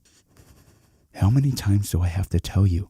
Shut the fuck. Personalities. A creator's personality is what makes a channel unique. Think about it. Even though PewDiePie, Markiplier, and Jacksepticeye used to make very similar content and play nearly the same exact games back in the day, people can still watch all three of them because they give a different experience while playing the game. Different jokes, different reactions, and different, well, personalities. People enjoy different types of people. In the case of Storytime Animations, it's the same exact deal. Sure, the videos are similar and art styles might look a bit alike, but not everyone has shared the same experiences in life, which makes this community amazing because there's so many different stories to hear. Being a content creator, I have had to deal with the phrase, "You are a ripoff," every single time I posted. Every other comment would be something along the lines of, "You're just a Jaden Animations ripoff," or "Wow, the odd one's out much, smirky face." Honestly, it was frustrating. People would just come onto my videos, see me as a ripoff, and just leave. Not everyone did this, of course, but there were quite a bit that wouldn't even give me a chance, which is dumb. Watch me, I'm great. I'm just kidding, you don't have to watch me. You do you, it's fine, it's cool. I never really understood why I and many others aren't allowed to make content we enjoy making without people nuking our comment section with AIDS. It truly confuses me as to why people would think a more popular creator would have such a problem with someone joining a community they help create. We are a community, meaning we all only want each other to succeed. If you aren't a horrible human being, of course. I guess some people see bigger channels as like, the alpha creator! Which is dumb, because sub-count and overall size of a channel is kind of trivial and shouldn't really affect your judgment on someone based on their size. Hey, howdy ho, it's me, Jaden. So yeah, a ton of people have been accusing Adam here and many other Storytime animators of being a copy of me and James and stuff. I've talked about this in videos before. Just let people have fun making videos. We're really good friends with Adam, and it sucks to see people only seeing him as a ripoff of us because we're chill. And he's not a ripoff. I think those people think we're all trying to be the top animators or something, fighting to the death with animated videos on the internet, but no one's in competition with each other here. We actually depend on each other uploading since our type of content takes such a long time to make. So yeah, let's all step back, take a breather, and just enjoy some dank animations people are making out of the goodness of their heart. Peace out, yo. Thanks. I mean, as Jaden said, yeah, we all really depend on each other and actually help each other behind the scenes. Since animation in general takes a long time to make, it's best to have a variety to watch versus waiting 2 to 3 weeks for your favorite animator to post a video. Doesn't hurt to have multiple favorites, and you only benefit in the end because you get more great content faster. This sort of applies to all genres on YouTube. We all depend on each other to keep this website going. So, don't screw it up. Hey, James, you should make my end card, because I'm too lazy. I don't really know, man. I'm trying to work on my own video. Come on, man. Fine, I'll do it, but only because we're good friends. Hey, guys and gals, how's it going? This is your boy, Logan Paul, back again with another crazy end card. Okay, enough with the jokes. In all honesty, I just wanted to say that a lot of the channels that are accused of being an Odd Ones Out clone, I'm good friends with. This bears repeating, no one in this community is competing with each other. If anything, we're all working together to make content for you guys, because we all know how much YouTube loves animation. I'm not accusing everyone here, I'm just saying if you're someone who comments, you're an Odd Ones Out clone, just stop. The only thing unacceptable really is people who just re-upload videos. Those people suck. So that's gonna do it for this video. Thanks for watching. This is a Markiplier clone signing off, and wear your seatbelt. So, if you guys haven't seen the Odd Ones Out's new video, you will see that I have been challenged to a pizza eating contest. Because YouTube. See now, since I don't really know the rules of the pizza eating contest because, you know, none were provided and I don't feel like doing any research, but I decided to buy myself a deep dish pizza from Little Caesars. Not a sponsor. I wish. I love pizza. Now, unlike James, I do believe I can eat this entire pizza because, well, I freaking love pizza. It's probably the greatest thing in the world. And, well, like this one wise old man said, go big or give me your money. I was mugged. I mean, what was his time? His time was like, what, 10 seconds? Because he didn't swallow it before he ended the time. Let's be honest here. Didn't count. So let's get into this. I'll let you guys see the pizza.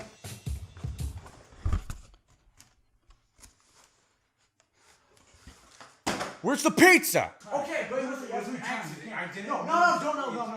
You always do this. Always. I'm not denying it. Sorry about that. I was arguing with myself. So apparently I ate the pizza before I started this. So let's improvise.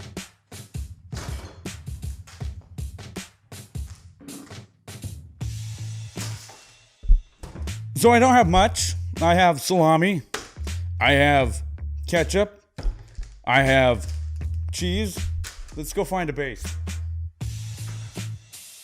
I found crackers. Okay, so I found crackers. So what we're gonna do, how we're gonna make this glorious pizza pie. All you need is one cracker. Now, you take that cracker, you get a good thing of ketchup on it. All right, good thing of ketchup. Now you get your salami. Where's the salami? Where's this? It's on the floor. Now you get your salami. You slap it right on that cookie. More ketchup. Now don't forget the cheese. Cheese is the most important part. It's what makes the pizza.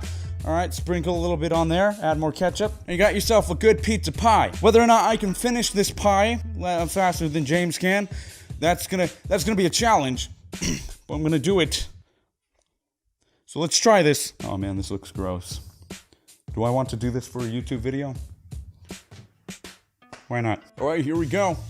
Start the timer in 3, 2, 1. I finished it. And like, what was the time? -3 seconds. I win. Hold up. Let's try this again. Not that bad. Pretty good. Pretty sanitary. Did pick it up off the floor. Lot of cleaning up to do.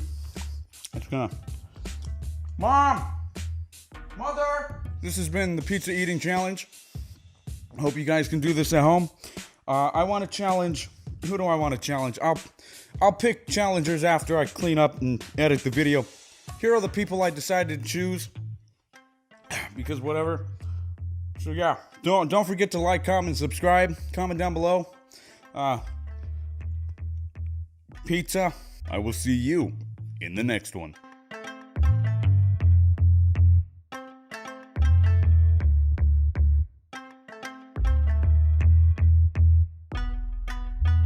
Hello everybody, my name is Marco Picho and welcome to Missed Fortune, a game where you...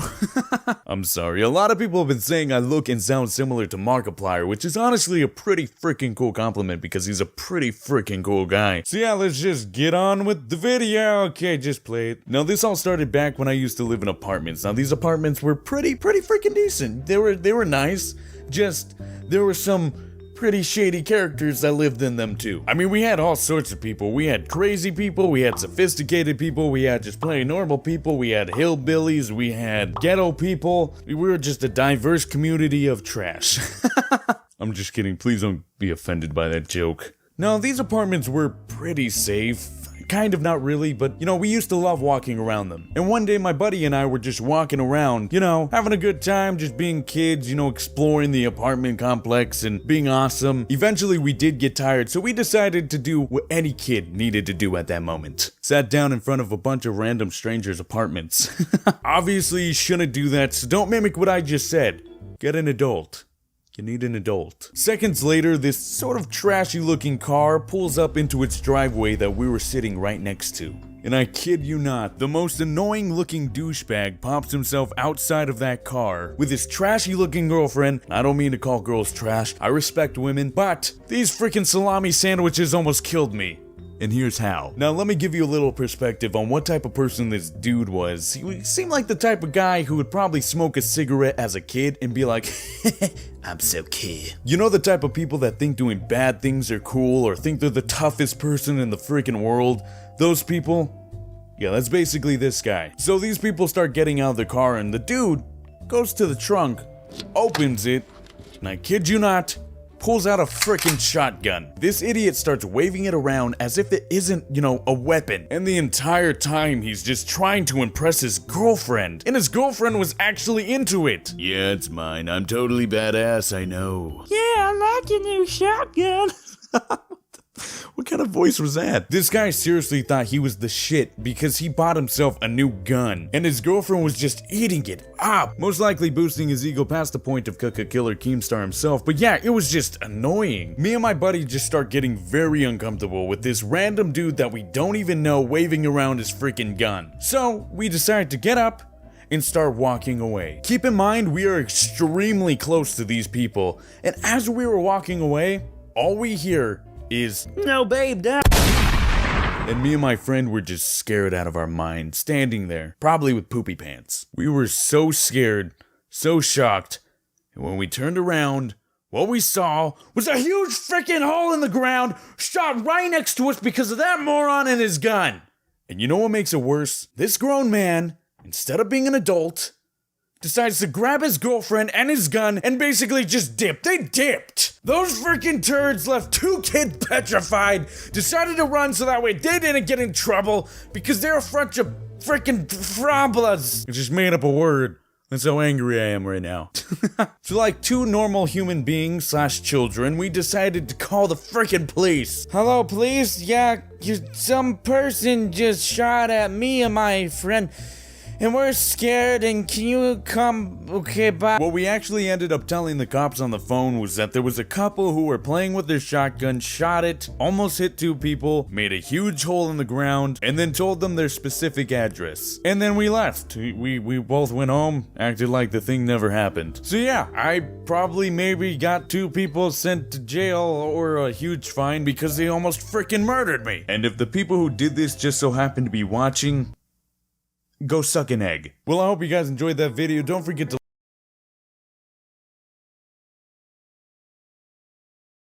Don't click off. I know, a face cam video, but listen, the video still has animation, and it's still a good video. So, I just thought it would be a little bit more intimate if you had me, real me, read you another comic I made in the 3rd grade.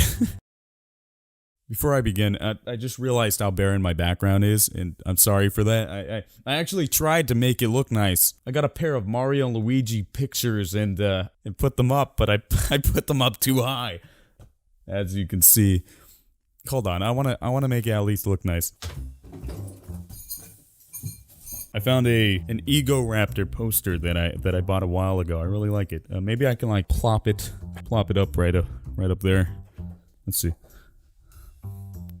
I need tape. I don't have tape, but I found this lint roller. Works really well, and it's really sticky. So I have, you know, let me just try this.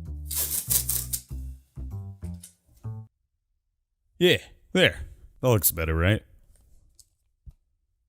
I hope I didn't ruin that poster. Anyways, this one, actually, I ended up losing the front cover to it, sadly. But it's titled, The Adventures of Super Elvis Man.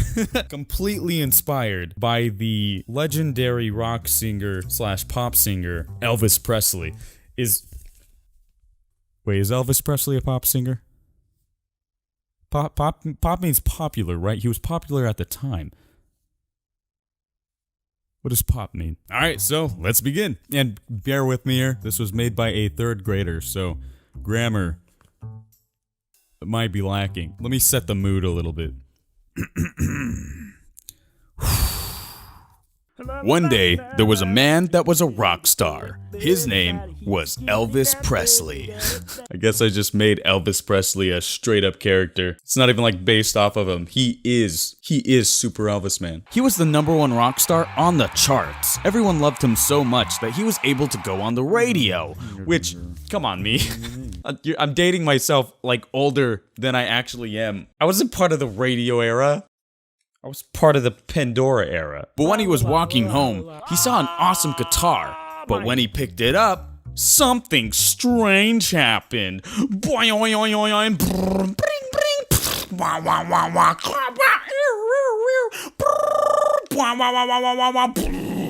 Oh, God. I'm sorry. And all of a sudden, he got a star jacket and star pants and a black shirt inside and bigger hair. Oh yeah, don't forget the awesome glasses.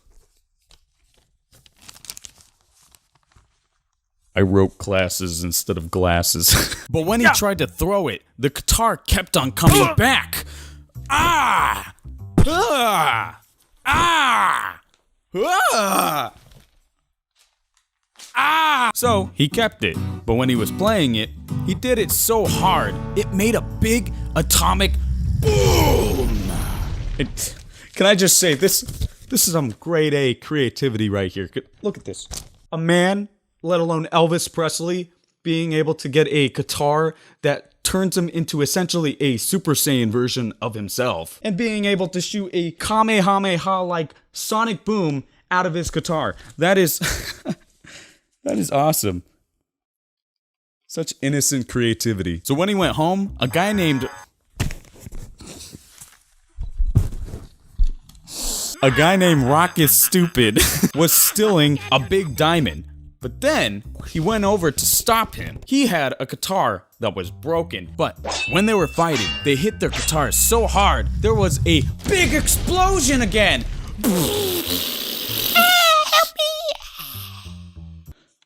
Assuming that everyone around them perished horribly. The explosion was so big that the whole state saw it, but when it was over, his guitar broke in half, and he started changing back to his normal self. But his hair got shorter. There's so many butts that just don't need to be there. He was really mad that it broke, but all of a sudden, when he left the guitar, it went back together and tried to find him. When he was at his house, someone knocked at his door, so he went to go open it up, and something happened. Oh, I'm in such suspense. What is it? It was his guitar. What? Oh my god, his guitar! I didn't see that coming! Holy shoot! That's crazy! As you can see, he changed back into his new self.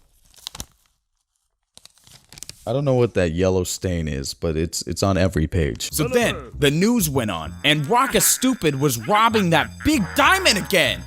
What an asshole! It's like he's obsessed with it. I wrote. So he does the big atomic boom on him again. Boom! But when he was done fighting him, he went on a ride he's never tried before. On his guitar! He can fly on his guitar, people. This is freaking like... This is straight up gold. When he was on his way home, Rocket Stupid was trying to steal that stupid big diamond again. But this time, he was in his boxers. Why? He's just like in his boxers.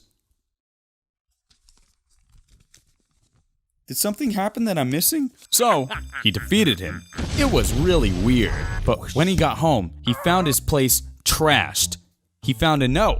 It said, "If you want to find out who did this, come to the alley down the block." So, he went there, thinking he is a stupid man that is really weak and is bald. You know, because like Elvis has like a big thing of hair. I didn't hate bald people, I don't think. But when he got there, there was nobody there. But then, out of nowhere, a huge guy came, and he was like 16 feet tall. And he was totally like buff and stuff. And he had a mohawk.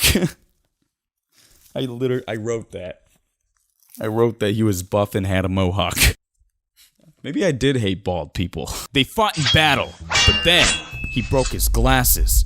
And that's when everything got bad. I'm assuming that Super Elvis Man just got like really pissed after breaking his glasses, because he looks look at this. He looks completely livid. That dude looks like he wants to punch a child.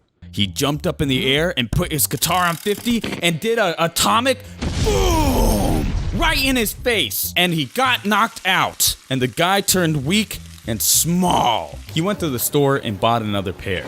And they were the exact same ones. Getting a little off track from the story there, me. Then he went home. He had a lot of cleanup at his house. So he just sat down on the couch and watched TV. He was watching Popeye the Sailor Man. Not Popeye, Popeye. Also, he did clean. Look at that.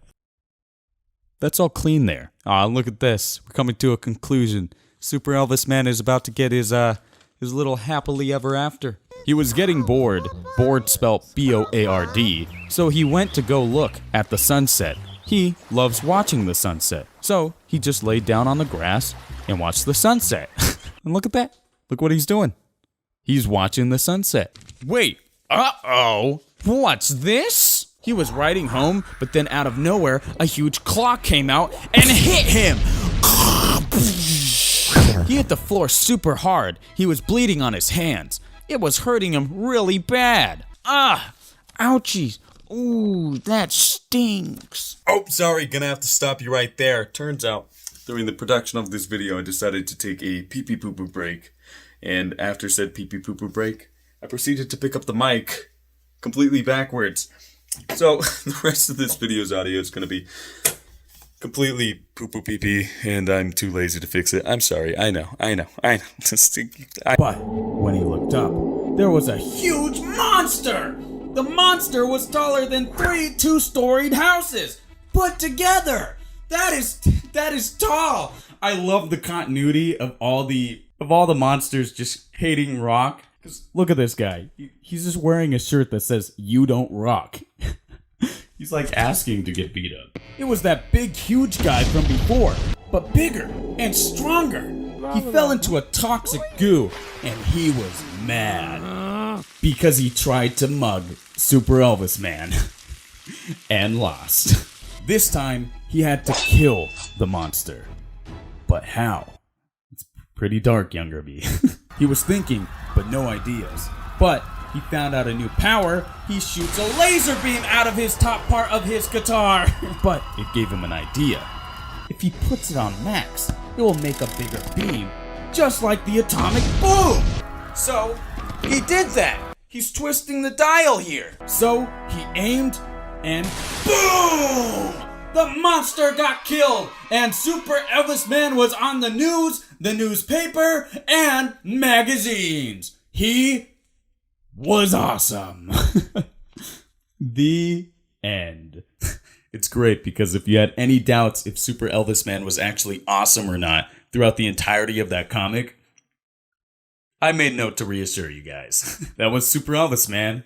I might have a like PDF or some sort of like document scanning in all of these so that way you guys can read it yourself and read along if you want to.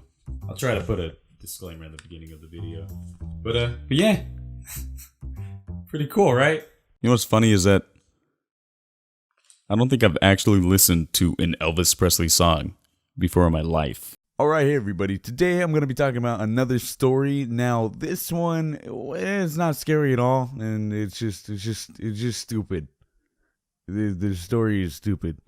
Also, my throat is destroyed. I don't know if it's allergies or if I'm getting sick, but yeah, there's that too. So, you're welcome. Alright, so when I was little, Pokemon was a thing. Everybody enjoyed Pokemon. Everybody played Pokemon. Everybody had the cards, the games, watched the TV show. But me, I sort of, didn't.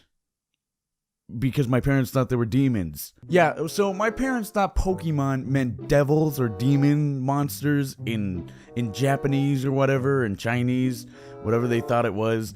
They thought it was the work of the devil. Because they were just, at the time, they were just like really, really, really religious and just thought that little things were the devil. Like, just, I don't know. I wasn't allowed to play Pokemon. Pokemon was the shit, so I would have to sneak it.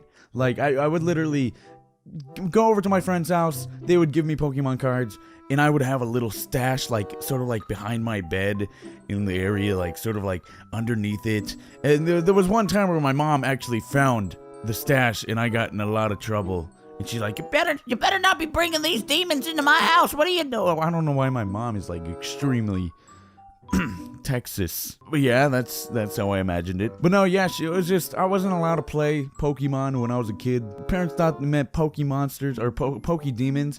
When in reality, I even knew this being like 7 or 8 years old, whatever age I was. I remember knowing that it meant pocket monsters. I would try to explain this to my parents. Mom, Dad, it doesn't mean demons. It means pocket monsters. It's a little abbreviation that they came up with, you know? Pokemon, Pocket Monsters. But yeah, even Yu-Gi-Oh! I wasn't allowed to play. I wasn't allowed to play Yu-Gi-Oh! Either because they thought that meant demons in Japanese too. I would have to sneak my childhood in. But, you know, they did end up like cooling down the more I got older. Like, I wasn't allowed to even watch Family Guy when I was like 14, 15 years old. I wasn't allowed to watch it. Later, they started realizing that the show was actually funny, and they even started watching like Family Guy, South Park, and American Dad. Like, they even enjoy those shows. Less about South Park because, you know, it's not a parent show. So like, they've cooled down a lot, and I'm now allowed to play Pokemon. If it's still popular now. Anybody want to play Pokemon cards with me? I got like 12.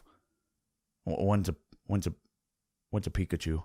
But yeah, I wasn't really allowed to play Pokemon.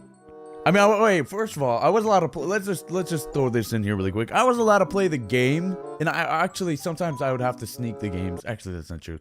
Don't add this part in, Adam. That's not true. I wasn't allowed to play the games either. I remember you giving me one of the Pokemon games, and then she made me give it back. Oh, that's what I could talk about. I remember one time my cousin gave me a Pokemon game, and I was playing it on my Game Boy.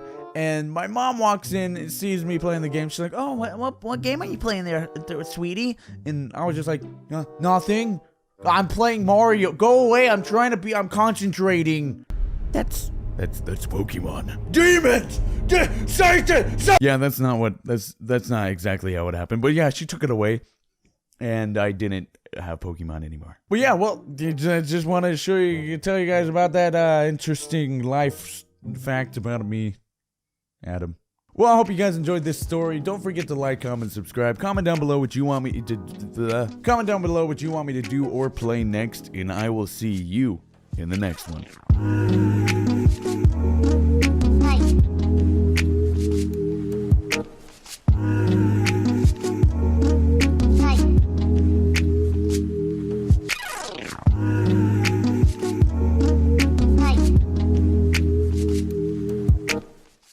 Hi, my name is Davey, and I'm here to fix your house. Oh, thanks, Davey. My house needed some fixing. I really could... Oh, no, Davey! Oh, stop, Davey! That's exactly the opposite of what I thought you were going to be doing! Have you ever purchased a service and thought to yourself, these are professionals. They know what they're doing? Yeah, me too. I remember when I first moved into my new home. I was in the backyard, laying in my newly found soft green grass, staring into the sky, completely bored out of my mind because I had no internet. Now, when you first move into any kind of new home, you'll notice right away that the new home is vacant, meaning no water, no electricity, no heat, and wow, would you look at that? No internet. So in order to get my new home up and running, I had to call upon 3 people whose job it was to do so. 1 being a home appliance company guy, 2 being an electric company guy, and 3 being an internet company guy. Now, I didn't ask much from these fellas, I just asked them to do 2 simple things. The first thing being their specialty, so you know, things like water, gas, electricity, the usual. And the second thing being to not put 13 holes into my walls. Pretty reasonable request, you know, don't put 13 holes into my walls and do your job. And now you're probably thinking to yourself, well, I know where this story's gonna go. No, you don't. Because guess what, Mr. Psychic? They all did their jobs. The home appliance company guy came into my home, turned on my home appliances, and left. The electric company guy came into my home, turned on my electricity, and left. The internet company guy came into my home, turned on my internet, and guess what? Stayed for a bit longer than usual because I had to have him do one more thing. Listen, I don't know why, but the original spot for my internet box was placed inside of my garage. This is a problem. Why? Because my Wi-Fi router has to be connected directly into my internet box in order for it to work. Which means putting my Wi-Fi router, the thing I use for my job, into the garage. A concrete signal-devouring cage. So I asked the internet guy, is there any way we can get this dang thing into that dang thing? Pointing into the next room over. Pretty simple job for someone who knows what they're doing, right? That's what I'm assuming. He looks at me and says, we could, but we don't do that anymore. Not after the last time. I don't know what that means, and I didn't want to pry. So I asked him, well, is there anything that could be done? Because I'm kind of shit out of luck if I don't got Wi-Fi. His solution was pretty obvious, I guess, because he ended up just handing me the number to an electrician. Uh-oh. I call up the electrician and tell him what's what, and he tells me he can definitely do the job. In fact, not only can he do the job, but he can also not put 13 holes into my walls. Says so right there in their policy. So I, knowing a match made in heaven when I see one, told him he's hired and waited patiently for him to arrive. The electrician gets to my house and looks around, and I shit you not, I'm not just trying to be mean here, but this guy absolutely looks like the type of guy who would put 13 holes into my walls. So I politely let him know that, hey, I appreciate you coming all the way out here. I'm sure it's your passion, but just a reminder, please, for the love of God, don't put 13 holes into my walls. He turns to me and puts his hand on my shoulder to assure me that he took an oath. An oath that no matter what, as an electrician, he would get the job done and never put a single hole into anybody's home. And if by some chance he needed to, he would seal it back up, because that's what it says right there in their policy. And just like that, the man earned my trust, and I went downstairs to watch some good old-fashioned telly. And don't get me wrong here, the work of an electrician is no easy task, which is why I tell you, I get it if a mistake or two is made. But for the sake of a little build-up here, this man's job was essentially to connect a single cord to my internet box that would then run along the walls of my garage into the next room over. Keep in mind, that's one room over. And I told you that you didn't know where this story was going because the homie actually surprised the hell out of me. My mans, my boo thing, my Mr. Electricidad figured out some voodoo magic trickery that helped him pull off the unthinkable. That's right, he managed to put 19 holes into my walls! Ah, the buffoonery, the betrayal, the just utterly pure annoyance. Do you know how many picture frames I'm gonna have to buy to cover these dang things? I do! 19 of them! There are holes in rooms that are located completely on the other side of the house. How did he manage this? I don't know. Like I said, voodoo magic. Anyways, shout out to my new electrician, Carl. Carl fucks. Why, hello there. Looks like you made it to the end of the video. I also wanted to mention I'm going to be going to VidCon US this year. It's going to be taking place in Anaheim, California on the dates that I know. Where are the dates? Oh, there it is. June 22nd to the 25th. So yeah, you can catch me there. If you also want to pick up some merch, that's why I'm wearing it. You can find it in the description below. It's the best way to support the channel besides just watching, and I honestly hope you get something cool out of it. So yeah, thanks for watching the video, and stay hydrated.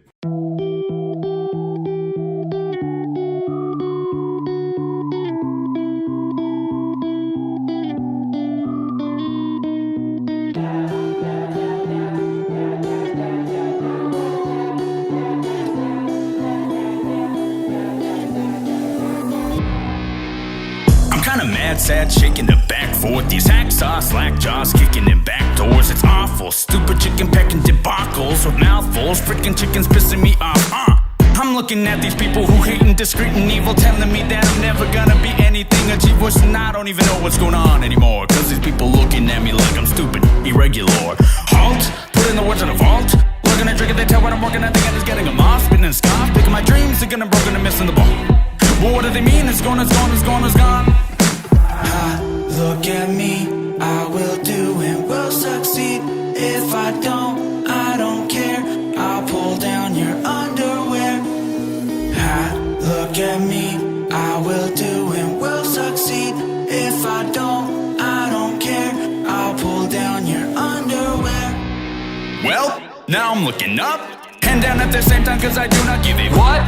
Now these people looking at me like I'm freaking nuts, cause I'll be preaching what we be seeking, never giving up. I'm taking a crash course of beating a dead horse, trying to convince dorks that I'm a past, that I'm a hatchback, glad proven wrong, cause I'll be silly with it back down to my bourgeois. Call me Liza Koshy, mad puns, boo-ha. Look at me, I will do and will succeed. If I don't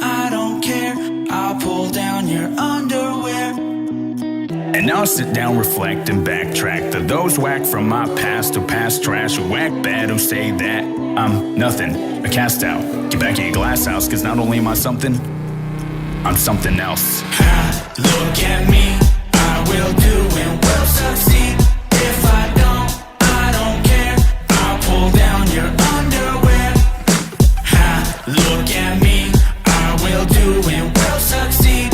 If I don't care. I'll pull down your underwear.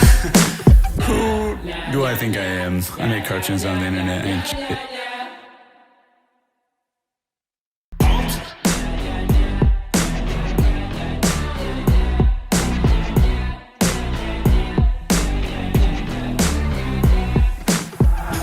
Look at me, I will do and will succeed. If I don't care. I'll pull down your underwear.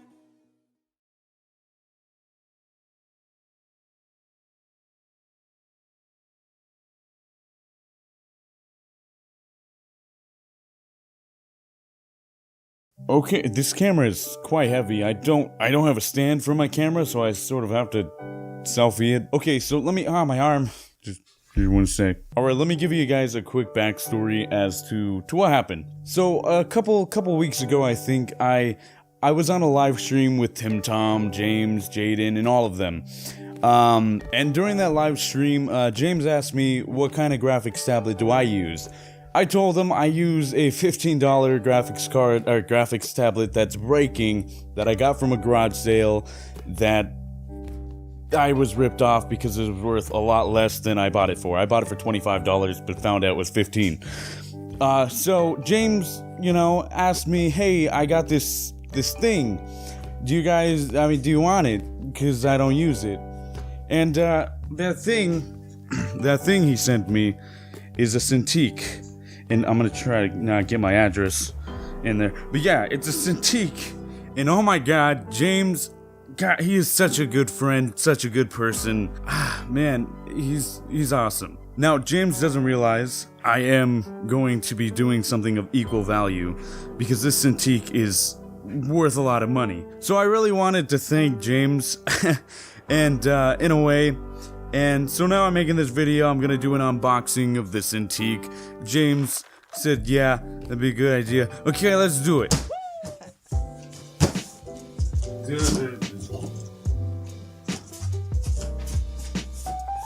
Let me grab the mic. Let me just bring my mic with me while I'm unboxing, so that way you guys can hear me.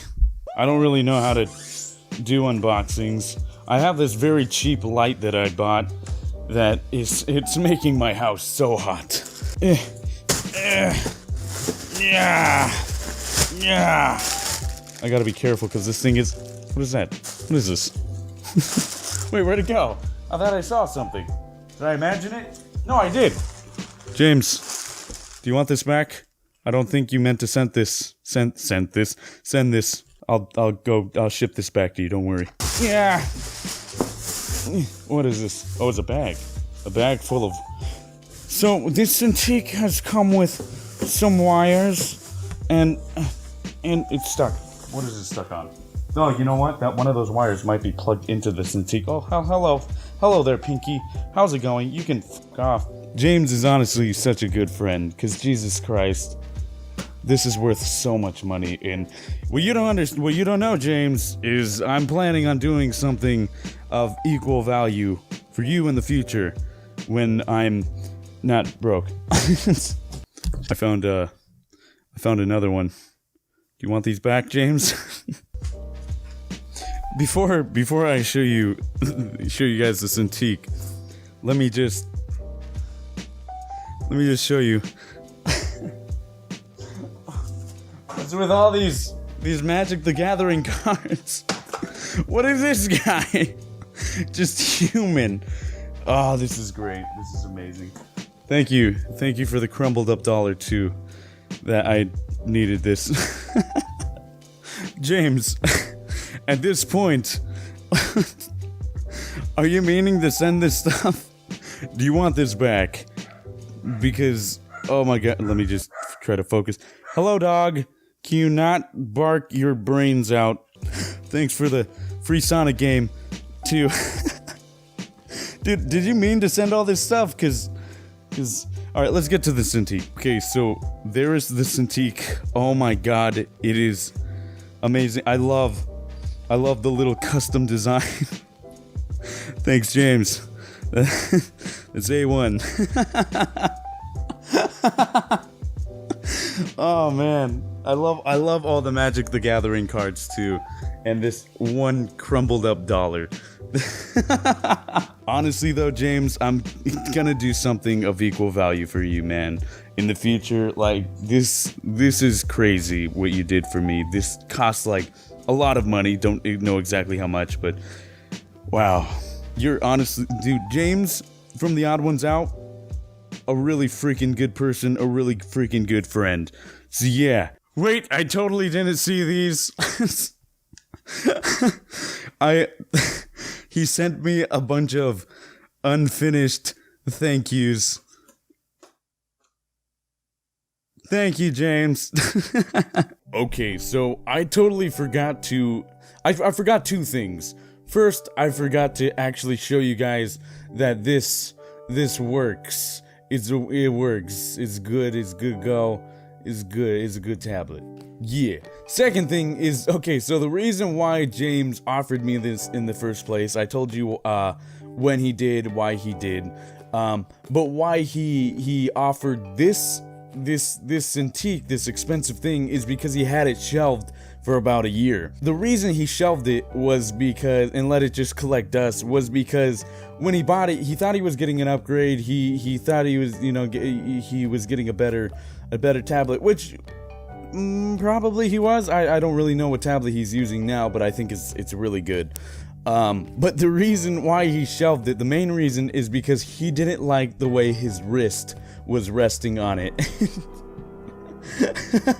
I do want to say James did offer this to me. I was hesitant at first, but he did offer it. I didn't ask, so I don't want anybody to just like think that James is going to always be doing something like this. Like, James has helped out a lot of YouTubers. He's a really good guy, but like, I don't want people to go bombard him and be like, hey, can you buy me a Cintiq too? He didn't buy it for me whatsoever. He did not buy it for me.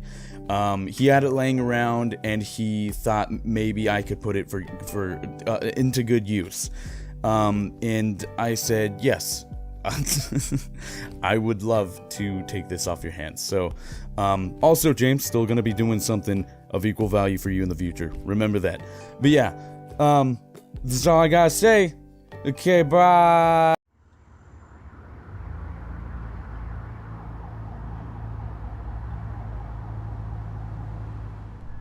It's beautiful. So it's official. This is my new home? You bet your silly ass it is.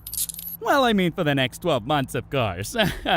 Oh, and just a reminder, don't forget that when the movers show up, they have to park in this very inconvenient parking spot very far away from your apartment building to make sure your moving experience is as difficult as possible. Oh, that's okay. This is literally everything I own. Oh, well, anyways, we at Blah Blah Apartment Complexes wish you the best of luck on your new adventure of living on your own. I'm gonna head back to the office now. Don't forget, if you need anything, make sure to come in and say hi, or just give us a call at and we'll make sure to ignore every request you make. We care deeply about our residents. Dope.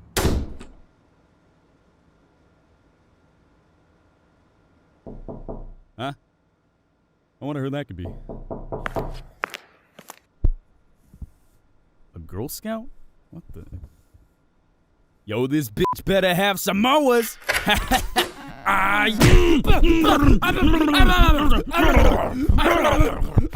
Living on my own's great. I love it. I can walk around completely naked, and only the mailman will judge me. I've never felt as liberated as I do since the first time I gave up free rent, free love and support, and free food, 'cause who needs it? It's something we all dream of doing since the first time we, I don't know, pick a fight with one of our family members over who drank the last of the goddamn chalky milk. Mother. No, it's you. But first things first, time to answer some fan mail. Dear Adam, when finally deciding to leave the nest, how do you find your own place to call home?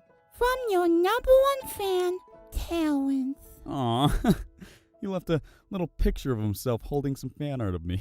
It's got like the little hoodie and everything. It's freaking adorable. Well, Terrence, champ, buddy, my one and only BFFWIRAL, that's best freaking fan who I respect and appreciate, lit, I'll tell ya. Google it. Pretty fucking simple. A lot of answers on that thing, actually. Stop asking stupid questions, Terrence. That's literally what I did to find my place. I went on Google, typed apartments near blah blah blah, and boom, I found like a crap ton of potential new places. Only thing is, I found out that when it comes to finding new homes for myself, I'm like a YouTube commentator pretending to be a critic. I'm so goddamn picky. I got so picky to the point my parents didn't even think I was actually gonna leave. Every day I would walk downstairs and see them taping party streamers to the wall, and my mom would ask, Hey, Adam, you, find a new place yet? and I'd walk away asking, I don't know, Mom. You find my goddamn chalky milk yet? They were losing hope. I love my mom. Eventually, I came up with a plan. I know what I'll do, I said with confidence, thinking I was incredibly smarter than I actually was. I'll just play eeny, meeny, miny, mo to choose my next living arrangement. You know, the children's nursery rhyme. To help make probably one of the biggest decisions I will make in my new adult life. Turns out, not the brightest idea. You see, when I played this little game, I landed on an apartment that, on paper, sounded amazing. 2 bedrooms, 1 for sleeping, 1 for working. Luxury modern home design. Gymnasium in the building for residents, and this probably being the best part, 1,500 glorious square feet. In explanation for those still mooching off mom and dad, here's the reaction of your parents when I said that. Wow, what? That's an apartment? That's big. Holy how can wow. Moving day comes and I proceed to walk into my new apartment building. I asked the front desk where my apartment was and they were like, haha, I don't know. So I went on a hunt to find it. Eventually, I ended up finding the place, and I cannot stress this enough. Don't play eeny, meeny, miny, mo to make your final decision, because when I got there, the apartment was 1,500 square feet. But the website failed to mention that the 1,500 square feet all goes up. Looking up, I felt like little Timmy, but instead of falling down a well, I rented a tall, shitty apartment. Worst part was, it didn't even have a second bedroom. I mean, it kind of did, upstairs.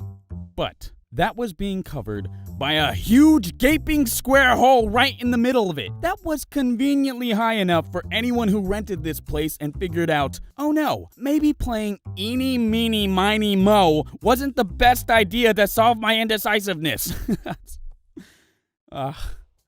Anyways, did you know in order to survive, you need to eat? And did you know food in the fridge doesn't automatically appear every day like it did after school? Not even the food that appears out of nowhere after checking the fridge for the 4th time?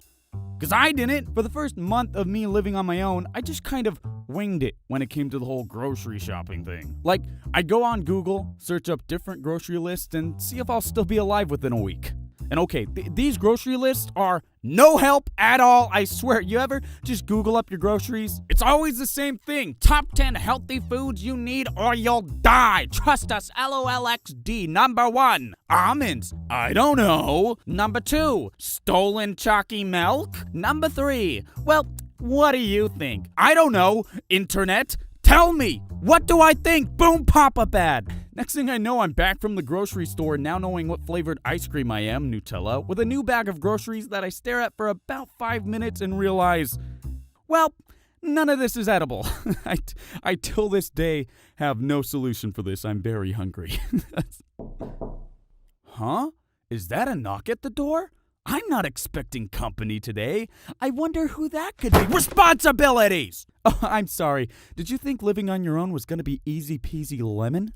It's okay to be stupid. All right, soldier, stand up straight, eyes forward, and pay attention. Today we will be going into battle with one of the most fearsome creatures our world has ever laid eyes on. A creature so devastating, one wrong move could send you into a deep, eternal, and most likely sucky situation. So get your debit cards ready, remember your login passwords, and make sure your funds are covered because we are going in hot against our greatest foe, bills. You live, you pay, you die. Sorry, Anita. Sit down for a second. Have you ever had to pay bills before? No, because you're a child, probably. Well, in case you are a little youngin' and don't know, they are basically these letters or emails that you receive every month with the amount of money you need to pay for breathing. That and using stuff like electricity, water, the apartment you're staying in because you know damn well you can't afford a house, you broke-ass bitch, and breathing. Did I mention breathing? Bills rack up pretty damn fast. Faster than Sonic trying to find a toilet after eating a bad chili dog. Or seeing his new movie. You see, my YouTube career had just taken off, and like most, I was under the assumption that I was gonna be drowning in lots of money. Because, I mean, that's what every hashtag YouTuber I watched made this job seem like. So, I don't know. The only thing that was going through my mind while making this big decision of living on my own was that, haha, the money thing will sort itself out. No biggie. You ever walk into a restaurant, order a meal, eat said meal, and then moments later realize, oh ha, I don't have my wallet. That is what paying the first few months of my bills felt like. Internet bills, phone bills, online passes for Nintendo 'cause Mario Kart bills, household bills, you name it. They all just sort of popped up out of nowhere using their mystical powers of, oh yeah, this stuff cost money to disorient me, causing me to forget what needed to be paid when, how much needed to be paid to who, and if I even had enough to afford whatever the heck I was paying for. I had one trick up my sleeve though, a magical weapon of unbearable ego in which to hold my own against these wretched fiends attacking me and my wallet. That being the sword of YouTube cash money. But alas, even with the power of Google AdSense on my side, I was no match for the gruesome strength of the mystic dark arts of potential hidden and late fees. Never realized how much my career depends on having constant internet until my internet was stripped away from me for 4 days. Devastating. I know. If I had any advice to give, I guess it'd be, well, first make sure you have money. Duh. And always check that your payments went through, because sometimes they don't. And the way they tell you isn't through the quick and easy communication software we all know as email, but through the extremely less efficient and oh so annoying regular mail. And because regular mail is garbage, you now have about 1 month of overdue payments to pay and will probably find yourself working for and or now a mob boss crime lord. Don't ask, just organize your crap. Also, auto pay is useful. Go have fun all on your own and live your dreams, Adam. You're gonna have a blast, my parents said. Meanwhile, I'm cooped up in a tall-ass apartment, starving, cold, using the unpaid bills as tinder to keep my fire going while I lay on the floor sobbing because I not only can't figure out how to buy groceries, pay my bills, or make good life choices based on children's nursery rhymes, thank you public schooling system, but I also may have forgotten that apartments don't come with furniture. And yes, I'm saying this because I forgot that apartments don't come with furniture. Okay, but let's be real here. I spent like 1 or 2 days sleeping on the floor before I went out to IKEA and bought whatever I could afford on my one video a month, hoping it doesn't get demonetized or falsely claimed monthly salary. Which, shout out to IKEA, I got a bed and a couch. Anyways, I know living on my own kind of sucks. There's a lot of responsibilities, learning curves, and most of the time my living conditions are not up to the standards of how most living arrangements should be. But I can say with absolute confidence that despite all the hardships that come with, well, learning, it's still better than living with a monster that steals my goddamn chalky milk! Thank you, YouTube viewers! I hope I scared you into living with your parents for 30 years! Good night! Literally mid-production of making this video, while on break, playing a spooky gaming sesh in the dark with Nintendo's classic Luigi's Mansion 3. I was then startled by an abrupt sound that came out of nowhere, maybe possibly making me pee my pants a little bit, only to find out that my IKEA coffee table had collapsed in on itself. One of two IKEA furnitures in this household is no longer with us today. I guess that's my fault, right? I put too much stuff in the middle part of it. Adding Scott Pilgrim versus the World's book collection on top of it didn't really help with the weight distribution. And it killed my coffee table. Dang it. What do you gotta say about this, Thurnus? You're right. That's a great input. It's my puppy. God dang it. I have a journal I carry around and write in every now and then. Jokes, poetry, short stories, you name it. I'd like to share some of that. Beautiful sunny day on the curbside of a neighborhood. Adam is sitting down eating what looks to be ice cream and playing with his bird. Oh, bird, I love you. I can't believe it's been 6 long years since I found you on a pile of dirt, abandoned by whatever horrible bird mama you had before.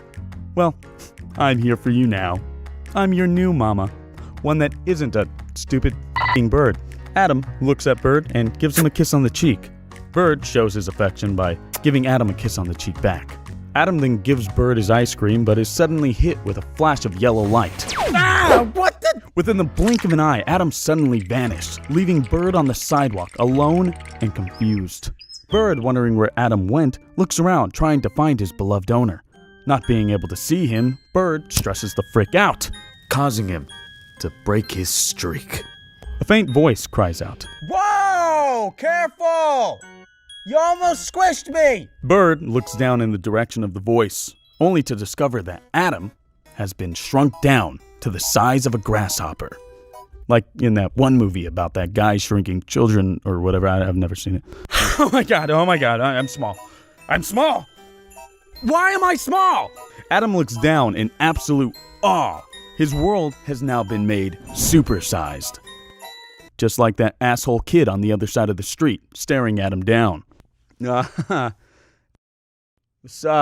asshole kid reveals that he had a shrinking ray hidden behind his back. Check, please. Okay, everything's okay. I'm alive, right? I just need to stay level-headed and not lose my cool. Resources. What do I got? Adam checks his pockets, only to find a nickel and a tiny image of a butt. Nice. Adam looks up. Hen, well, I guess I have you, big guy. Oh god, oh my god, it hurts! Oh, it hurts! Oh, Jesus Christ! Oh, fuck, I'm dying! I'm dying! I was walking down the street one day and I saw a baby. Terrified the fuck out of me. Don't worry, it was with its parents, but god damn are these stupid little things intimidating. You're probably thinking to yourself, but Adam, you're a grown man. You can literally suplex a baby. Babies can't do shit, but no. That's the thing. You can't. Society deems it wrong. Not to mention the law that's probably against it, but these ruthless monsters have free reigns to do whatever they damn well please. Listen, it's one thing when a grown man comes at you with a baseball bat trying to rob you or whatever, because at least you can defend yourself. But it's another when you encounter a wild baby, someone else's, keep in mind, and they look at you with this face of disgust as you scarf down your third Nutella-filled fish cake. If that little cretin decides to open its smug little mouth and commentate on my dietary habits, there's nothing I can do. I can't punch a baby. Society deems it wrong. So here's my pitch. Her and I and her, stroll through the park. It's beautiful, enchanting. On this night, we embark. With her, I'll walk forever, no matter the cost. And then she mugged me. Keep in mind, kids, some stranger remembers you just because you were kind to them, while another remembers you because you had like a funny looking nose or something. I don't like using the word I so much because I feel like I come off only wanting to talk about myself. I feel I could do so much better listening to others. I want to listen to others. I want to hear about what people have to say, even if it's boring and not about me / serious. It's not even a fucking... Emergency, emergency, all personnel, please listen. The smart people are pissed. I repeat, the smart people are pissed. Our stupidity, although being incredibly entertaining and face-filled, has finally caught up with us. Smarter people are being forced to retaliate with nothing but facts, logic, and reasoning. These nuts jokes will no longer have any of effect as of today. I repeat, these nuts jokes will no longer have any of effect as of today. To help bring down tensions between colleagues, we must adhere to their demands and read a book or something. Daffy Duck slamming his penis in a car door is not a good substitute. Don't fuck this up. The story of the stupid fucking ugly duckling. Once upon a time, there was a duckling that was so stupid and so fucking ugly. No one liked looking at the dang thing. One day, the stupid fucking ugly piece of shit decided to walk down into town, where it met a nice old man, who then shot it 47 times in the chest with a Glock, exercising his God-given and American right, the Fourth Amendment, or whichever one it is. Which raises the question, really, when is a roast duck bad for your health? When you're the duck. When you're the duck. Some days I feel I am worse than people. Other days I feel I am better than people. But most days I try to remember. I shitted and farted and everyone does that. I wrote this down. I wrote this one down. I literally took the time and effort to get a pen and a paper and write it down, then convert it digitally using a computer, a keyboard, and a f***ing mouse. What is... This isn't really a joke, more of just a thought. I just want Netflix to have a button that helps regulate the flashing lights on their shows. Something that could, I don't know, keep track of the rate of the flashing occurring on screen to match with the refresh rates or other big boy TV terms and blah, blah, blah. I don't know. They have a lot of money. Just fucking do it. Or make a TV show that doesn't give me fucking epilepsy, please. The people wanted an easy outlet for fame.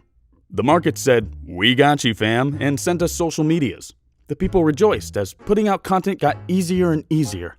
The market said, "Let's try to keep the content simple as to not piss off the advertisers," and the people had no objections, as simple content meant easy money. Where the f*** did all these adult babies come from? Knock, knock. Who's there? Orange. Orange who? Hey guys, had to cut this one short. Really wasn't hitting the right notes there and ended up getting a little bit too political for my liking. I didn't want to offend. Anyways, I have another joke for you, and I hope you like this one instead. Why did the chicken cross the road? Anyone? Anyone? Because... Hey guys, just like the last joke, gonna have to cut this one a bit short too. Just not vibing with this whole edgy stuff I've been putting out lately. Want to try to stick to my morals, my roots, and keep things a bit clean, you know? Okay, how about this one? I'm going to try to make it a little bit more simple. A Mexican, a Jew, and a black guy all walk into a bar. Hey guys, wow. Just wow. I don't even know what This is just unacceptable behavior. I swear I'm not a bigot, but I am going to take a very long look in the mirror when I get home and do some real soul searching because, wow. Where was that one going to go, you know? I'm not even seeing a punchline written down any. Oh, there it is. Well, I mean. A Mexican, a Jew, and a black guy all walk into a bar and had a good time hanging out. Aww. Okay, well, that was cute. Wait, what year? 1 billion lions would be decimated by one of every Pokemon. Listen, reason 1, lions are stupid and will kill each other trying to assert dominance within the pride. Reason 2, lions can't/will not form a giant Omega lion powerful enough to defeat the godlike creatures we call Pokemon. Reason 3, Pokemon are hot sometimes. Yeah, I said it, I'm not afraid. And reason 4, Jeff Bezos used the money of underpaid workers to shoot a penis-shaped rocket into space. Do you really think Blaziken gonna take a couple lions? A person once told me every time you take a step, the bone in your feet crack. There's no punchline, that person's just mean. I have a buddy that asked me the question, what would we lose if we took the entirety of China and turned it into a parking lot? I looked at him like, oh, bro, what the f***? And he said to me, I mean, really, what would we lose if we took the entirety of China and used it to store our cars? And I was just kind of sitting there like, whoa, all right, man. I mean, for one, our cars. Happy thoughts, Adam. No more introspective bullshit. Okay, maybe just a little bit more, but they get it. They get it. Go read a book or something, dog. Just go have fun. Do something. Besides going on Twitter. Please, just stay the off social media. Twitter, you don't need it. Why does anybody need to tweet out, oh, I got coffee today. Also, fuck this thing. I don't like it. Why do we...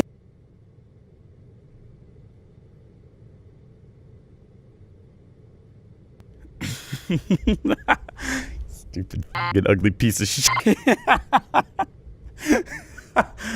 that was a good day. And stay hydrated. Before this video begins, I want to thank you all so much for helping my family with the GoFundMe. It was insane to see how many people were so open-minded to helping immediately, allowing us to reach our goal in just under 2 hours. You crazy devils, you. That being said, I still feel strongly that GoFundMe should not be normalized as a solution for our crappy healthcare system. Healthcare should be a right, not a pay-to-win feature where even if you pay to win, you lose. Regardless, my dad is in a better position now, and it's all thanks to you guys. Thank you, thank you, thank you, thank you. But yeah, enjoy the video. Stay hydrated in case I forgot later. One of my favorite things is watching videos of other content creators' setups, like a bee pollinating its first flower, or a serial killer racking up his first kill. It absolutely calms my nerves. Let me show you some of my favorites. I'm like, look at that. It's fucking beautiful. For a while, I was obsessed. People showing off creative ways to make simplistic looking desks. I wanted my desk to look like that. But why? What could be wrong with my desk? That's shit. How did this happen? You don't need the best to be the best. Bullshit. Is what I said to myself every time I heard that phrase, because I don't know. People say things and I want to be different, an individual, unique. Graffiti the same font in cities like every other unique individual, so I independently filled my desk to the brim with what internet personalities told me I could not live without. I wanted to become a better artist, and what better way to do that than to use the same equipment as some of the greats, right? After all, to me, they are gods, and they hold all this godlike power over me. Break into bank and steal the money and then have sex with me. Yes, Master, but first, my desk. I don't know how to use any of this. There was no fundamental objective to what I wanted on my desk. I just wanted things. Especially the things people were telling me I needed. I mean, after all, we are advertised to every second of the day, especially on the internet. And if you keep hearing salesmen tell you that the things you own aren't enough and the things you don't have are what you need, eventually, you'll start to believe it. Next thing I know, I was caught in a loop, cycling things in and out, buying, then reselling, buying, then reselling, buying. And you won't believe this. Reselling?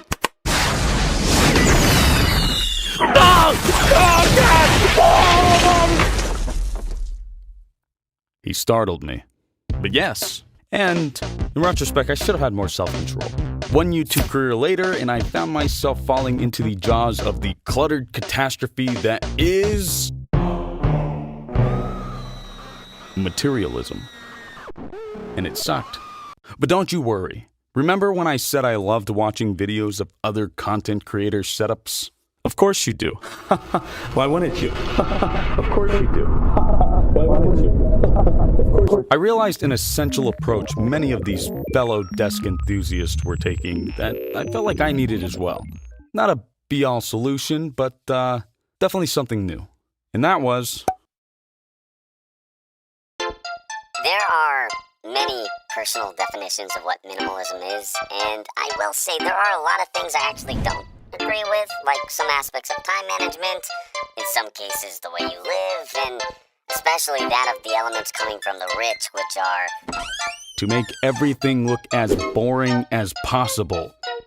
But still, there are a lot of tips and tricks I really liked. My top 3 being 1.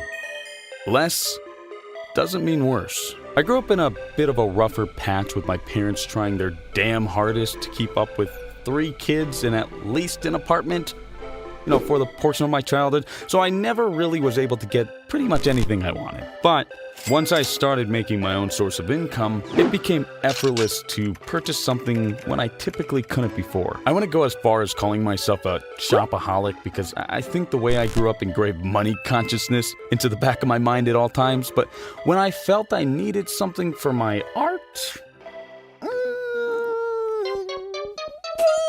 To me, less doesn't mean worse means you don't need everything, especially not the latest and greatest. And not having things doesn't mean you're any less than anybody else. Heck, the stuff you probably already have will get the job done and should be valued. I think this was me with my musical synthesizers, because as beautiful and as cool as they are, every time I thought I was gonna use them, I ended up just making cooler sounds with my laptop Dawn cheap-ass MIDI keyboard. In fact, I make entire songs, till this day, just using that. None of this over-the-top, expensive studio audiophile bullshit. However, I do love me a good headphone and speakers every now and then. 2, decluttering a physical space can help declutter mentally. Whenever I would enter my desk or even just my room, I would get a little stressed out. Why? There was so much stuff to look at, just surrounding me. So whenever I went to work on something, I had so many choices, kind of putting me in this paralyzed state. I think they actually call it the option paralysis. So to me, the whole decluttering thing means just that. Declutter. Clean up a bit, removing that sort of option paralysis entirely. A very, at this point, luxurious problem, I know, but in my defense, I'm I can live comfortably in an apartment position, not in I can live comfortably in an apartment with healthcare position. Hopefully this joke becomes dated in the future.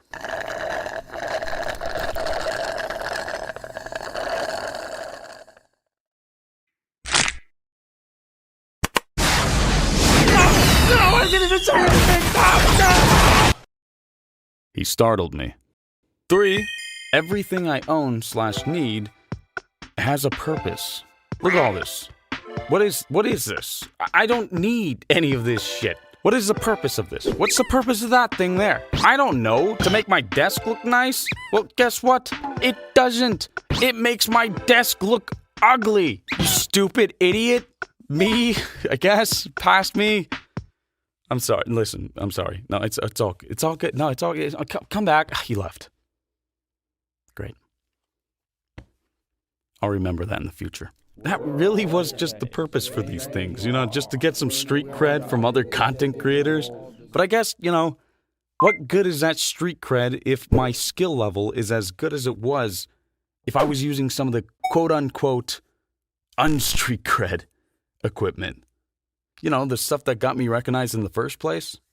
Practice makes perfect, and I was just purchasing. So I don't know. Doing this one's a bit hard because things can have different purposes for different people. To me, I think I should only buy something if it can serve a sense that something else doesn't. You know, beyond past temporary happiness followed by buyer's remorse. So looking at my desk and looking kind of even around my apartment, this is what I did. I sold everything. That's just it. Okay, so here's what I did to at least prepare for that, you know, selling everything. Honestly, I just created a list. A list of things that I mainly used, and the even more extensive list of the things I didn't. And the list of things I didn't use, well... Now I just kind of focus on utilizing what I have to continue to grow my constantly developing skills. And keep the things that I need to use in the places where I need to use them. Man, is my desk looking pretty dope because of all this. Can I show you? You think you have a choice? It's kind of ugly. But listen, I got this cool matcha keyboard, you know, like the one on that desk I really liked. Not only that, but my wallet isn't hungry anymore. Thank you, Adam. No problem, wallet. You want this money back? It won't fit next to the children's bones. Huh? You know, from the children you've been feeding me. Honestly, I'm in love with my setup. It just gets the job done, you know? And has like 3 configurations. One for animating, one for music making, and one for just casual browsing. I'd have more pictures, but I recently went on a workcation and completely forgot to take a video of the setup before I left. Anyway, go ahead and praise it. It's a minimalist dream, I know. There's a theory that goes along with this that like this sort of method helps with like brain fog, concentration, other things and whatever. And you might be looking at me and going, wow, Adam, you're so handsome and smart. You're going to be my new therapist and I'm going to take everything you say completely to heart. And to that I'm going to say, don't. I'm just giving bare minimum life lessons to help cope with the fact that my desk was dirty.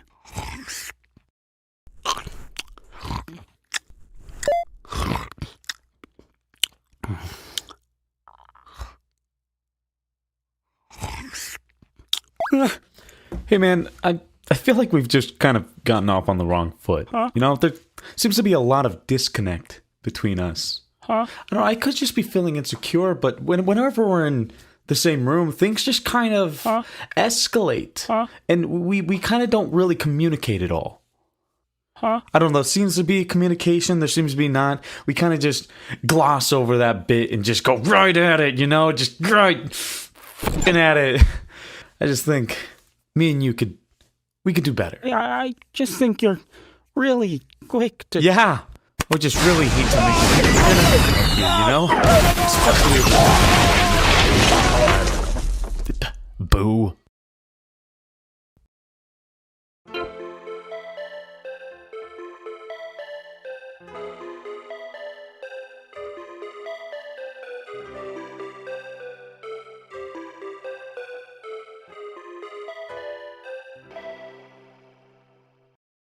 Things they made me do as a pretty princess. I can't take this shit. I can't take this shit anymore. F you guys.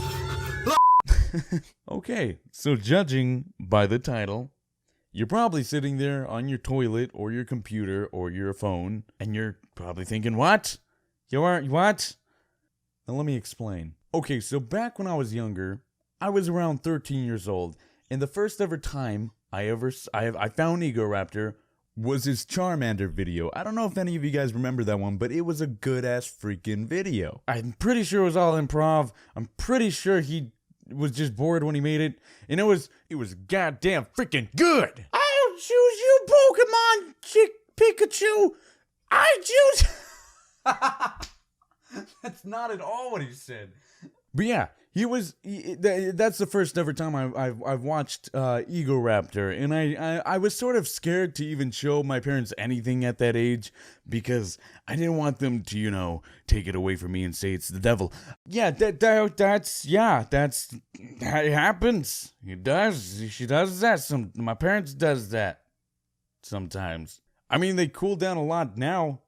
My dad makes some pretty dark jokes sometimes, like, "Hey son, did I tell you that I love you today?" No? Good. Okay, so I started watching him a lot. I ended up watching his awesome series. I loved it. I was infatuated with him at the time, and he was an amazing animator / creator on YouTube. And he didn't really post that often, so I had to wait for stuff to come out, and I don't know, I loved it. It was awesome. I didn't really know about the subscribe button, so I would sort of like have to search things and try to wait. I don't even think was there a subscribe button back then? I think so. But no, yeah, I just had to find new videos of his. A lot of them from Newgrounds. But no, eventually, I don't know if you guys remember, but he had this series called Girl Chan in Paradise that came out. I used to watch that.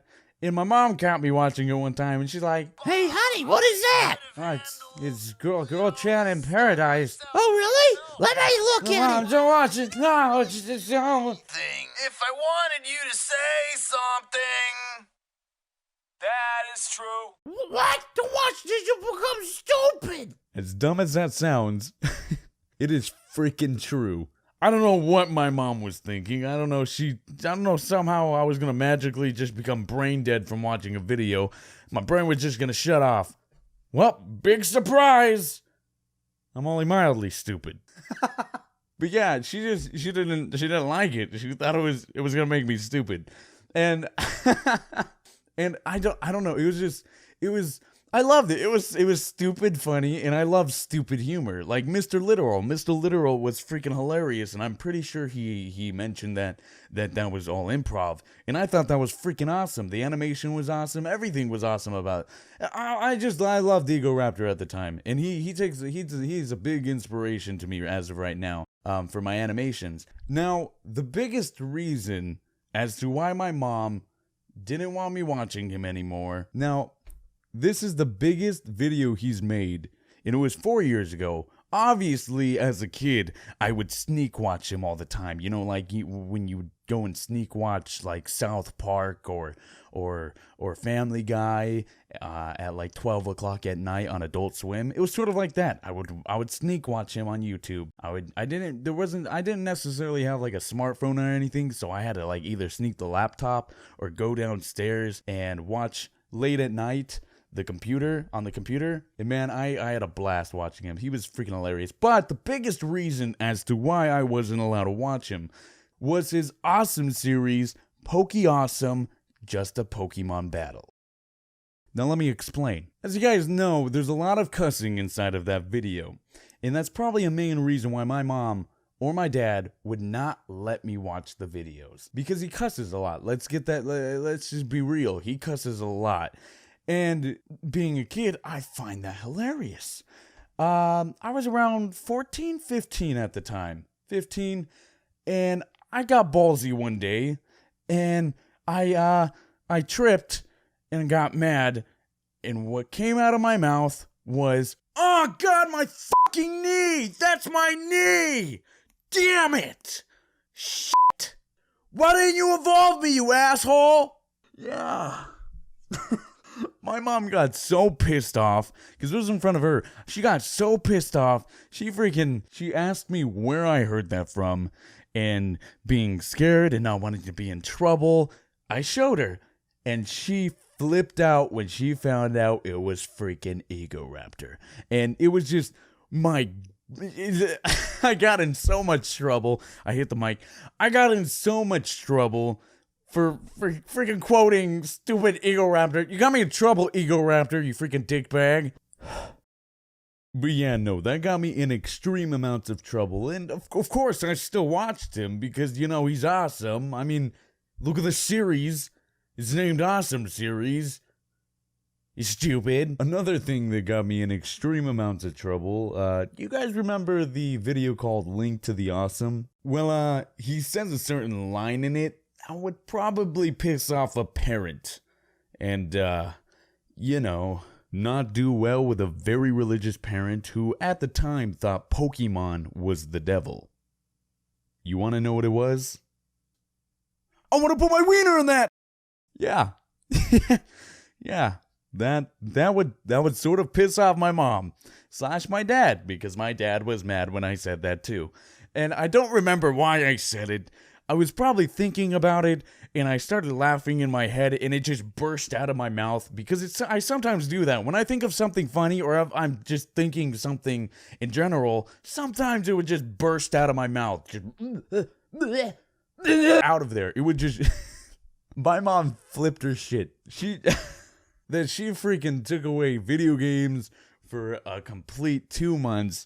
It was just no TV. I had to go straight to bed after school. Honestly, Ego Raptor, if you ever watch this, you got me in so much freaking trouble when I was an ignorant child. Ignorant. That's a stupid word. Well, that's why I wasn't allowed to watch Ego Raptor. I don't know if I explained it well enough, but then, yeah, that's, you know, Ego Raptor was my childhood, and I thank you for that. Before this video begins, I just want to let you guys know that I will be attending VidCon, so if you want to find me, boom, here's what I look like. And don't be afraid to approach me. I love meeting you guys, and I love saying hi to you guys. So yeah, do so. Also, we have more merch in the merch store, so if you want to help support the channel, that's probably the best way to do so. Plus, you get like wicked sweet stuff. So yeah, you can find that at SomeThingElseYT.com, and okay, bye. Hey Mom, can I get this? No, sweetie, Mommy doesn't have the funds for that right now. Did she just say no? How could she? Mom, how could you betray me like this?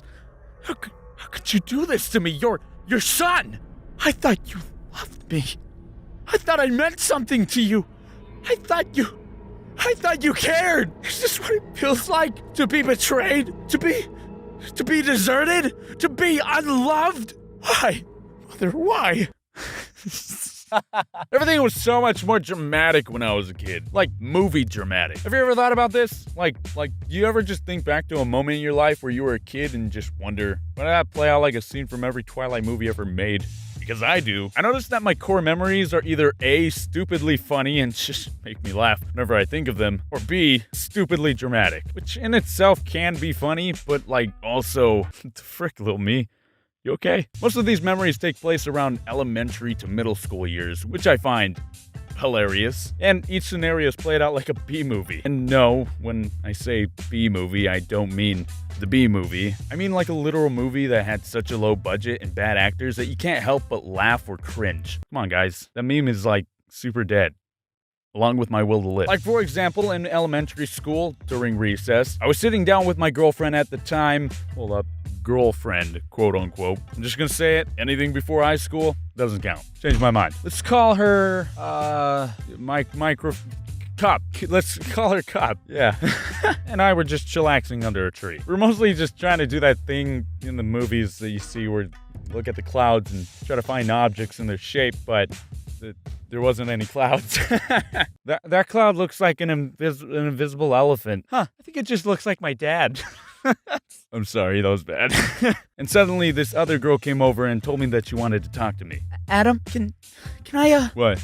Can I speak to you real quick? Sure. What's up? Alone. Oh, of course. I have to leave you for now. I'll return as soon as I can. Please be safe, Adam. Don't do anything too reckless. I'll be counting every second you're gone. Unless you're gone for more than 17 seconds. This is as high as I can count. You don't have to worry. Nothing I haven't seen before. You always get yourself into trouble, Adam. Just come back safe, okay? You know me. Reckless. Don't worry. I'll come back in one piece. You have my word. Okay, listen. I have no freaking idea as to why we're talking to each other as if I was gonna go fight in the next world war or something. That's just how it was at my school, I guess. So it turns out, the other girl wanted to talk to me alone because She had a crush on me. I like you too, Jessica Chan. No, Adam Coon. You don't understand. I like you. Nani? So in my elementary school mind, I'm thinking, well, crap, I have to date her now. It's already too late to go back now. We've already entered a I like you kind of blood agreement. I had to go break the news to Cupchan. Hey Cup, so I can't date you anymore. I have to go date that girl. Okay, bye. Surprisingly, this wasn't dramatic at all. Crap. She likes you. I get it. Just go. Was that like a normal thing in elementary school? Is that how dating worked when you were 8? I guess at that time our imaginations are just so wild that we create these scenarios just to entertain our child minds. It's weird too because in these scenarios, I always imagine myself being like some sort of hero heading off into some terrifying battle to probably sacrifice himself or something, I don't know. For example, as previously stated in my I Was a Weird Kid video, when it came to my imagination, things would get dramatic. The little 9-year-old me, when extremely bored, would get up from lying dormant on the floor, log on to my dad's computer, whose password I found on a piece of paper in the kitchen, download music onto my MP3 player. You guys remember those? They're like phones, but without the phone part. Put on my Dollar Tree headphones and finally take on a 10,000-man army. Okay, hear me out. This is probably like one of the most embarrassing things, but I don't care. I just want to say my imagination was incredibly high at the time. So basically the scenario I was in, I was like fighting for a princess that was like behind me on the floor. Adam, no! Don't do it, you'll die! And I'll be like, shut up, I'm saving you. And then I'd turn around and there'd be like this huge guy. His name was Greglor. Greglor was like super buff and super strong. Had like really cool armor on at the same time. This guy turn around to the princess and I'd be like, princess, I need you to go now. Leave! And the princess would be like, oh no, Adam, don't! I have to protect you and this country. Are you ready for? Yeah, I'm ready. I'm ready to kick you in the face. Freaking stupid face. Good. Men, prepare the arrows. Oh, crap. Princess, I need you to go. I need you to go right now. But Adam, don't. You'll die. Princess, just go. Gosh, leave. I don't know what was going on in my head. I was just really bored. Just really wanted to be a hero. And I think I probably stole this scene from like Naruto or something. But like, I look up in the sky, in my imaginated sky, and there's just like a billion arrows coming my way. Princess, run! And I'd like grab her and just chuck her out of the way. So like in my mind, I have like, I don't know, I'm just strong. And I just grabbed this lady and just tossed her out of the way, which granted, she probably died in retrospect because in my head, I threw her far. Like she got out of the way of the billions of arrows that were coming towards me.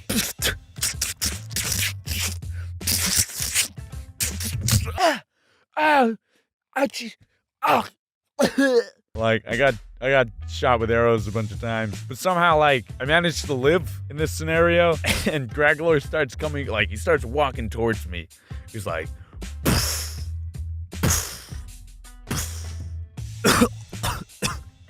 it'll take a lot more than that to kill me. And Greglor would just stand above me and be like, after I'm done with you, the princess, she's just going bye-bye. You have like, and you guys don't understand that in my head, I was like really playing the part. Like I was in it. It was happening to me because as soon as he threatened the princess, I got pissed. Like I was ready to just beat the crap out of this guy. You're not gonna do anything. I'd start like ripping the arrows out of my body. I'm like half dead at this point. Greglor is looking me in the eye and he's just smiling. He's just like, this guy's an idiot. He's gonna get himself killed. I'm just like, no, you're gonna die today. And then he goes, oh, really? I stand up and I look him in the eyes. I said, you're not gonna hurt the princess. And who's gonna stop me? And Greglor throws one last punch to just finish me off, and I catch it. And let me just say, Greglor's hand is it's probably bigger than my entire body. And I just stop it with my little boy hand. I just stop it. Me.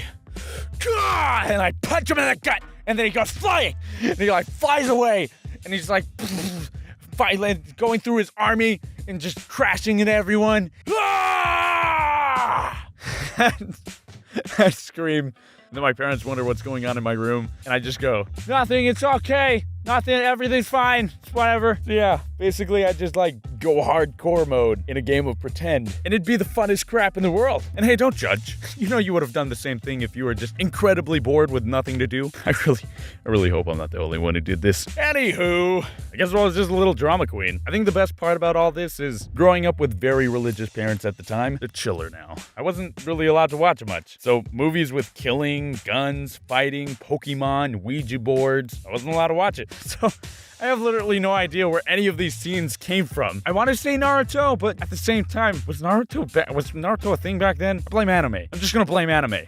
I guess as a kid, since I wasn't really allowed to watch anything, I created my own movie. Actually, now that I think about it, I even had this old VHS video recorder I used to use, so that way I had my own movies to watch. And before you start going, aw, Adam, that's so sad. I can't believe your parents used to do that. I'm glad it happened. To be honest, it probably turned me into a way more creative person, and plus my parents ended up chilling the more I grew up. They only wanted what was best for me, so I don't blame them. Plus, I snuck watch everything. Anyways, no harm, no foul. Don't tell my parents. Looking at my past self makes me understand the I'm 14 and this is deep subreddit so much. Before this video begins, I just want to say we got new stuff out in the merch store. It's brand new beanies, jackets, scarves, some of my favorite stuff we're putting out, so I really hope you enjoy it. It's the best way to support the channel besides just watching, and you get something cool out of it. So I really appreciate anybody who purchases. Thank you and enjoy.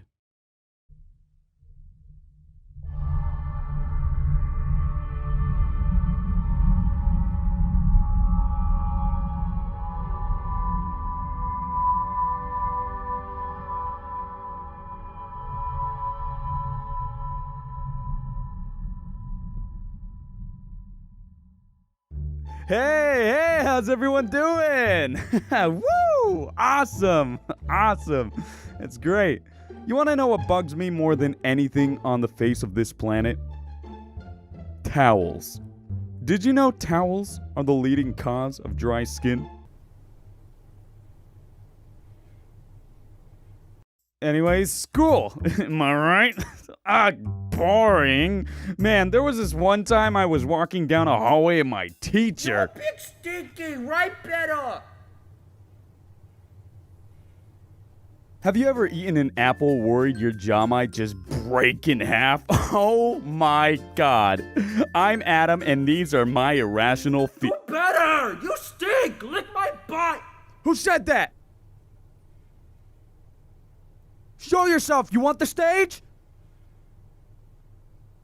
It's all yours, bro. So yeah, my life is crazy. No one has a crazier life than me, no siree. Have you ever been walking down the street and someone just decides to hurl a water bottle at you? Alright, now this is just getting ridiculous. People are trying to just have a fun time watching a nice video of a dude telling a story with stupid jokes. Who keeps nitpicking with all this unnecessary bullshit? Oh. Thank God I'm wearing loose pants. I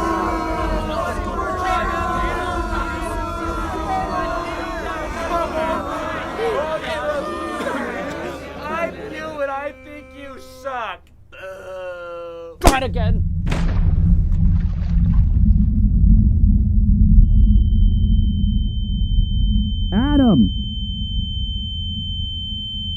Adam! You're doing great. You're doing great. Everything you've created either by yourself or with your amazing team in the past is awesome and you should be proud of it. Just stop being so hard on yourself. Stop worrying if your audience won't like it if you try new things. And stop treating this like it's a Hollywood production. This is YouTube. And the great thing that I don't think many YouTubers realize or even YouTube themselves realize is that this is not Hollywood. It's better. Or at least it can be better. You gotta make it better. And maybe someday they'll bring back cool things like YouTube Live and they'll stop treating their creators like crap and Bo Burnham will make a solemn return and... Adam, stay on topic. Sorry. This is something more free, more creative, and less restrictive than you realize. You don't need TV show quality videos. You don't want to have it.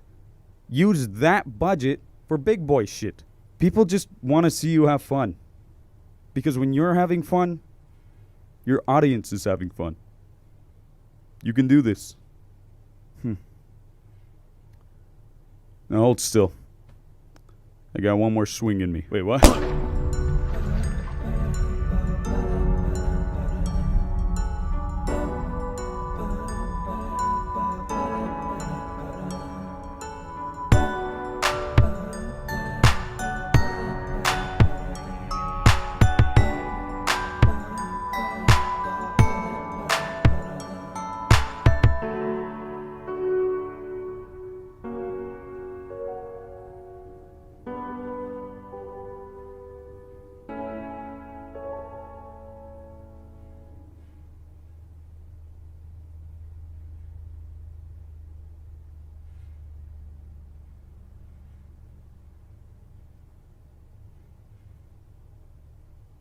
Alright, hey everybody, today we're going to be doing something a little different than what I've been doing before. This is going to be a nice little story time with Adam. Yeah. This happened like a couple months ago. I don't know the exact date, but things are going to get, I hit the mic. Things are going to get a little cray-cray. So, you know, it was a normal day. I was, you know, waking up, smelling the flowers, seeing the sunshine rise, and okay. It was a normal day. It was just a day, okay? And, well, I walk outside, you know, to go grab something out of my car. Don't know what. Can't remember. I can't remember what I went to go grab. Well, I went to go grab it, and what I saw was a bunch of white paint all over my car. Do I know exactly what it was? No, it was just white, and it was easily washable. So I washed it all off my car, and yeah, that was the end of that. I was a little pissed off, didn't know what it was, but then I was just like, okay, alright, that's okay. And then a couple days passed. What happened again? White paint everywhere! But there was a catch. My dog was also missing too. And why do I know the person with the white paint had something to do with my dog? Well, they left a stupid white trail leading all the way to my backyard, into my garage, all the way to my freaking thing. The door. Slider door. They broke my skateboard, too. I don't know who's doing this. I don't know who I pissed off. Could be a hater from YouTube. I only have 700-something subscribers. Why would people be doing this to me? I don't know. Why are you doing this, person? Tell me. Why are you doing this, old lady? I know it's you. I wish I could animate this better, but you know, I don't got the right tools. But yeah. Well, you know, yeah. I was thinking about calling the police. But, you know, I forgot. Then eventually I just didn't care anymore, and I went on with my day. So yeah, a couple days passed, and you know, we found the dog, my sister's dog. I don't really care about that dog, but they hurt my dog. My dog's paw was all limpy and gross. It wasn't really gross, it was just limpy, and he was a little bit hurt. He was fine, it was okay. But yeah, we ended up finding the dog. One of our neighbors ended up posting a flyer, found dog. We ended up finding it, so everything was good. You know, we found it. And I went on with my life. Couple days passed, you know, everything's fine, everything's good, everything's okay. And then, you know, the next day happens. Walk out in the morning to go bring in the trash. Because it's a Friday, and Friday's trash day. So I went to go grab the trash can. And what did I find? The fucking trash can was like destroyed from the beginning and from the middle. It was as if somebody grabbed a baseball bat, first kicked my trash can to the ground, and started beating it senseless. Why? Nobody knows. Don't even, I don't understand what was going on. Somebody's out to get me. And apparently, the same week, somebody slashed my cousin's tires. So I don't know if it's somebody in our family. I don't know if it's somebody that we both pissed off. I don't know what's going on. I'm generally a nice guy. I'm respectable. If you respect me, I respect you type of deal. But yeah, I don't know what's going on. And it's just, things happen. Still to this day, don't know if they're going to come back. Nothing's happened so far. I mean, something has happened a little bit. A little white paint was thrown at my window. You know, that could be concerning. Actually, that is really concerning. What am I doing? It was specifically my window, too. It was my room window. So, oh my god. Okay. Whoever is messing with my house, can you please stop? I don't know what I did wrong. I just live in life. Life is all I'm doing. I'm sorry. Well, hope you guys enjoyed the video. It's a little something I'm probably going to end up doing every week, twice a week possibly, if I can. Mainly once a week. I'm going to burp. No, I'm good. But yeah, I'm possibly going to be doing this once a week because I generally enjoy telling stories. But here's a little fun fact about Adam. I also love hearing stories.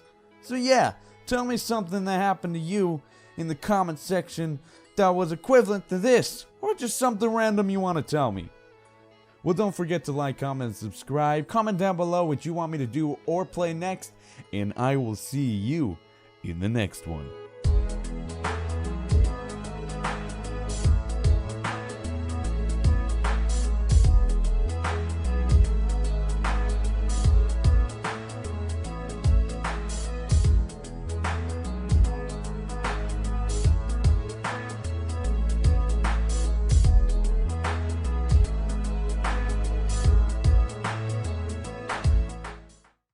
I'm not going crazy, am I? Am I going crazy? No! Oh, no, sweetie, no, baby, but you're great. perfect. You're not going crazy.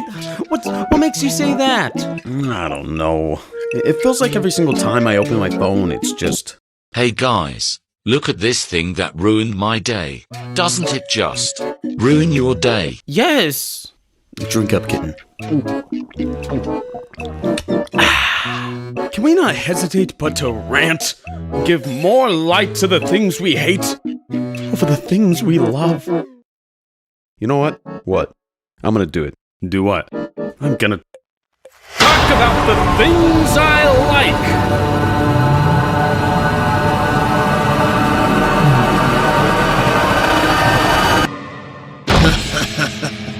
The things you like, huh? Internet sensation Joel Haver! That's my name. I love to hear it, cause it sounds like my name. And I'm in this video to bring a little conflict. Oh no, not conflict! That's right. And the things you like are stupid! I like your videos. Oh. And I really like two-handers. Like films?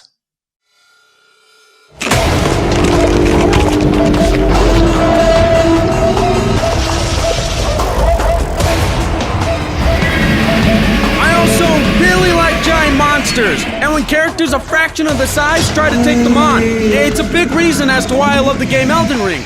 You ever play? Yeah, Souls games aren't for everyone. You know what I like? What? Jinx.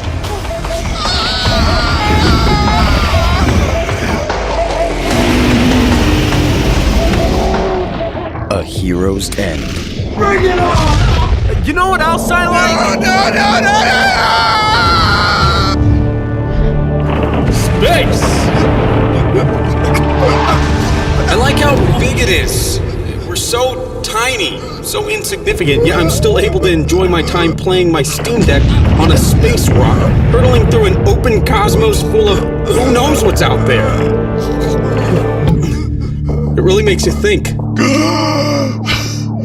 I think I'm done screaming. I'm sorry.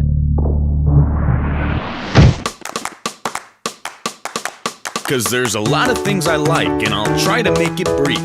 But while I have your time, Joel, go ahead and take a seat to start with something everyone likes. I enjoy a book to read, especially comics like Scott Pilgrim Bone or currently the Berserk series. I also like hikes in the woods or taking long walks on the beach and all the weird shit in the ocean we have yet to even see. If open water scares you, then aquariums are neat. And if fish just aren't your thing, I enjoy Mexican eateries. Crocs and shoes, first-person shooters, giant dogs who act like goobers, standing desks, headphones and mics. Here's some more things that I like. I'm fascinated by mythology, Egyptian, Norse or Greek, old worn-out technology, retro synths and CRT, mysterious and long-forgotten cultures, ominously tracking world-ending disasters and predicting how they'd happen. Good infrastructure, fucking trains, I'll take cold weather any day. I like horror films and counter stays, I like hot dog stands or work cafes, I like poorly dubbed web animes, I like...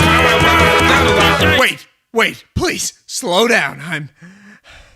You like bagels? I heard you like bagels. I like bagels. I like bagels too. And singing. As previously demonstrated, yes. Sucked into a bagel. What? I really like the movie Everything Everywhere All at Once. I can't really do justice explaining it with the short amount of time we have, but I genuinely believe the creators utilize one of the most important tools I think even I've forgotten lately. Conflict? To have fun.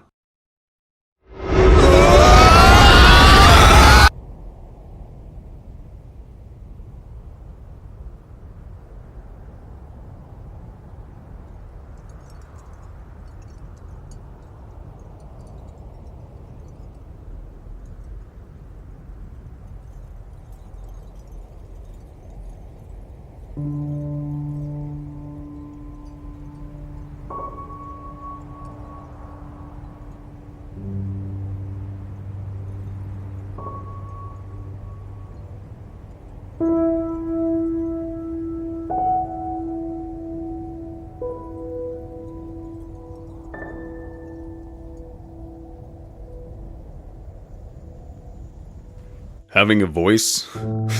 Everyone having a voice? Sometimes I can't hear myself. You know what I like most in the world? Hearing people talk about the things they love. And lately, I've been finding it harder and harder to tune into these people. How can you when the much louder voices are the voices telling you what to hate, who to hate, or that thing you love should be hated? Sometimes it gets so loud when I'm finally able to hear myself. I find myself talking just like them. And I hate that. I don't know. Sorry. I like complaining sometimes because sometimes it feels good. It makes me feel like I'm making a change. Hey. You know what I like? What? Making videos.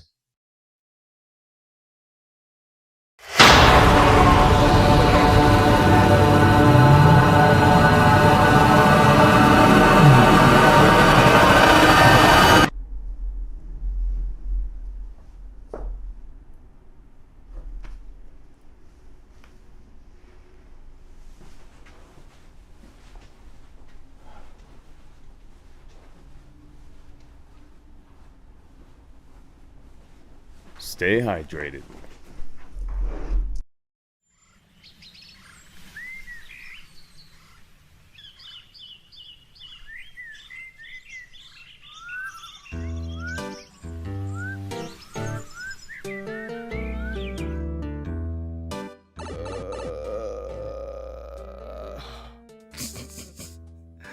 Yeah, man, when's Mario coming over?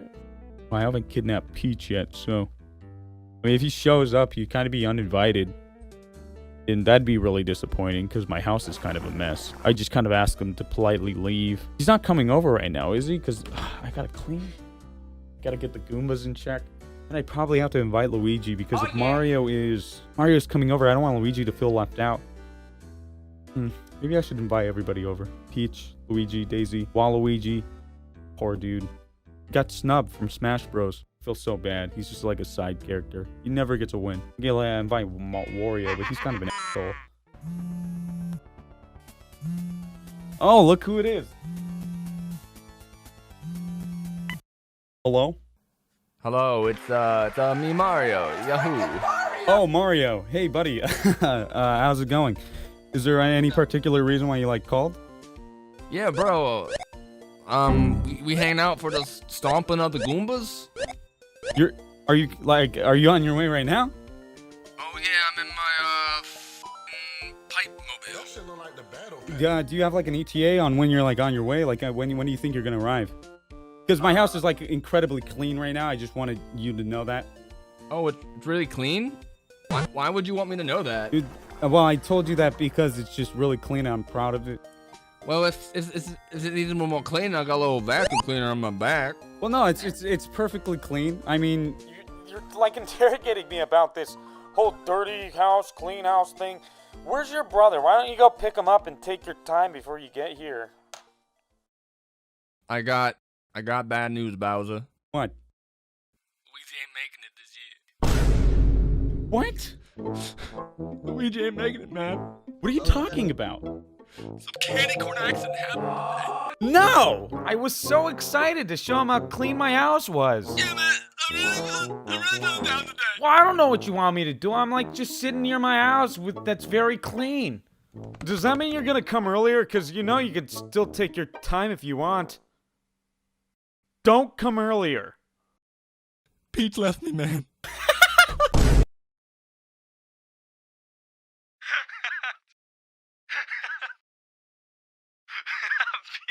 left me, man. Poor Mario.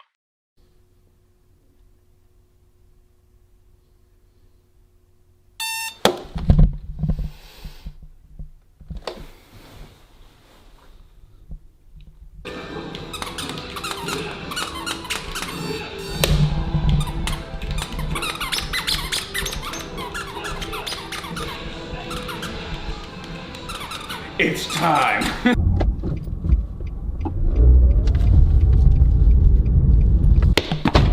Wake up! What do you want, Adam? So, you know how you woke me up last year at like 3 o'clock in the morning to celebrate your birthday? That was like a year ago. Well, it's a year later, it's my birthday, and I want to do that, I want to have one of those adventures too. Why didn't you wake me up at midnight like I did you? It's like 3 in the afternoon. I sleep at this time. Because I yawn when other people yawn, Jameson. Go away, Adam.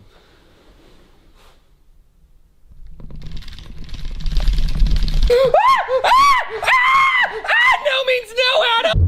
Did you know that You're gonna turn right at the light. Okay. Do I know that what?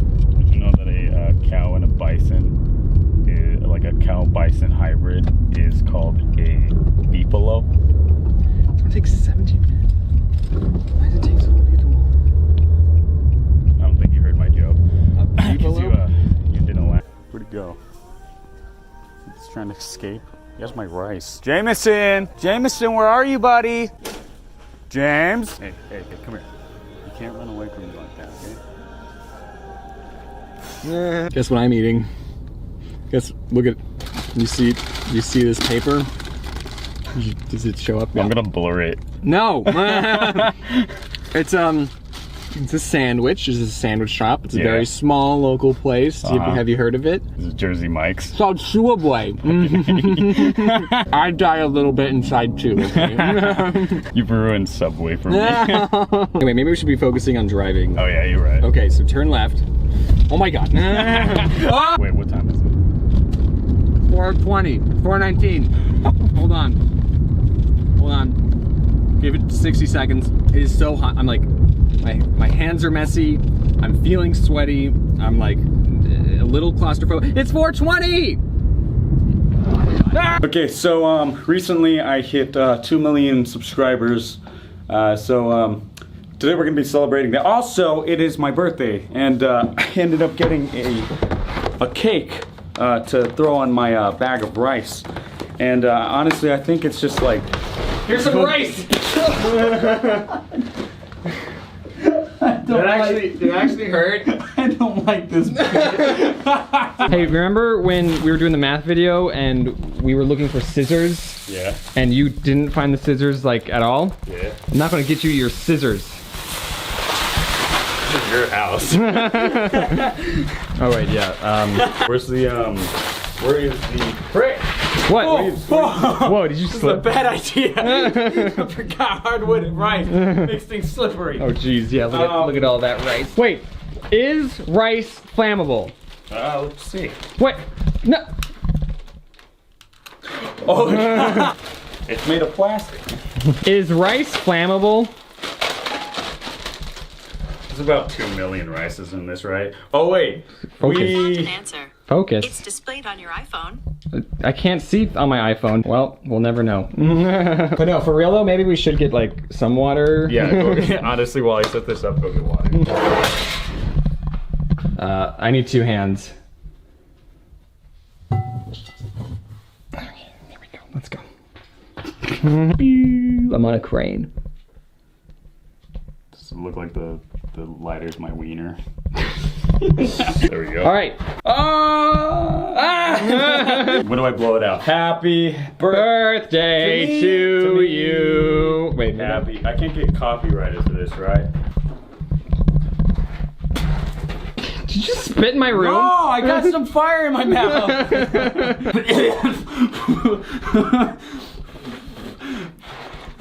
I'm like burning my eyebrows. Yay! Now to celebrate, so you're gonna get 2 million cakes and put them on the rice, right? No. This is a rice cake. Number 1. Oh, that was such a good cake. Did you guys see the rose on it? No. For like a brief second until I destroyed it. Wow, it's Pac-Man. It's Black Pac-Man. Black Man. Wait. No, I gotta put more cake on the rice. Oh man. You think my hands are a little dirty? Vsauce, Michael here. Cake. Is it delicious? And will it taste even better with rice? Try it out. Let's try. Eat it.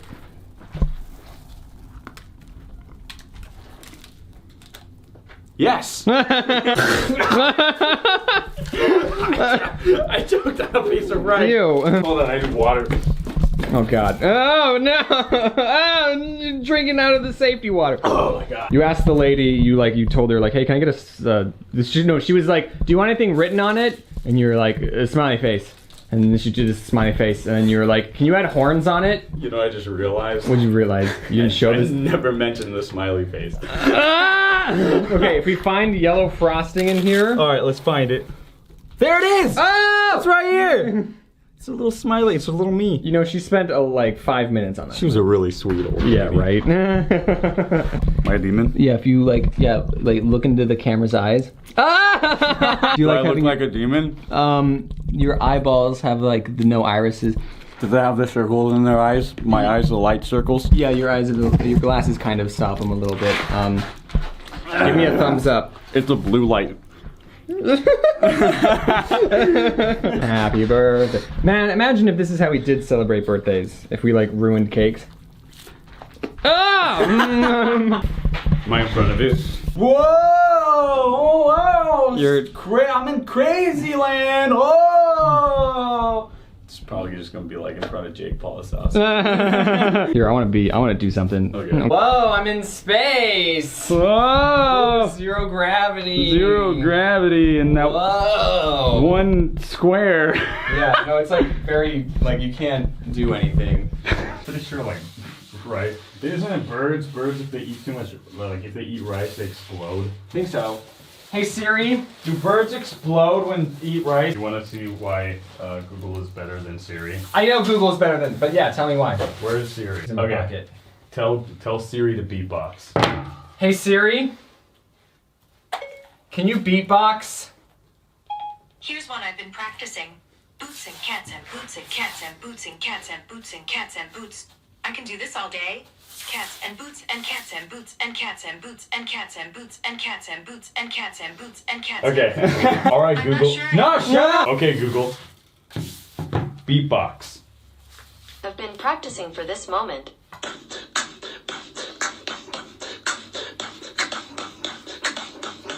She got mad fire skills. She's a good beatboxer. Hey Siri.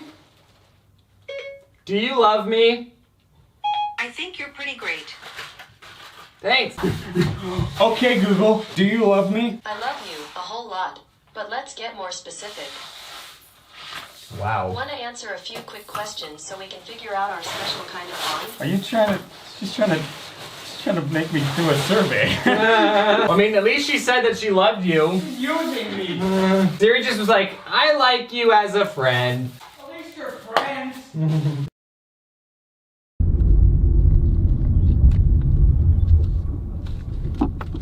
Aha! Oh. I was here the entire time! Okay, 3 things I want to talk about in this video. Also, I'm a little bit, my nose is like really stuffed up right now and it's poopy. So first thing I want to talk about is we made it to 100K, which is freaking amazing. I can't believe 100,000 of you within such a short period of time subscribe to me, enjoy my content, and that's just freaking awesome. I want to thank every single one of you. I wouldn't be here without, you know, any of you. Honestly, if you guys seen my YouTube journey video, you know exactly how long I've been trying to do this and why I'm trying to do this. So I really appreciate every single one of you and thank you all so much. This is amazing. Thank you. Second thing, we found freaking Bagel Man. Oh my, I'm so happy. I've never been so freaking happy in my entire life. Well, except for the day I reached 100K, because that was way better. But yeah, we found freaking Bagel Man. Bagel Man is back to life, and I buy him. I'm gonna show him in the next video that I'm making. Yeah, you guys, well, here's a picture of him. This is what he looked like. I kind of got it wrong. He was a hockey card and not a baseball card. Also, I kind of see where I got the tray idea because there's a tray above him, but now I remember why I love this card so much. It's because it just looks like he's thinking about bagels and how awesome they are. And yeah, I love bagels. Third and final thing, and actually I'm really excited for this too, is I'm gonna be coming out with merchandise. It's a really great way to be able to support me and support what I'm doing, especially because of this apocalypse thing, but anyways, you'll be able to get something made by me out of it, so yeah. I'm only gonna be launching 2 things right now, 1 shirt and 1 poster. The shirt it looks like this. It's very simple, I like it. It's me wearing a hoodie that says common sense on a shirt. I like it. The other one is Space is Freaking Awesome poster. I really love this poster. It's a really cool poster. It's me floating in space, and I love space because space is freaking awesome. So yeah, if you guys love space, you guys enjoy my character and stuff, and when I come floating in space, here's a poster. So these are the 2 things I'm gonna be launching with. I know a lot of you want the common sense hoodie / shirt, and I'm gonna be coming out with that soon, hopefully. I do want to see how many of you want that shirt, because I thought maybe if I'm launching with something, I should launch something that sort of represents my channel more, and that is my logo. So I feel like I should have done that first, but I definitely want to come out with this common sense shirt / jacket because that would be freaking awesome. So I think that's all I wanted to say today. Don't forget to go buy some merch. It's gonna be awesome, really helpful way to support me and support what I'm doing. So stay hydrated. Experimentation complete. Thank you very much. 4 a.m. Time for bed. Great. He's asleep. Right brain, is everything in order on your side? Everything's A-okay, Captain Areno. Fantastic. Well, if there are no issues to be found, I think it is optimal for the 2 of us to enter a state of quiescence and rest.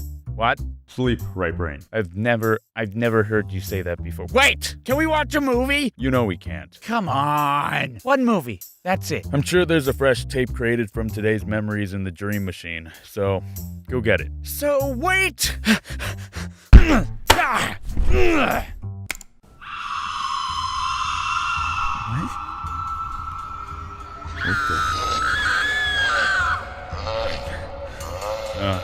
Right brain? Where did you get this tape? From the dream machine, like you said? Over there! Why is that a thing? Turn it off! I'm trying! Try harder! Oh god, the horror! Help me, left brain! Quiescence, objective, is a state of quietness or inactivity. That's not what I wanted help with! What the nightmares, man? They freaking suck. I don't think anybody has ever enjoyed a nightmare, and if they have, then it wasn't a nightmare. It was a dream. I mean, duh. I don't know why they exist. I mean, technically our brains create them while we sleep, but it's like, the frick brain, stop it.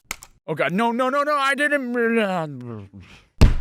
Hello, gang, what's poppin'? The first nightmare I can remember having was about me getting dropped off at a daycare, and it's just something my brain likes to remind me of every now and then. Now, you might be thinking, Adam, that doesn't sound so bad. What if I told you in this particular dream the people look like those characters from that terrifying Rugrats episode, and the entire time they were laughing like clowns and tickling me to death, while my family just walked away like nothing was wrong? What the heck? I was dying! I might have had some, issues with daycare when I was younger. dude. Recently, I've had probably one of the scariest dreams I have ever had in my entire life, and now I'm gonna share it with you, because it's Halloween.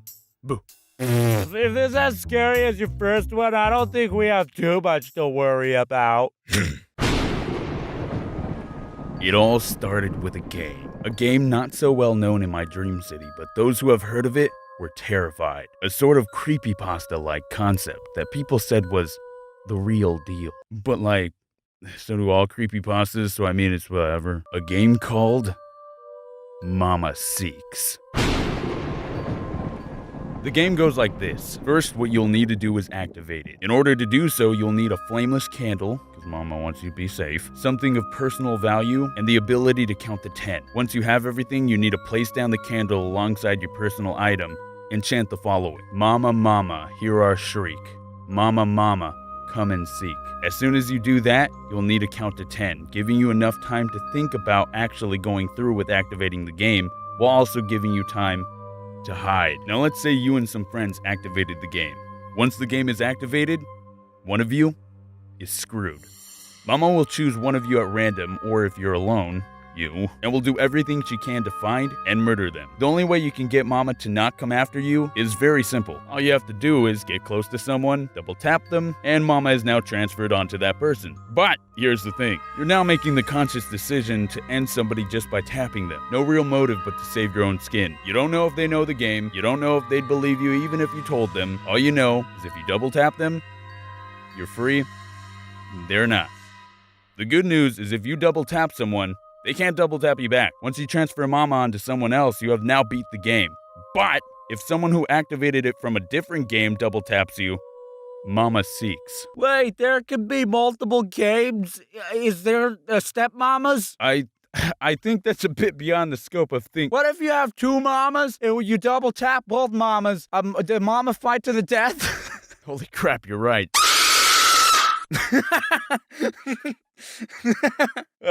I'm sorry. That was cheap. I admit that. It's October. So in my nightmare, I was still living with my parents for some reason, and things started off pretty dope. I was having a chill day playing video games and drunk when my sister and her husband came over for dinner. I was actually having a really good time as me and my family were just enjoying ourselves and eating some dope-ass steak. Finally, we ended the day and said our goodbyes to my sister and her husband, but before they left, her husband walked up to me and said, "Adam, if you see her, run." I was just like, what? He then gives me a hug, smiles, mutters, "Good luck." And then...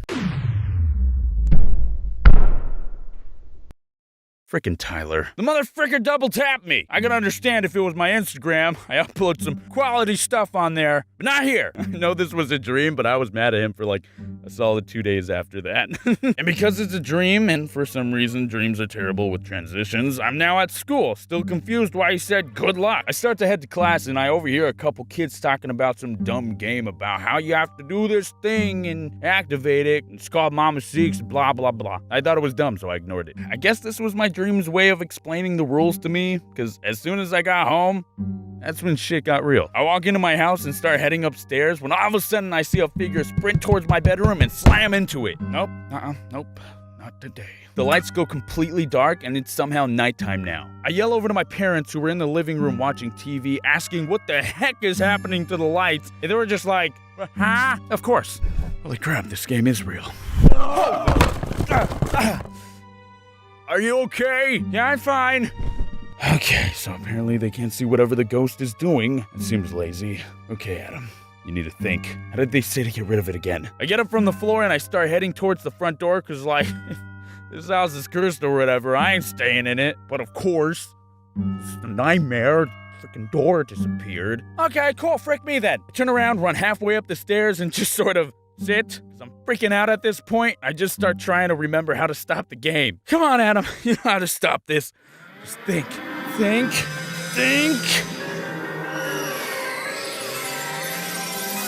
Brain blow. Oh, wait. I remembered that in order to end the game, I had to double tap someone and transfer Mom over to that person. But I can only leave my house, and the only people home is my dad, my mom, my brother. Now, I don't want to hurt my family. I tried finding the back door, opening windows, and even breaking holes in walls, but nothing was working. This mama person was just following me everywhere, and I couldn't escape. Eventually, I just sat down in a hallway as this horribly disfigured thing was slowly approaching me from the other side. I basically just accepted my fate and awaited my horrible demise. But out of the blue, I suddenly heard my brother and what sounded like a friend upstairs, so I was like, oh what?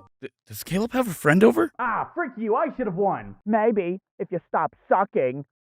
I'm sorry, Caleb. I quickly sprung into action and started running upstairs because friggin' I don't want to die and I'm selfish. What do you want from me? I'm now running through the upstairs hallway, and of course, since this is a nightmare, it's as if the gravity is 10 times lower, making it so much harder to touch the floor. While this is happening, Mama's right behind me, looking furious as ever and ready to attack. I eventually do get traction on the wall and look up towards my brother's room to aim. I end up seeing him and what looked like a dude right next to him, so I was like, frick yes! Holy crud, he does have a friend over. I launch myself from the wall and start flying towards them, and I end up slamming straight into his wall. What the heck? No time to explain. I run over to his friend, double tap him, and...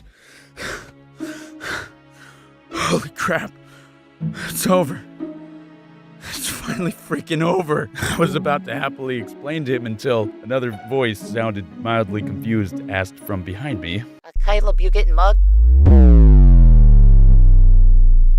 My heart dropped. I turned around and saw the TV was playing some sort of game, looked back at my brother, and then looked back at his friend. I was at a loss for words. Because his friend was a pile of clothes. I thought you were hanging out with a friend! Yeah, online, playing Call of Duty. Got rocked. I turned around, and before I knew it, Mama was right at my face. I was You might be wondering, Adam, why do they call this thing Mama? Well, as soon as she got me, I found that out myself. Instantly, I was trapped in a completely windowless room made of solid concrete, with one of the walls being a giant mirror. And the figure standing in front of me had transformed itself into looking like my mom, but with little tiny red holes for eyes and a mutilated face and body. It was disturbing. So I'm assuming when she captures the victim, she turns into said victim's mom. I woke up scared out of my mind. My stomach hurt, I had a headache, I was freezing, I felt like I was gonna puke. Ow, that was unintentional. You know how in cartoons when a character gets really scared, they just lose all their color and freeze up? That was me, sitting on my bed for a solid hour because I was too afraid to move. Funny thing too was that it was like 6 in the morning, so the sun was pretty much up and shining. I was that scared. I was convinced everything in my nightmare actually happened, but eventually I did end up snapping out of it. Well, because, wait, I'm not dead. So happy ending. I have nothing to worry about, I think. Probably. I'm never drinking coffee before bed again. Alright, well, I hope you guys enjoyed that video. Don't forget to like, comment, and subscribe, and comment down below if you have, like, you know, any scary stories of your own or scary dreams that you've had. I love reading them. They're, you know, they keep me entertained when I'm bored. If I ever make this into, like, a movie, or if this gets, like, big enough to become a movie, because probably won't, but I want to make, like, Kids the cast, basically, because if you think about it, when kids are put in scary situations or you know, movies, it's you know, it's more forgiving for them to make mistakes and stuff, as, you know, if you were watching an adult making stupid mistakes, you just yell at them. But when the kids are like, oh no, this is scarier because they're kids and also they don't know better. So yeah, I think that's probably what I'm gonna do, maybe. Also, when adults make mistakes, it gets annoying. Because, like, if there's a scary noise, walk away from it. What the heck is wrong with you? But yeah, anyways, that's basically all I gotta say about all that. Hope you guys enjoyed the video, and stay hydrated. It's my 50th animation special, and you know what that means. Yeah! My top 10 monkey moments. Number 10. Chimpanzee ripping woman's face off. Not the best monkey moment. Pause tape. Rewind. Insert new disc. Did you know the golden snub monkey is the best monkey to ever exist? I mean, look at this little guy. God, I want to squeeze him and stomp on his helpless little face. Monkey, ape, tail, no tail. They all monkeys to me, and I love all monkeys. Which reminds me. Number 7. I hate this monkey. This monkey sucks. This monkey f***ed my wife. Stop! Stop it! This isn't what you would have wanted. Lights. Camera. Action. Yeah, you wanna fuck my wife? You wanna fuck my wife? Come on,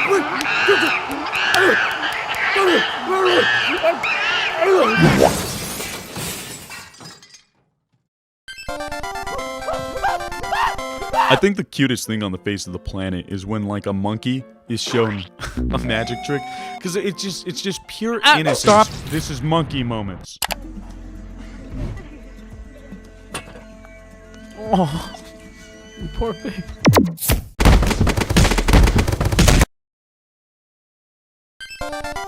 Well, I guess that's it. I'm gonna be coming out with 3 more songs.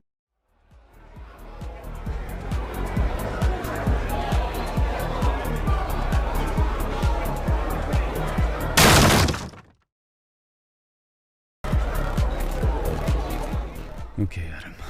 Let's try to fit in. Yeah, and then I spat on him. Yo, what up, what up? You guys see the game last night? Which one? You drink? All the time. Okay, what do you have? Yeah, I can. Show me. Fight me! Drugs? Go fight him. Hi. Just be yourself. I can't stress this enough. You know how many times I've been told by people that they wish they could be less awkward, less annoying, or less weird? Too many. It's heartbreaking, as if them being themselves is a bad thing or something. Here's what I want to say about that. Just be yourself. Who gives a crap about what other people think, you know? And yeah, everybody wants to be liked and be happy and have lots of friends and junk, but listen, you shouldn't let the worry of what other people think stop you from doing stuff you like doing. High school was one hell of an experience for me. I walked in shy as a cucumber, if cucumbers were sentient, and also shy, and walked out without a care in the world. I didn't give a fuck. No, stop. No. I walked out not caring what people thought about me. Freshman year, like any kid or teen starting school, I had this mindset of I need to act a certain way to fit in, or I need to like what everyone else likes to be cool and whatever. An exhausting and annoying mindset to have because I could never express myself properly without feeling as if I was doing something wrong. I found myself in a rut not knowing what to do or say to fit in, so I decided it was best to force myself to act like those I thought were cool and achieve the same interests. Operation Low Self-Esteem is a go. Now let me first say, these are just kids I thought were cool. Not necessarily the quote-unquote popular kids, but kids I wanted to hang out with. There was actually 2 groups I tried to fit into. First group being kids I met through wrestling, and second group being kids I met through my neighborhood. Now one thing I've learned in life is that being cool doesn't automatically make you a jerk or a bad person like in the movies. I mean, some cool kids can be really kind. But these kids, these kids were just complete jackasses. No, like donkeys! Donkeys! Donkeys! And now, you'd think that since group 1 were teammates of mine, they'd be like, basically family, right? Nah, they were just super judgmental druggies who were always rivaling some other group or getting into drama. Never knew what I saw in these kids, to be honest. Everyone was so toxic and mean. But since there were kids I thought were cool and me wanting to fit in with them, I adapted the same mentality. I found myself being really rude to other kids and being on the defensive 24/7 because that's just how this group was. I never had fun, and I only ever got made fun of whenever I would say something considered stupid. What's a Molly? Or, who's Molly? Are you kidding me? Yeah, I'm kidding, of course. I know her. As for group 2, I mentioned in a past vid that I lived in an apartment complex at one point. Well, this apartment complex consisted mostly of Mexican and black kids, and you might be wondering as to why I brought up something as trivial as their race. Well, I was the only half white kid, the other half being Mexican. And that being the case, you can imagine sometimes kids could be a little cruel. I know it wasn't the same kids I played hide and seek with. In Group 2's eyes, I was an outcast, and because of that, I was ready to do anything to fit in. And did I? Almost every time I hung out with them, I would be doing stuff like going to parties, getting in fights, and even flirting with girls obnoxiously. Hey, yo, what's up, girl? You looking good? As if. Okay, makes me cringe. And at one point, they even got me stealing for them a couple times, which the frick past me. But this isn't who I was. I was putting on an act just to try to fit in with people who, in my eyes, were cool. It wasn't until the end of junior year when I came to the realization that this blows. I wasn't happy, and I wanted to do things I like doing. Honestly, I was just annoyed that I was too afraid to speak about my favorite anime/TV shows, the fact that I love drawing, the fact that I had a YouTube channel, and the fact that I loved making music without feeling I was gonna be judged. Respect me! So, in this realization, I thought to myself, wait, why do I care? If these are my friends, they want to give a heck about what I like and will actually be supportive, right? After that, I began to be more open with what I like to do and more open with what I didn't. Of course, doing so and being surrounded by groups of very toxic people set off a chain reaction of non-stop assholery. Are we good? Did it hear me? Okay, well, Group 1 found out I had a YouTube channel and started going after me because of that, telling me I'd never amount to anything and that I'm essentially nothing and blah blah blah. You've heard it before. And Group 2 didn't like that I wouldn't partake in their crap, and doing so caused them to start attacking me more based on my race. Which tangent is honestly the dumbest thing ever. Why does the color of a person's skin have to matter? If a person's a dick, that should be the indicator not to like them. Not something they can't control like skin color. It just, you know what? Anyways, they say stuff like, white boy thinks he's gonna rap because I liked music and was a little more open with it. Or going as far as to making fun of my skin color, comparing it to that of bird poop because I'm both brown and white. It could have called me something like Hot Fudge Sundae. Would have been nicer. Now, I'm not telling you this to discourage you from opening up more or to make you feel sorry for me because God knows we have too many of those on this platform. No, I want to let you know that this is the outcome of what happens when you surround yourself with toxic and immature people just to try to fit in. One of probably many results of not being yourself. There will always be people around to try to put you down, but no matter how horrible people can be, you should never lose sight of what your goals are or what you like to do. Unless, you murder people and stuff. If you do that, you suck. Since I found myself in a pickle of being picked on, what I did was, instead of following suit and agreeing that, yeah, I'm pathetic, I instead used their negative words as fuel to my positive fire. They pissed me off, and I was gonna prove them wrong. I was gonna succeed no matter what and do whatever the frick I wanted. Plus, I mean, Super Godzilla wouldn't let it get some. Who cares what these kids think? Do I really need those people as friends? No. I didn't. And I didn't need to... my foot's falling asleep. And I didn't need to engage with them whenever they continued to be wingbags because what would that solve? Allow me to retort with a long novel as to why you're wrong and should like me even though you've made up your mind and probably should come to that realization on your own without me undermining you because you clearly respect me. So you know what? I decided it was best to start distancing myself from them and just let them do them and me do me. And man...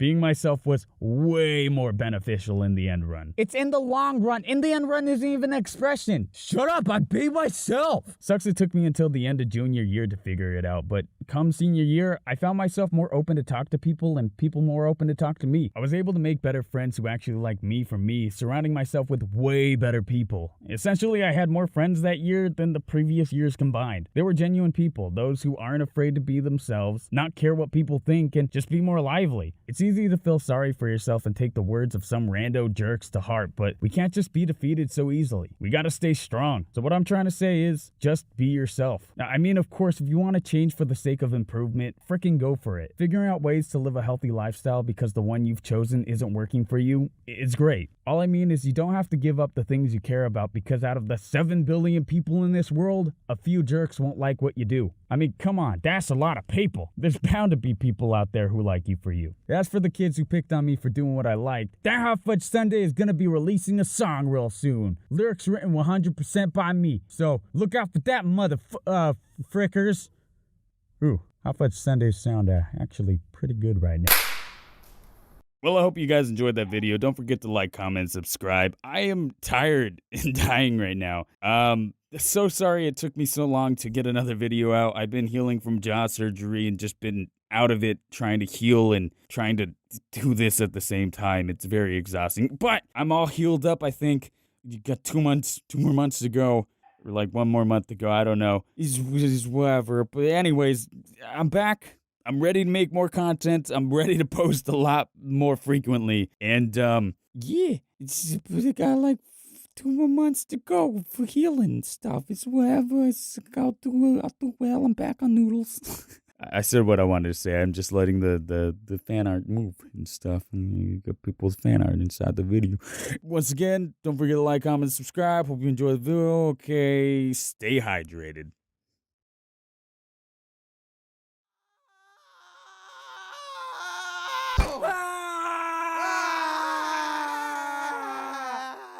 Adam. What? I did it. Did what? I watched all the Marvel movies for Infinity War. Oh, holy crap, dude, really? Yeah.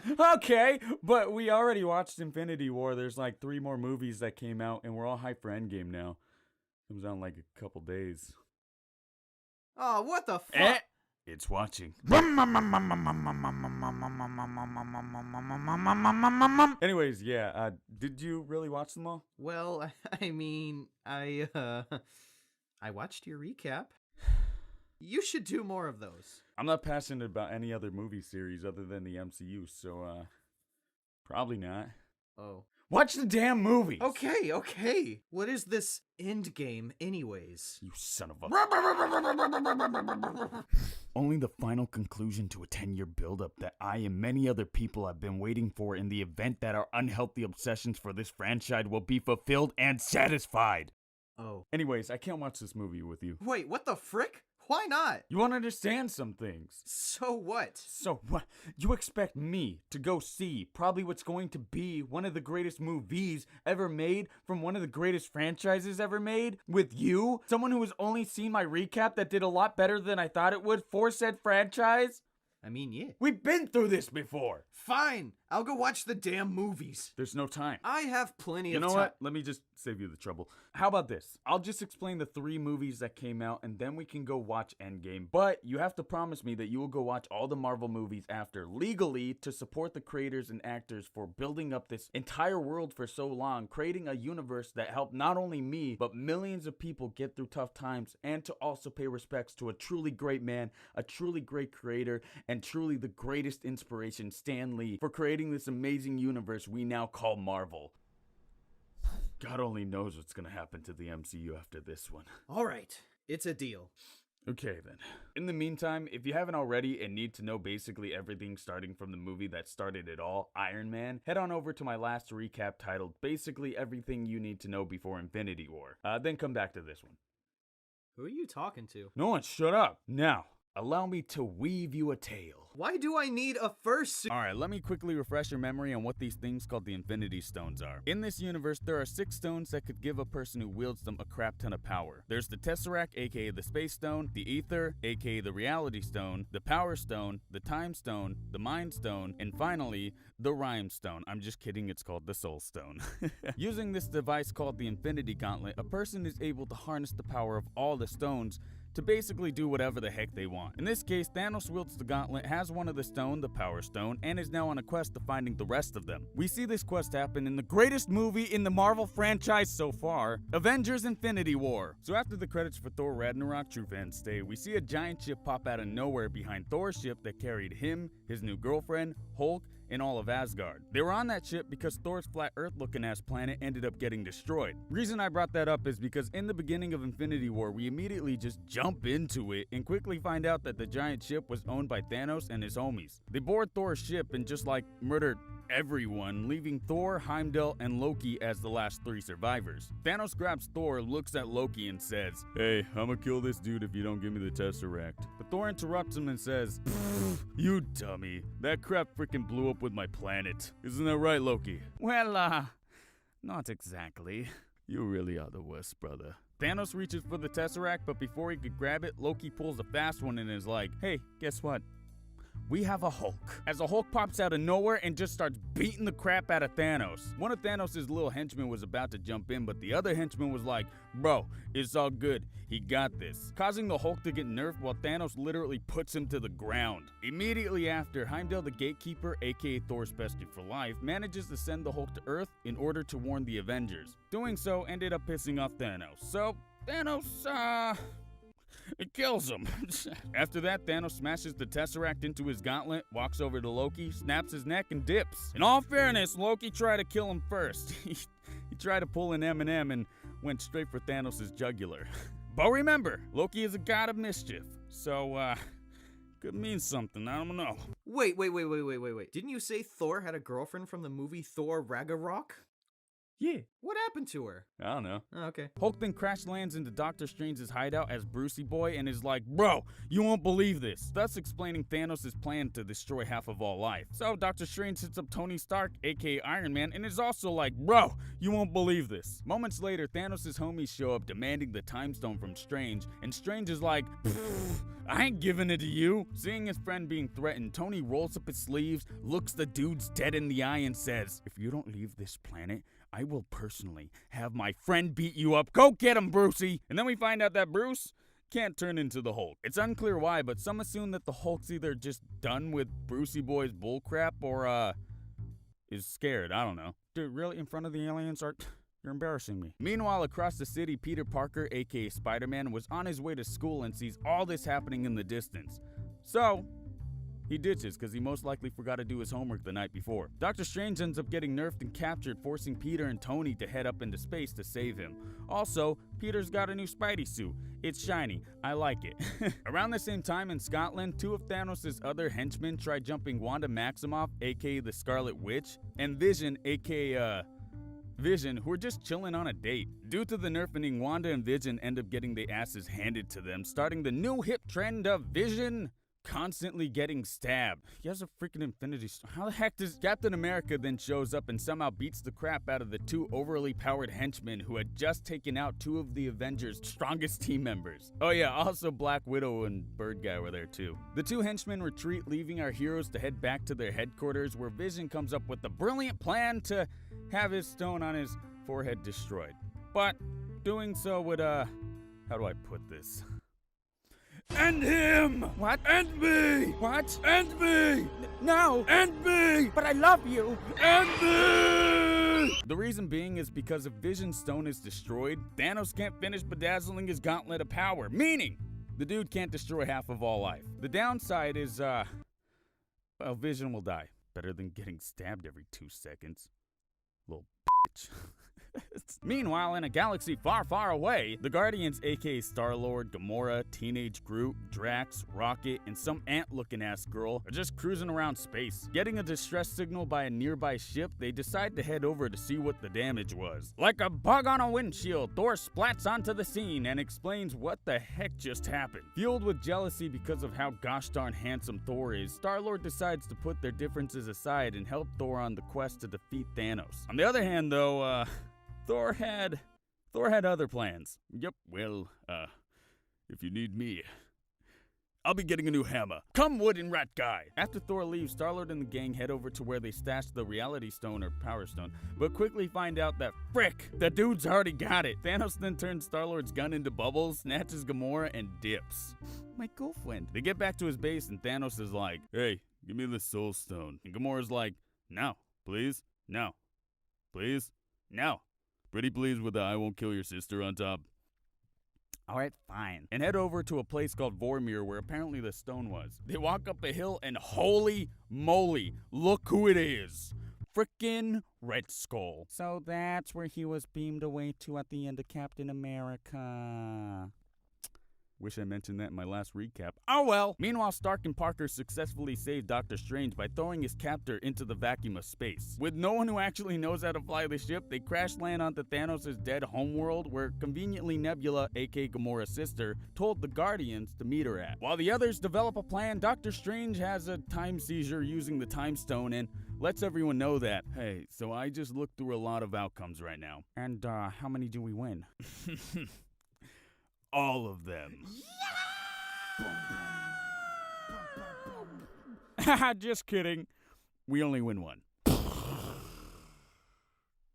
Get him! They manage to hold down Thanos as Spider-Man does everything he can to try to pull off the gauntlet, but the one person who wasn't really doing anything decides to be a snitch and lets Star-Lord know that Thanos killed Gamora, my girlfriend. Enraged, Star-Lord, instead of using his gun as a gun, whacks Thanos over the head with it, freeing him from the Avengers' grasp. I guess on the bright side is it ended up leading to probably one of the coolest fights in all of Marvel history, Iron Man versus Thanos. Seriously, YouTube this fight, you won't regret it. Sadly, the fight ended with Iron Man pulling a Vision and getting stabbed by Thanos, but before Thanos could finish the job, Doctor Strange was like, hey, if you let him go, I'll give you the Time Stone. And Thanos was like, deal, and dips. But remember, Strange saw a lot of outcomes, like 14 million or whatever. I mean, it's no infinity, but he saw one solution, meaning he kind of knows what he's doing. Meanwhile, again, Captain America and his team meet up with Black Panther in Wakanda, and they start operating on removing the stone from Vision's head. The Avengers and all Wakandan warriors line up for battle, as Thanos' alien armada, yeah, he has one of those, also does the same. Captain America, Black Widow, and Black Panther go and have a little chat with Thanos' goobs, and I like to imagine it went a little something like this. Haha, we killed your friend. Yeah, well, we're gonna kill you. Yeah, well, you're stupid. Yeah, well, Thanos will have that stone, you little... You are in Wakanda now. Thanos will have nothing but dust and blood. Dust and blood. Dust. Wakanda forever!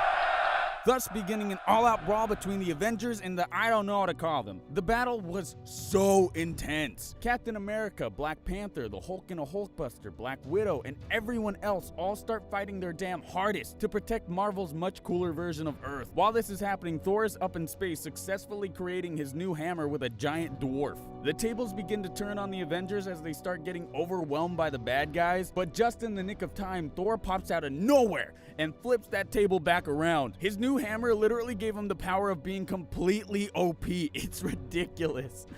There must have been like an OP bug flying around, because the Scarlet Witch, who was watching over Vision at the time, ended up getting her OP-ness back, making her want to join the battle. Doing so, though, left Vision unprotected, leading him being dragged out of bed by one of Thanos' goons, forcing him to also join the battle. Vision, not trying at all because he hates me, gets stabbed again, and both Captain America and the Hulk have to jump in and save him. In a major twist of events, Captain America gets cornered but is saved by Vision, who is able to exact revenge on Thanos' goon and end his Vision stabbing reign. Moments later, Thanos shows up looking more handsome than ever and immediately starts freaking stuff up. One by one, each Avenger takes a shot at him, but he's just too damn strong. Left with no choice, the Scarlet Witch is forced to destroy the stone on Vision's head as the Avengers continue to hold back Thanos. Captain America has one of the coolest moments in his Marvel career by literally holding back Thanos with his bare hands, taking a Thanos punch to the face like a goddamn champ, but gets knocked out. Wanda, still trying to destroy the stone, is now left alone to hold back Thanos while Thanos slowly approaches with every second. Couple seconds of intense I love you stares later between Vision and Wanda, and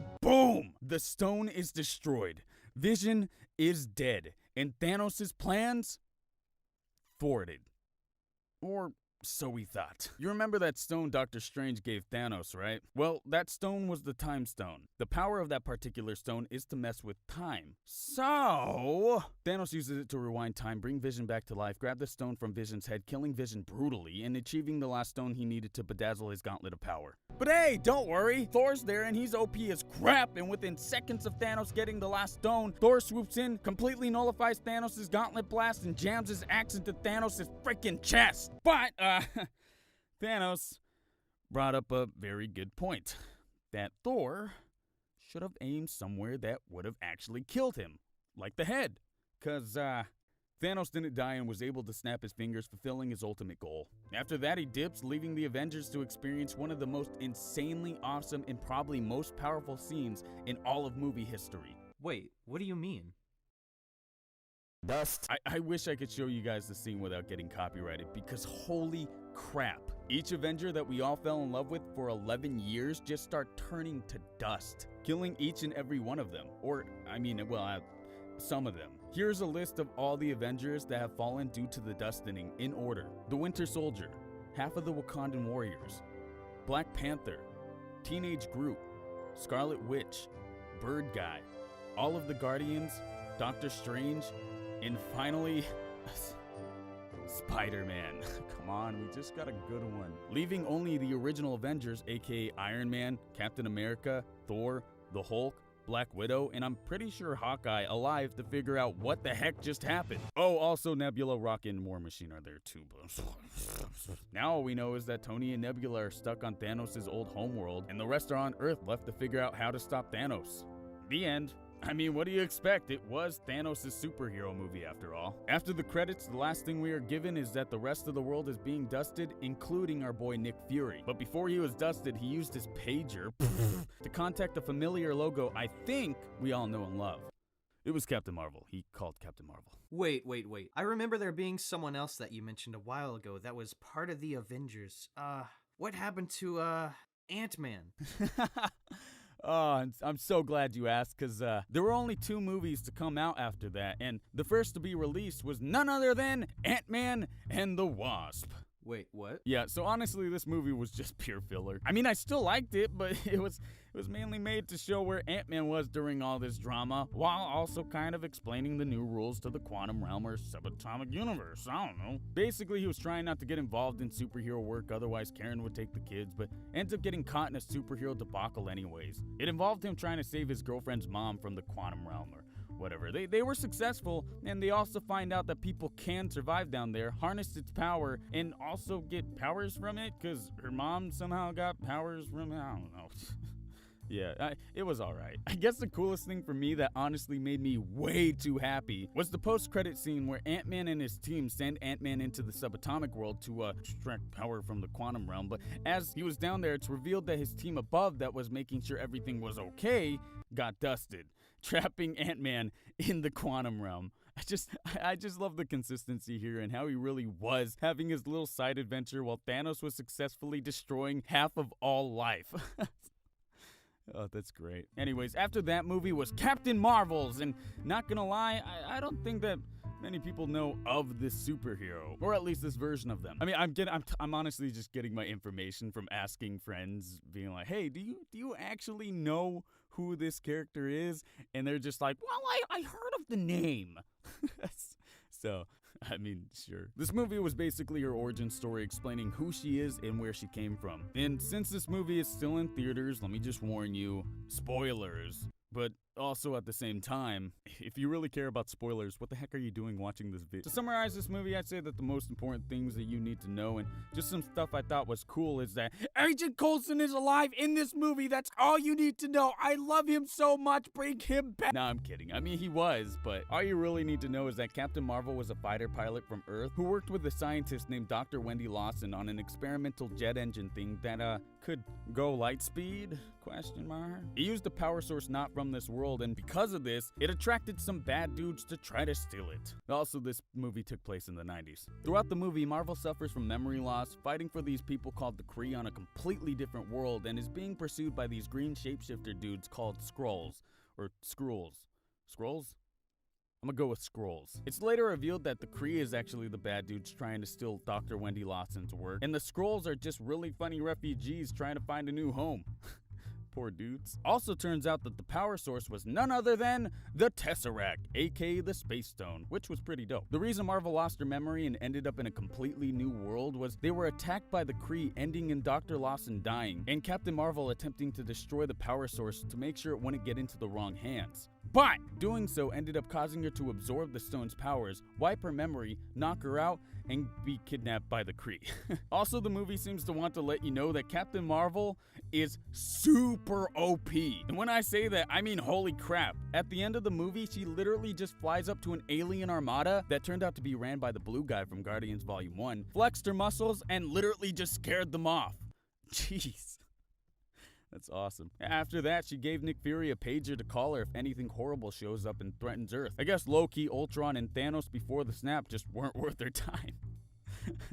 Thanks, Captain Marvel. Oh, also, throughout the movie, they have this running gag on how Nick Fury got his eye patch, and on multiple occasions, he would hurt his eye in ways that you would look at and be like, oh, okay, that makes sense. But all of them turn out to be not the way he loses his eye. You want to know how Nicky Boy got that eye patch? A cat.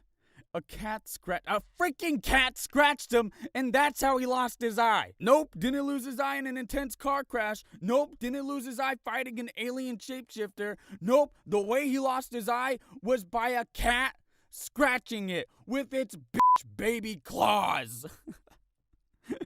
I mean, in his defense, the cat ended up being this thing called a flurkin that was one of the most fearsome creatures with a very high threat level. So, oh, and Nicky Boy won't eat toast if it's cut diagonally.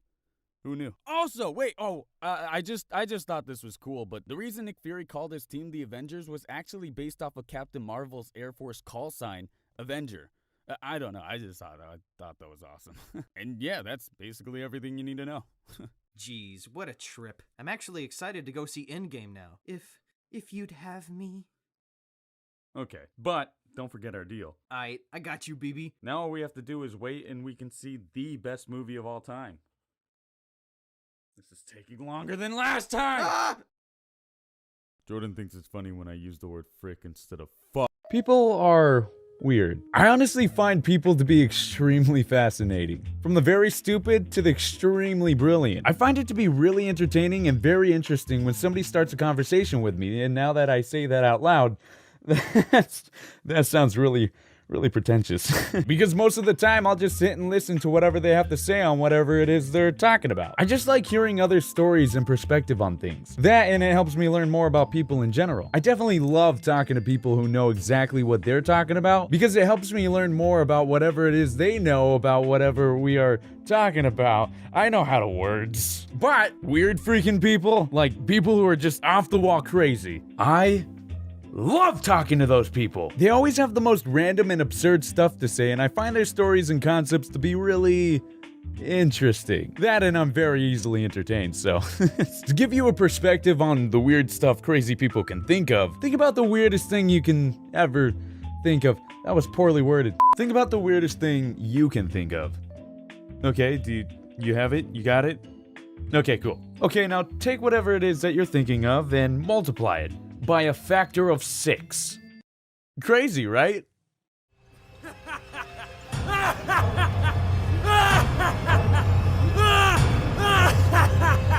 Yeah, it's great. Okay, so I don't think I've ever come across anything or anyone that weird, but I've come across a couple crazy peeps in my day. Like this one time, I was at the beach just chilling with the hashtag squad fam, and out in the distance, I see this dude just walking up to people and politely letting them know, "Don't eat the sand! Look at me!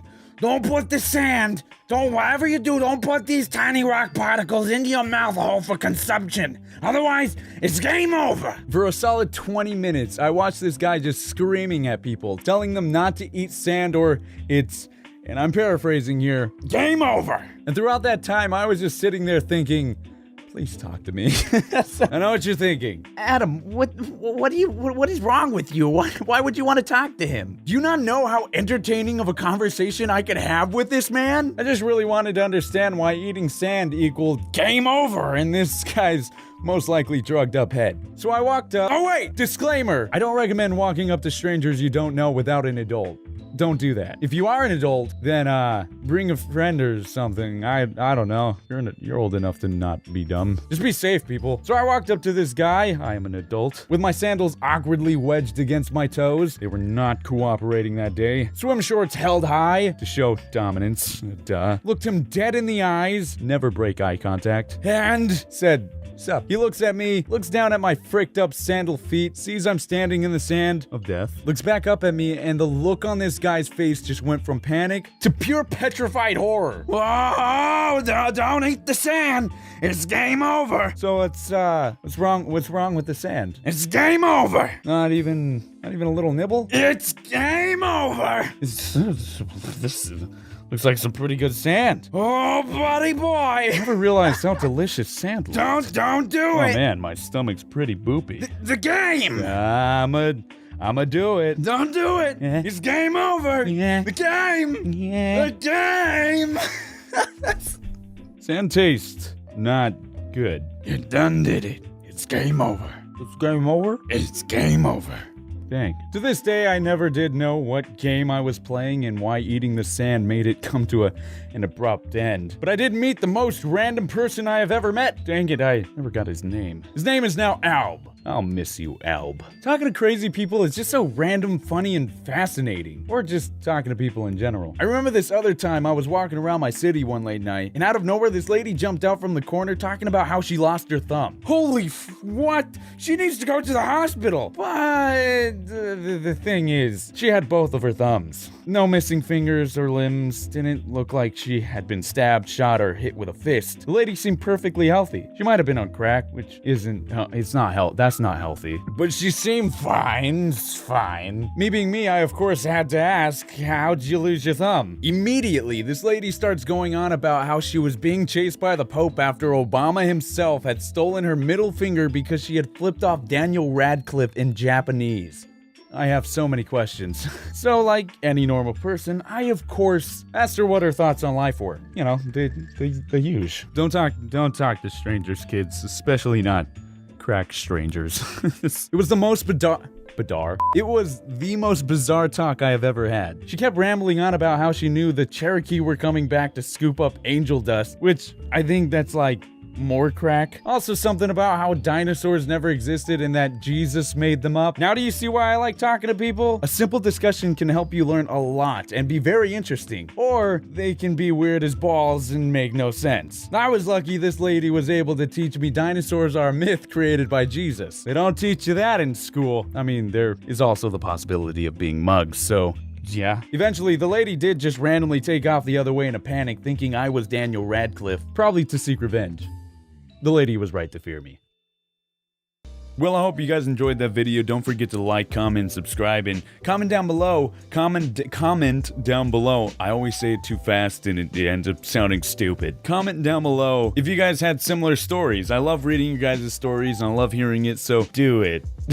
I wanted to get more in depth on why I love talking to people and how it's like beneficial to humanity to just talk and stuff, but I didn't have time. Also, I was really stressed out, so you got this. There's possibly gonna be a part 2, so look for that. Yeah, so that's all I gotta say. Stay hydrated.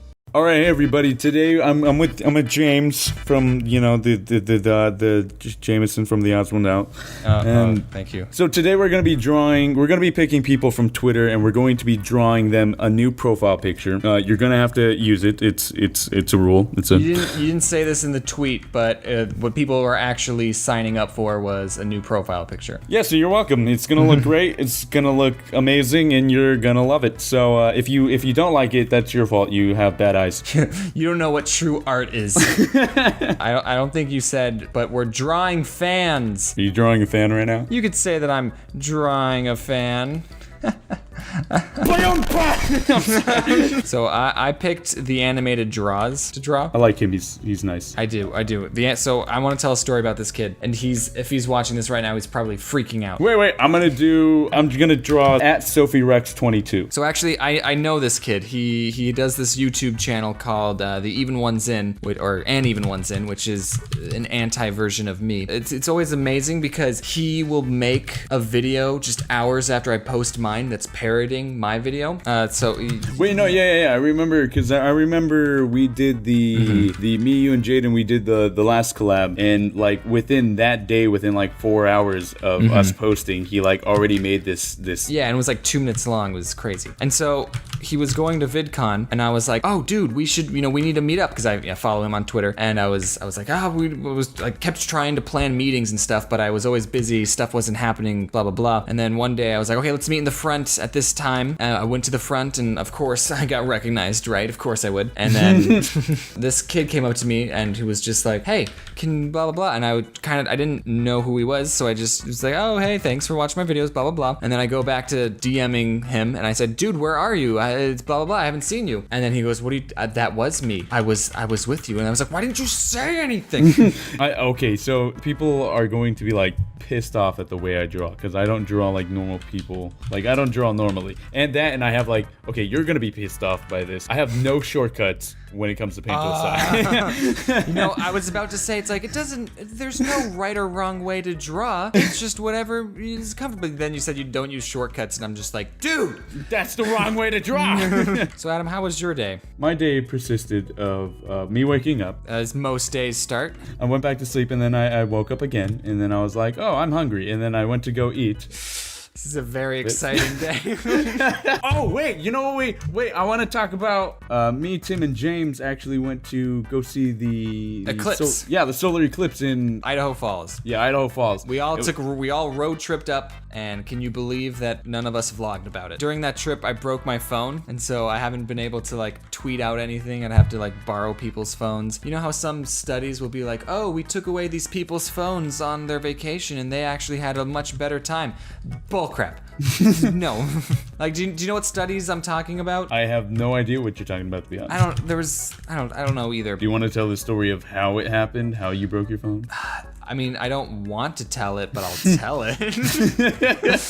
Okay, so we were all walking down this dirt path. Me, you, Tim, and Jaden was there. We were walking down this. Oh, I've had this little Skype. I drew you the animated draws at TA. This is cool 02. Get it better at, okay? I drew at SophieRex22. So here's the original, and here's the you now. I drew you. Oh wait, she's wearing a jacket. Oh well, too bad. I'm gonna draw at Judy Pooty, and then who are you gonna draw? This person's not following me on Twitter. I feel like I shouldn't draw them. I don't want to invade.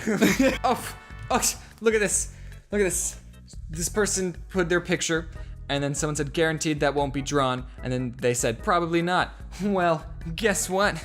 You're wrong. I didn't finish my phone breaking story. Yeah, you're right. Do it. Okay, so we were all walking down this dirt path, and I said, hey Tim, what's the fastest that an average person can run? And then Tim started talking about minute miles, and I said, no Tim, I'm not talking about the fastest mile. I'm talking about this. And then I just sprinted off as fast as I could, and I went so fast that I tripped. My legs couldn't keep up with how fast I was going, and I tripped. That's what happens when you defy the laws of physics and go faster than the speed of sound. I think it's funny that if they're not following you, you don't care for them. It's that if they don't follow me, they obviously hate me, right? Yeah, you're right. Yeah. That if they don't follow you, it's like a clear sign that it's like, man, that person hates me. Okay, I want to tell you what I did. What did you do? I unfollowed you. What gave you the idea to do this? A while ago, I did a live stream, my first ever live stream. It was like my 10K live stream. I didn't really know what to do. I had no idea I had nothing planned for my live stream. So I was just live streaming, talking to fans and stuff like that. And there were a couple people who were like, hey, draw me. I want you to draw me. And I was like, I don't want to draw you. I'm not good at drawing. And then I was like, okay, fine, I'll draw you. And then I started drawing them, and I was drawing them very badly. Nice. The thing. It was like very, very badly. And eventually I came up with a concept of, what if I just make this a thing where I draw fans badly? Wait. So this is the before, and this is the after, and I forgot your name, and I also went away from the tweet, so here you go. I forgot how to draw hair. I put you in a Egyptian little thing. You know those little Egyptian things that they wear on their heads? A yarmulke? I want to draw this guy's character. His name is @SakaComic because he's a better drawer than me, and I want to ruin it. Wait, what were we talking about beforehand? Sexual thingies. Don't put that in the video. Hey everyone, this is my name is The Odd Ones Out. I have a YouTube channel. If you want to check it out, you type in The Odd Ones Out, and I will show up. Are you happy? Yes. So this is my drawing of rock animate. Here you go. Here's your new Twitter profile picture. What's this guy's name? It was Jar. Can I call you? What's this guy's name? Jarbit. Can I call you Jar Jar?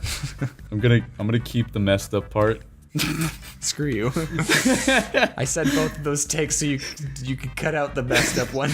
I'm getting, you know that loopy tired? Like, when you get tired and then you just like laugh at everything. You've told me this. I already know the answer. You record late at night, so your voice is deeper and you sound sexier. Okay. That was, yes, I do that too. But I sometimes wait to record because when I'm loopy tired, that's when the best improv Adam comes out. Jeez, how many people watch you, dude? I didn't know there was that many. Jar Jar, look, this is, I didn't feel like drawing the body, so I didn't. This is at Ellen Isis 01. Before, after, here's your new profile picture. I hope you love it. I know you will. If you don't, your eyes are broken. So there's always like these art books that would teach you how to draw faces. And there was always a trick where that the head is always 5 eyes wide and then the eyes are drawn like in the 2nd and 4th place. You know what I'm talking about? Yeah, I'm not gonna lie, I did not pay attention to that at all.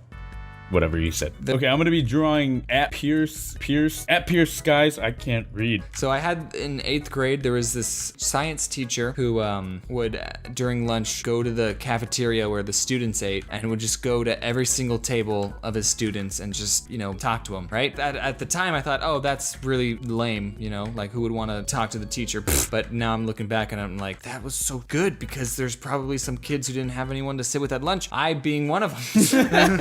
I think I remember you telling me, or you said this in a video probably, that you hate when students are like buddies with the teachers. Yep. I'm not gonna lie, I was that kid. But it's not, okay, so I've said this in the video, there's a line and you shouldn't cross it. Okay, I've never, I don't think, wait, what was the line? It's very situational. What? It's just, there's just sometimes a student would talk to a teacher and be like, how was your day? And the teacher would say, and then they'd keep talking and it's like, hey, okay, you've got one question. Okay, let's go back to being teacher-student. Okay, yeah. See, I want to. If they're teaching, they're teaching. But when they're like, so I had this one teacher. No, wait, I want to make a video about him. So I had this one teacher that I liked, and he was. I want to make a video about it. Anyway, so. Oh, it looks like he's playing Twister in the grass. He's having fun. I wonder if he's happy. He looks very happy in this picture. Hey, Chris, are you happy? He is now, because I just drew him a new profile picture. Turns out he has no idea who you are. He follows me, so we're practically friends. You know what? I think I'm going to send him a DM right now. Hold on. Hey, Chris. I noticed you followed me. Are you happy?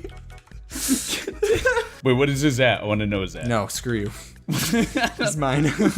Okay, wait, I'm gonna finish this up and then I'm gonna send it to Chris. I'm sure Chris is fine. I'm sure Chris is happy, but this just feels like bullying. That's what it just feels like, bullying. The odd one's out. Bullies fans? Question mark. Not clickbait gone sexual. Sexual. And off to Chris that goes. So this is the before and this is the after, and you're welcome. I know it's great. I want to see your drawings now. I feel like yours are going to be like way more.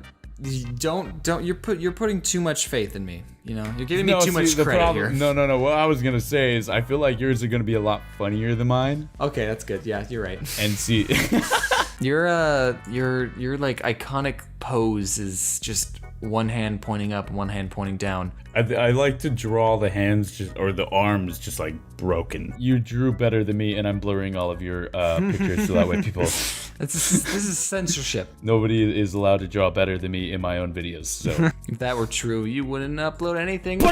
Sorry for everyone who we didn't choose. We were just scrolling through. We were picking faces, and whoever we saw first, we saw first. I mean, maybe next time I do plan on doing this in the future. More poorly drawing fans. If you want a chance to be able to be part of this next time, do follow me on Twitter at SomeThingElseYT on Twitter. It's the same as my YouTube. So if you haven't already followed me, do that. Well, don't forget to follow Jameson, and don't forget to subscribe to him. The link to his channel, if you don't know who he is, which I mean, who would? His link would be in the description below. So yeah. Thanks for watching, and stay hydrated. Alright, hey everybody, today I'm sort of gonna let you guys know I've kind of been inconsistent in uploading my videos lately. Also, I want to thank all the new subscribers and say hello to you guys because, man, we grew like 50 new subscribers within 2 days or something like that. That's freaking amazing.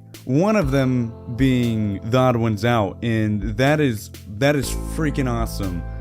that a 1.5 million subscriber YouTuber, one of my favorite YouTubers, ended up subscribing to me, and that's freaking awesome. Hi, James. But yeah, so I've sort of been inconsistent in uploading videos lately because I'm just dealing with life, kind of. I gotta get a new job. I gotta deal with some stuff. But I will try my best to provide content for you guys. I will make sure that I try to post daily, but it gets hard because not a lot of times I do have time, and not always is there games for me to play, or I'm able to like make a skit or even animate. And I try to do animations every week, but it's just so time consuming, and I don't really have good equipment. This is all I got, and Adobe.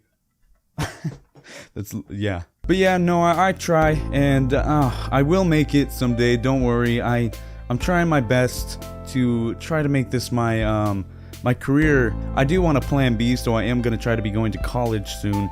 I'm not in college right now. I took a year off to sort of try to get my life together and sort of try to set my path towards the right area, and I need money to go to college, so that's a thing. But yeah, well, I want to thank you guys so much for supporting me. All of you are so awesome. I've talked to a few of you, and you all are so nice. And man, it's just amazing to have a little bit of a following being a small YouTuber, and I can't wait to grow with you guys. This is awesome. Well, I hope you guys enjoyed the video. Don't forget to like, comment, subscribe. Comment down below what you want me to do or play next, and I will see you in the next one.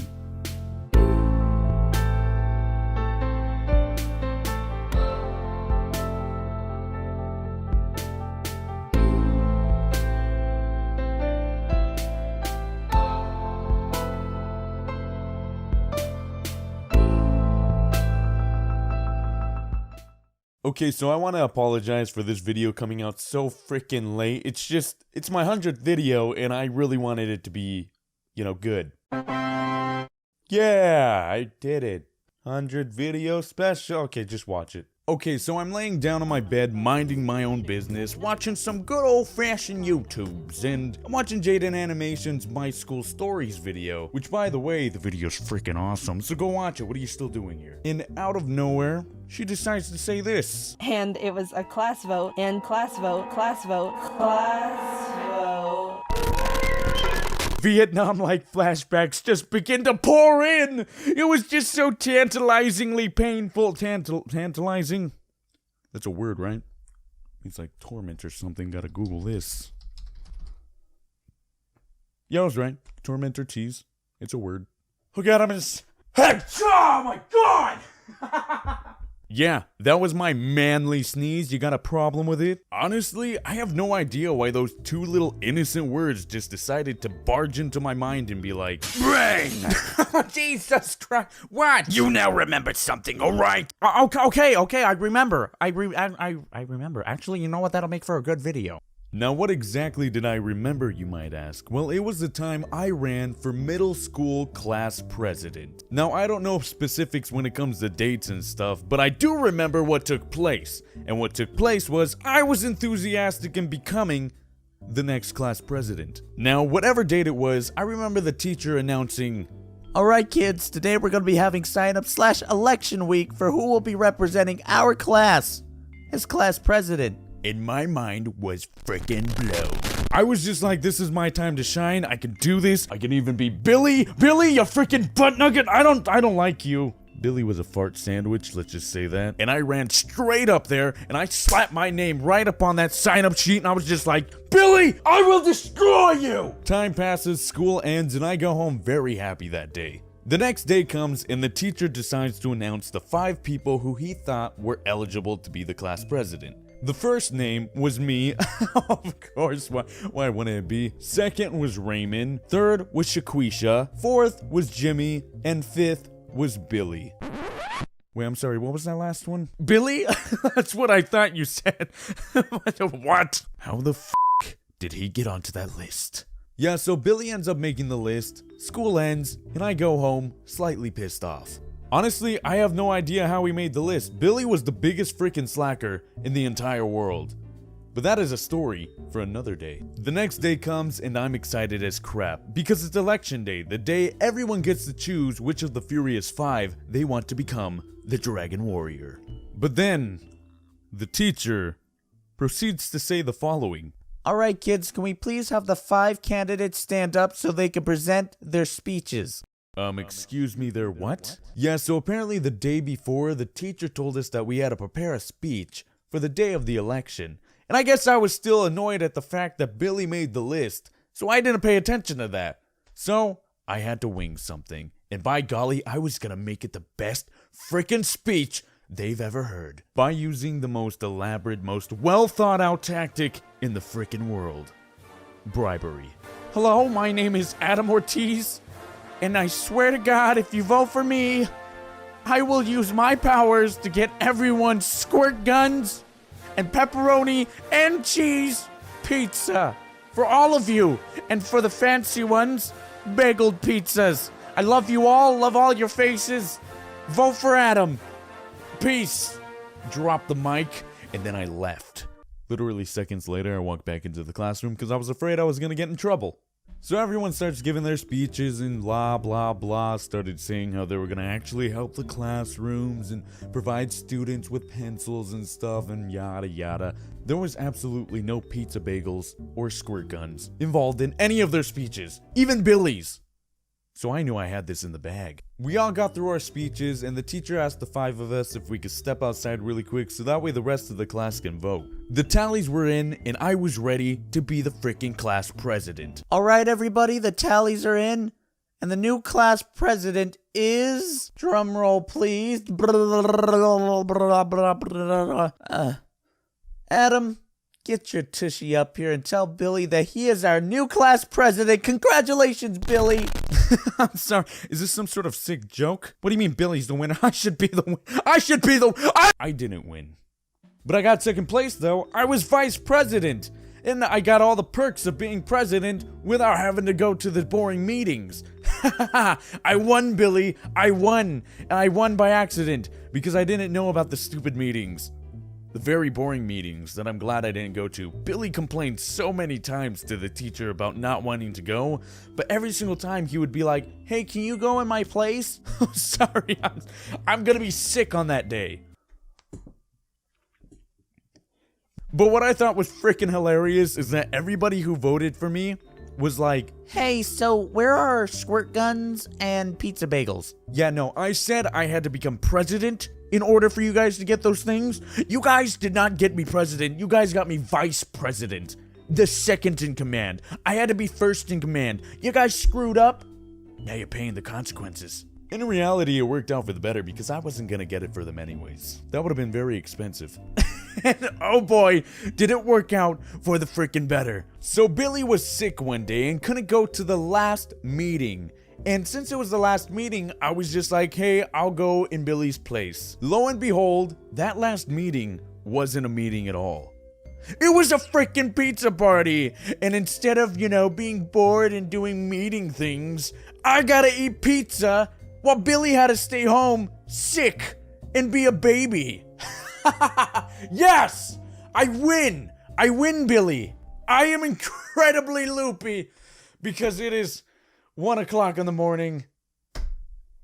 And, hello, Something Sauce. Adam here. Today we are going to be talking about a phenomenon known as camping. First, let's ask ourselves the question. What is camping? How can we detect it? And how much does it weigh? Well, if you don't know what camping is, you're in luck. What I have with me is a magical little box that some would say is beyond knowledge. And supposedly, it has the power to give you the information of nearly everything in the known galaxy, and maybe even universe. It is said that it holds so much information that if a single person were to try to conceive the amount of knowledge it holds, their minds would be so blown away that it would cause them to go into a state of paralysis, known as, this information is too much for my insignificant little brain-itis. So, if I'm correct, finding the answer to our simple little question will be relatively easy. Ah, got it. Hey Siri, what is camping? Camping is a great thing to do if you just want to relax, spend some time with your friends or family, or just enjoy Mother Nature at its purest. I mean, besides with all the technology you brought, because, let's face it, we all get a little anxious if we don't have our phones on us 24/7. Nomophobia aside, camping is honestly amazing. Now, some would say that camping can be, well, is relatively simple, if you know what you're doing. I mean, all you have to do is make sure you do your research, pack the right materials, bring the right people, and boom, instant fun times. Many of you are probably thinking, yeah, of course camping's easy. Who doesn't know how to camp? All you have to do is go into the woods, sleep in a tent, and not vlog a dead body, and not get eaten by bears. I could probably do it all by myself if I wanted to. Well, good for you, you're wrong. You see, I too thought camping was the easiest thing in the world and that I didn't need a huge group to spend some relaxing times in the woods because, hey, I've done it before with family. How hard could it be without them? I was very wrong. So, me and my girlfriend at the time, very nice girl, let's call her, cheating whore Cheerio, decided it would be a cool idea to go camping together. We both loved the outdoors and thought it would be a great place to, hold hands and tell each other secrets and stuff. Advertiser-friendly stuff. YouTube, please don't demonetize me. It's getting really annoying. Every single one of my videos keep getting demonetized. So we booked a camping spot, packed up all the essentials we thought we would need, and went on our jolly way camping and whatnot. We decided to book the place for an entire week because why not? And we were off to a great start. The first day was a piece of cake. We set up camp, made some s'mores by the fire, ate them, and then laid down and watched the stars. Side tangent, can I just say everything about space is freaking awesome? Also, my boy Elon Musk I think they're missiles, and I think we should be concerned. is dope as frick. That's all. The next day is where it gets, problematic. You know how I said that we packed up all the essentials we thought we would need? Since we've both been camping before, we assume that, heck, we know what we're doing. We don't need to do any research. We're both smart enough to make good decisions with our lives. We are two strong, beautiful, 18-year-old independent whammans who don't need no man. Yeah, no. Hold up. Let me just hang in there. There. You see this? You see this right here? This represents me during this whole experience. Brain dead. We were only in the second day, and we started realizing that, frick, we didn't bring enough food. I have no idea what I was thinking when I saw that all we brought was water, a single pack of hot dogs, a bag of Doritos, and an egg. A single freaking egg! It wasn't even a full carton! It was just one, count 'em, one egg! I mean, it was boiled, so we didn't have to worry about cooking it, but still, what the heck, past me? Fight me for it. I have no idea how we didn't even notice when we opened the bag for s'mores. Me and Cheerio both looked at each other and just started laughing hysterically because at that point, what else would you do besides freak out? It's no biggie. There's a little village full of stores not too far from this place. We can just get some stuff from there. Okay, cool. I mean, I'm pretty sure every campsite has like a little store nearby, but still. So we both hop in my car and decide to drive a little way down to find more food. Literally only 30 seconds and we find it. Why didn't we just walk? We were so relieved because, to be honest, even if we didn't have food, we most likely would have stayed there, making whatever food we had work for 6 days. Because, hey, camping is expensive and we're both too stubborn to waste money. Grab everything you can! We feast like kings! And a queen. You're a queen. We began to stockpile on as much food as we could because, frick not having food. After minutes of building our mobile food mountain, we finally decided we had enough and got in line. Me being the incredibly generous, straight, cis, bright male that I was, decided, don't worry, babe, I got this. I pull out my wallet, open it up, and... Where the frickin' frick is my debit card? Hey, you wanna hear a joke? Sure. Knock, knock. Who's there? I totally just realized I forgot my debit card on my desk because I decided to buy $50 worth of Robux as a joke. So I can't pay for the food that we just piled into our cart. I forgot my debit card. Who? I'm sorry.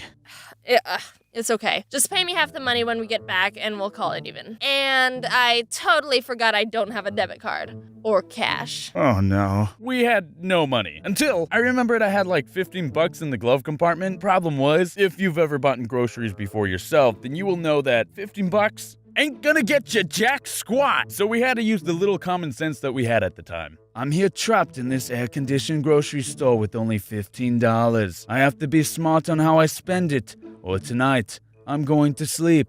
Starved. Hot dogs! Hot dogs were cheap and came with a lot, so we bought a lot of those. And buns. Yay! Everything worked out in the end. You were so wrong, you naive little bagel bite. I never mentioned this, but during the entire experience, it was winter. And since it was freezing, you would think a person with common sense would be like, a lot of blankets would be smart to bring. We were so cold. Each night, progressively colder than the next. Why didn't we just leave? Camping is so freaking fun. You know what's even worse? The last day, we were so fed up with camping, we were like, let's just leave. But didn't. Both of us convinced ourselves that, nah, it's kind of nice spending time together. So one more day won't kill us. The tent ended up breaking on the last night. The zipper broke off and we couldn't close the stupid thing. You know what? We were just gonna tough it out. Because who cares if a tent is open, right? Yeah, no. A freaking deer came out of nowhere and just started walking around our campsite. So that was a big nope. What are you looking for, deer? We have no food. We're starving and cold just like you. Let's kill it and drink its blood. Obviously, we couldn't kill and eat the deer because we didn't have the right tools. So we just dipped and slept in my car. The most uncomfortable place to sleep, especially since I let her lay down on me so she could get some sleep. After that, we packed up and got the heck out of there. Never again? Never again. Aw, well that was nice of you to let her lay on you at least. Yes, I wrote that in. I'm a fucking saint and very humble. Whatever happened to you and cheating whore? I mean, Cheerio. Oh, me and Cheerio. Me and her just didn't work out. Very, very, very sweet and nice girl, but some people just don't connect as well as most. It was a mutual decision. Yeah, so camping's fun. It's a really great place to just relax and stuff like that and just have a good vacation. Just don't go alone, because if you do, you're not gonna have a good time. Also be smart when you do go camping, because clearly common sense is needed. If you guys like that design of the brain dead, I actually put it on a shirt, so go buy it. You can find it at SomeThingElseYT.com. I will also be releasing the common sense shirt if you guys want a shirt version versus just a hoodie. So yeah, a thing to note is that when you do order these, you will be pre-ordering them, so they won't come until the next month, or they won't come until a month. Yeah, but other than that, you'll 100% receive the item and will be helping out the channel tremendously, especially with all this freaking demonetization crap. Also, if you guys were wondering why the backgrounds just look phenomenal, I want to thank Pepia and Nunu for that. You can find their links in the description below. I just want you guys to go send them some love because they're helping out a lot with this video and just help me speed up the process because of it can be stressful sometimes doing it alone. So yeah, thank them for helping out with backgrounds. Also, while you're waiting for me to post a video, you can be watching my little brother. His name is K-Shot TV. He is a great content creator, very hardworking, very funny. So yeah, go show him some love, go send him some love, and watch his content because it's pretty good. All links will be in the description below. Okay, well, I think that's it. That's all I wanted to say. So don't forget to like, comment, subscribe, and comment down below if you had any camp stories you wanna share. I love reading your guys' stories. They're always so funny. So yeah, stay hydrated. It is currently, what time is it? 6:42 in the morning. Better go pick up John and Andrew. Shut up, car. I'm trying to vlog. All right, so I just picked up John. John, where are we going? Yeah, bitch. My asshole. Oh. No, do that one where it's just like, oh. Dude, please, don't. Just like, oh. Oh. Oh. It's like zoomed up. Oh! Triggered. Triggered.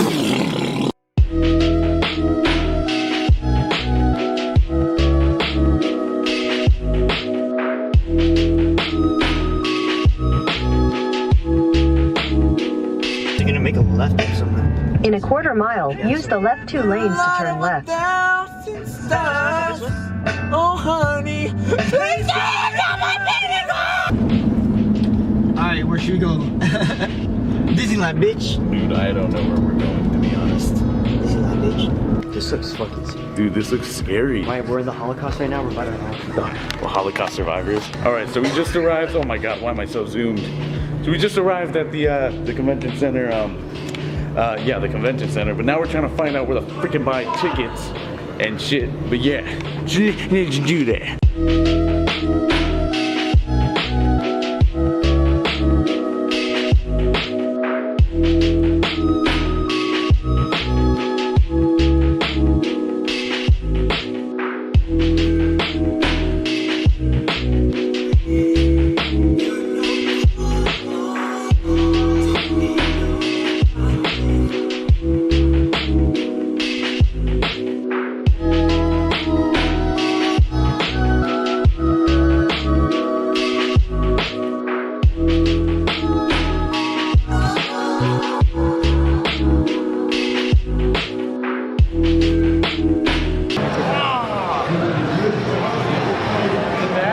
No, it's good.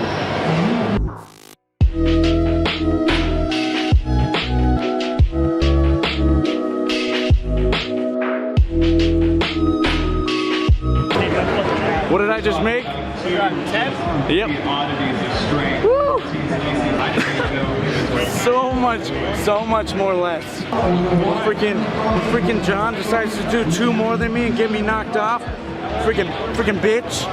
Like we went to right, we were at. What's up, guys? My name is Daddy. God damn it. Wait, hold up. Okay.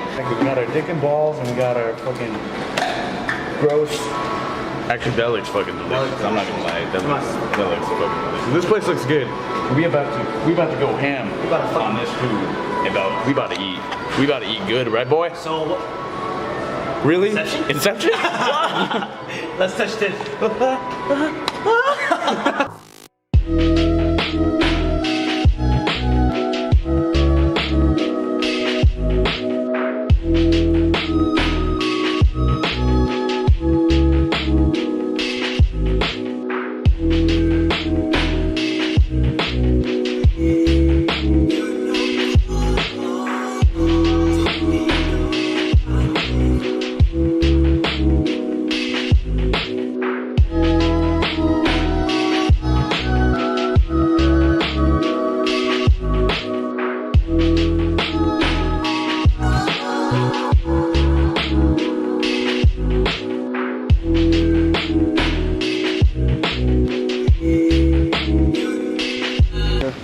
Alright, so we just got done. Yeah, dude, I'm fucking dark. Yeah, I'm like. Shut up! I'm trying to do my outro. I don't go flying fucking fuck. Whoa, I almost just threw up.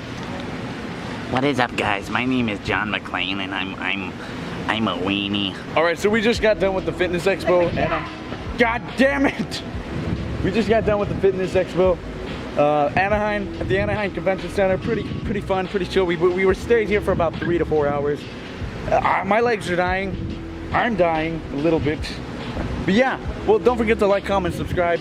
Comment down below what you want me to do or play next. Suck! You thought this video was over? Nah, we going to the fucking gym. Okay, so, wow. Oh, it just fell up in my mouth. It's always good. I'm about to hit some deadlifts. I don't know how much it is. Count it. I'm not gonna.